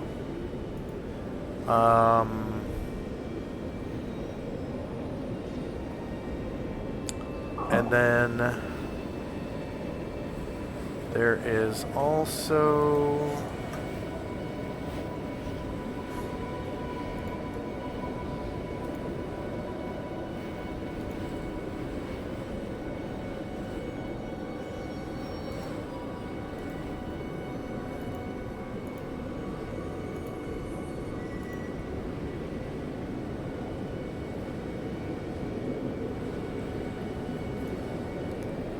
Right back here is a painting of Gronar.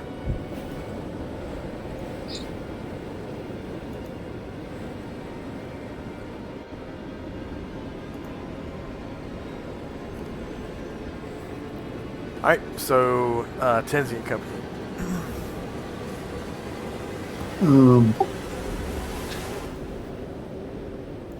Astral is going to go up to this door in the dining room and see if there's evil beyond the door. See if there's what? There's evil beyond the door. Oh, I don't think it's supposed to be. Well, no, he doesn't. He doesn't sense anything out that way. That's Okay.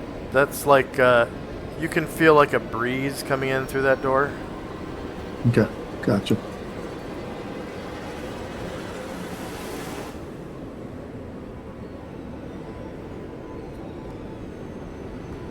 Anything else for Tenzi? Yeah, I'm just going to move some people up behind Shandrak, and that's it. Okay. Wayland and the veteran kind of stand right down here at the bottom of these stairs, and the veteran points his rifle up, kind of guarding the stairwell.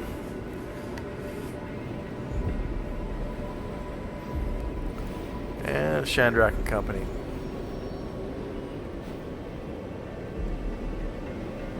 Okay. Let's see. Oh, yeah. Airdrin will He's gonna move silently to the end of the hall to the north.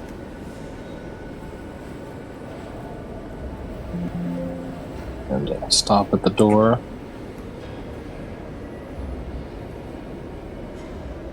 And Erdrin will, he's gonna try to listen at the door to the end of the north hall.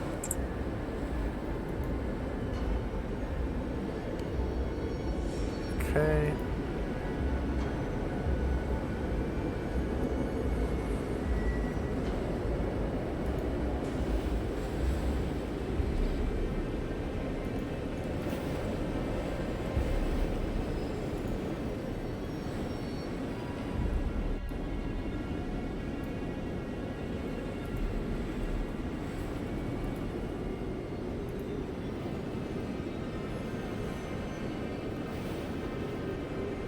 All right.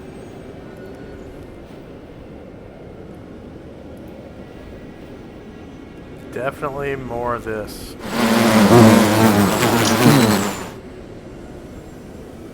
Okay.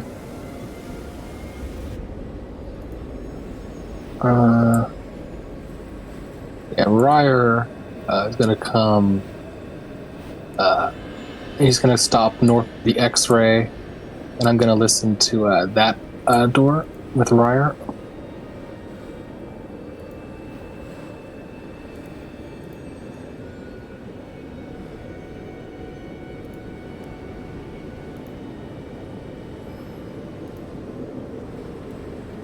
He hears some kind of speech he's never heard before. 3 creatures talking to each other in a foreign language. Okay. But it sounds much more like a normal language. That doesn't sound anything like the buzzing. Not a buzzing, no. Okay.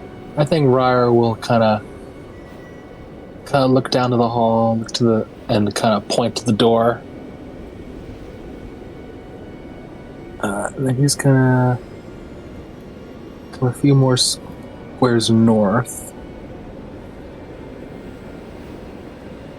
and Gargamond will come up, and he'll try the door. Hello. And inside you see 3 creatures.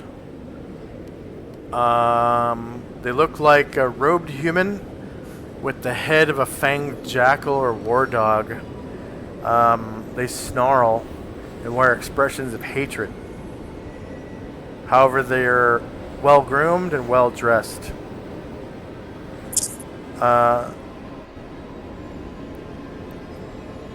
And one of them turns to you, Gargamond, and says,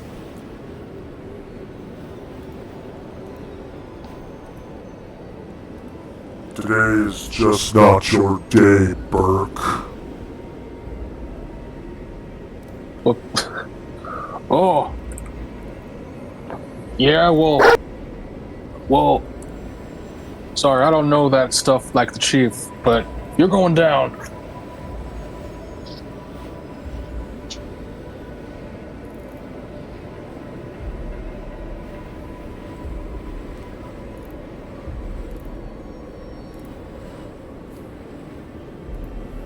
and we might have time for the first round. So, yep, initiative phase.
And who needs multiple attacks? One for Moen, two for Argamond. One for Ashriel, two for Musashi, and one for Zalman.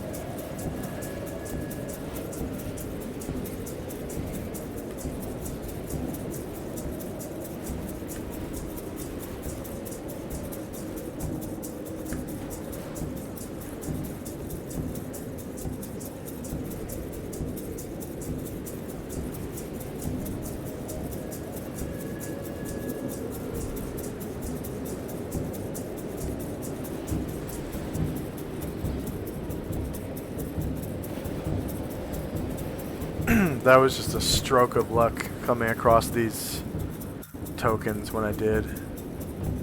I remember that. I was like, oh my god, that looks exactly like an Arcanoloth.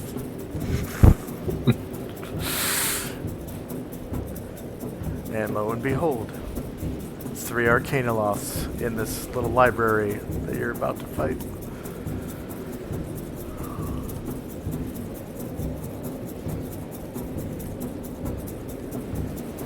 Alright, is anyone still rolling? I am. Okay. Yeah, same.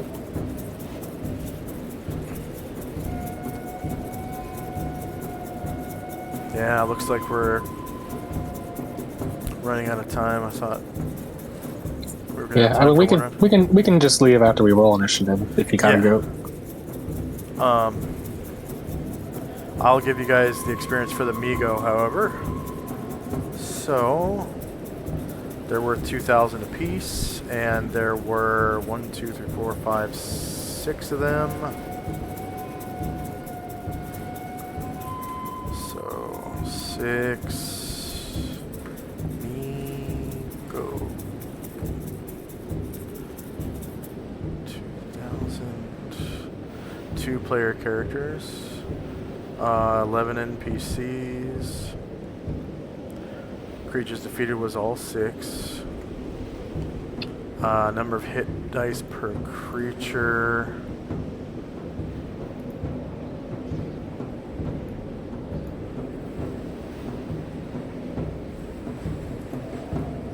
So there are 5 hit dice. Number of warriors and bards in the party was only 6.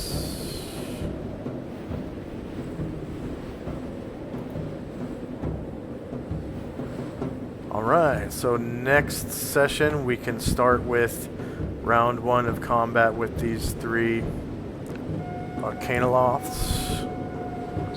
And continue this weird house dungeon.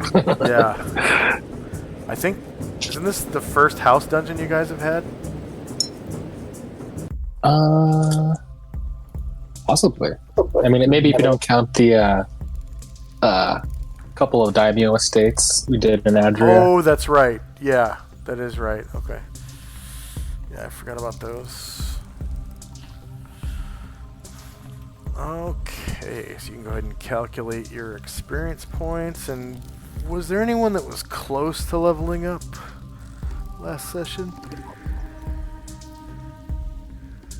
Argamon's relatively close, but I think it's still like 10k. Oh, I know that feeling. My Warlock on Friday nights is like 10k away from getting to level 7, I think. It's a 2nd edition Warlock, so he's got like a bunch Oh, nice. of That's Iune 5th level spells, right? 7th level's 4th level spells. 4. But right, yeah. So 2nd edition Warlocks are different than 5th edition Warlocks. They do have a sponsor that's like some evil creature or whatever. But it isn't magic power that they're given by their sponsor, like, you know, Painful Blast and stuff like that. It's magical items. And you get to pick which magical items it is from a very limited list but one of those items is Eun stones. Nice. And so, some of the Eun stones give you extra spell slots and like extra intelligence or extra, armor class or whatever. And so he has like 4 extra spell slots from Eun stones. Oh, nice. Like +1 intelligence from Eun stones. So it's and then he has a ring of invisibility. Nice. So he kind of made out like a bandit from that, because when he was level 1, he had like 5 spell slots instead of just 1.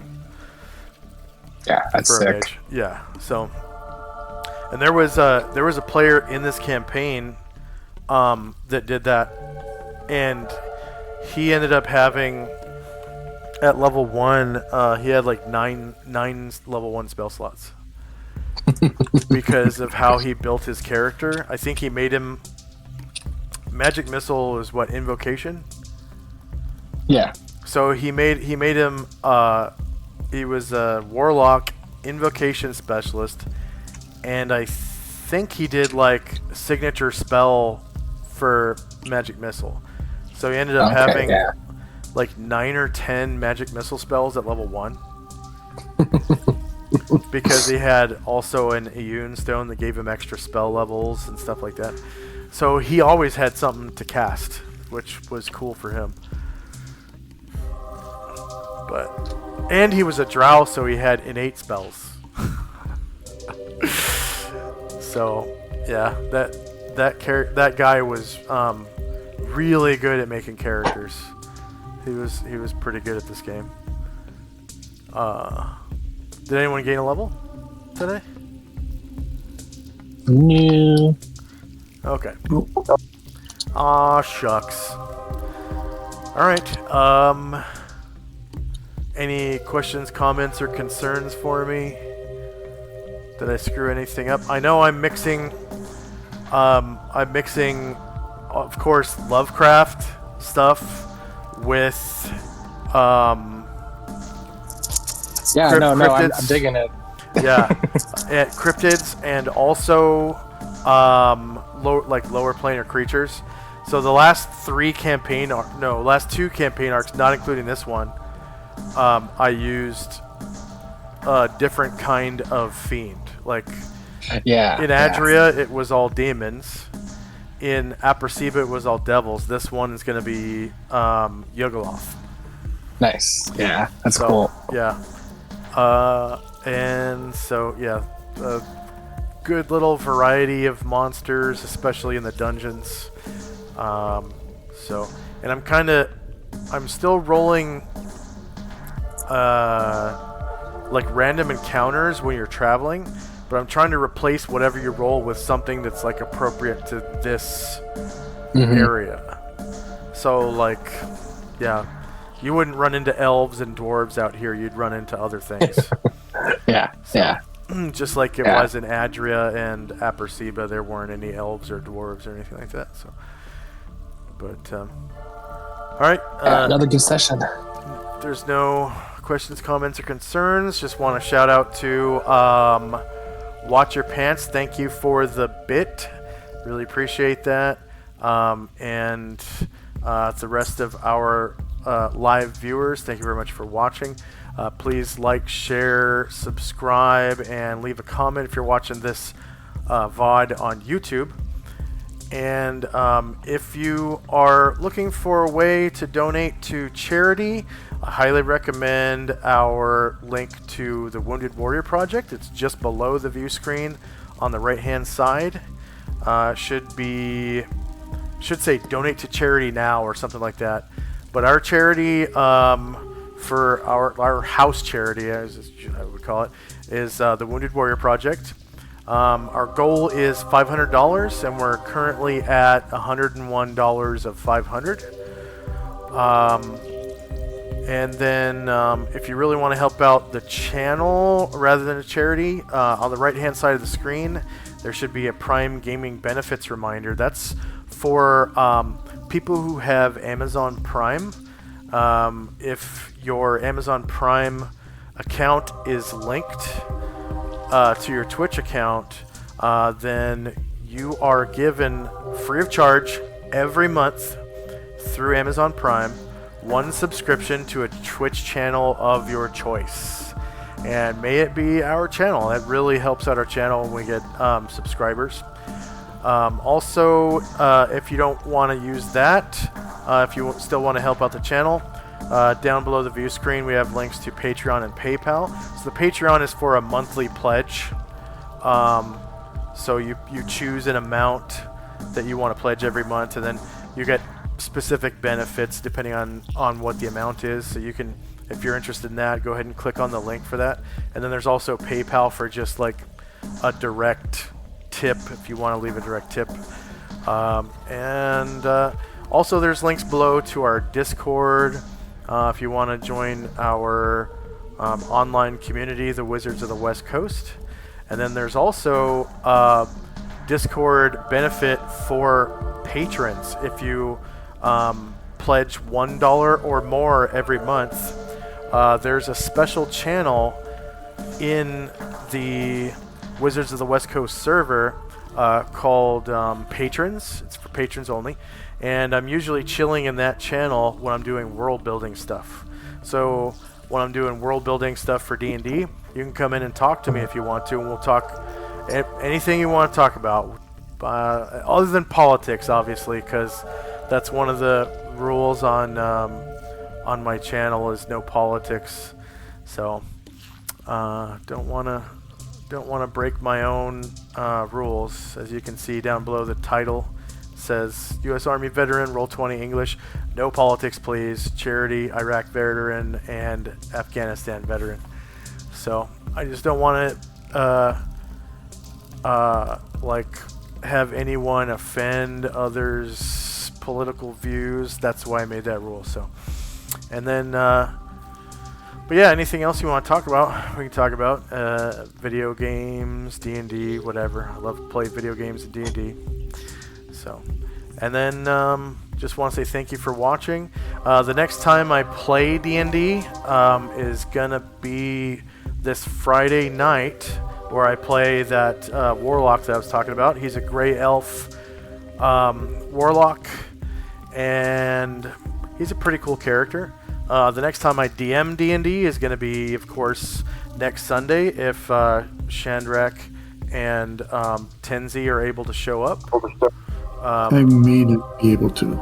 Okay. I put it in the absences already. Oh, okay. Right. So I guess I'll schedule a session, but if one of you guys isn't here, then I'll do a one-shot for the other. Sounds good.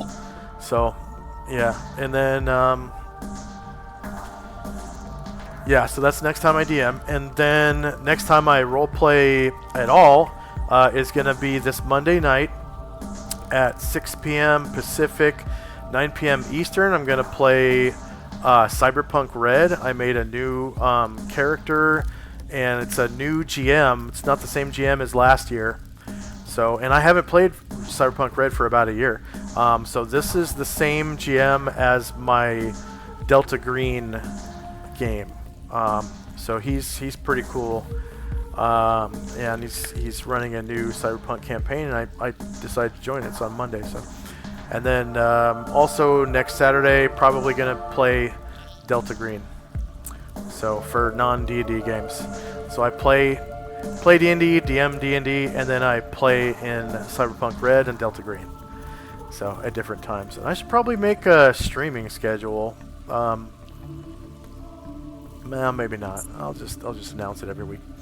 Okay. So I hope you enjoyed, and maybe we should try to raid into somebody. I haven't raided into anybody in forever.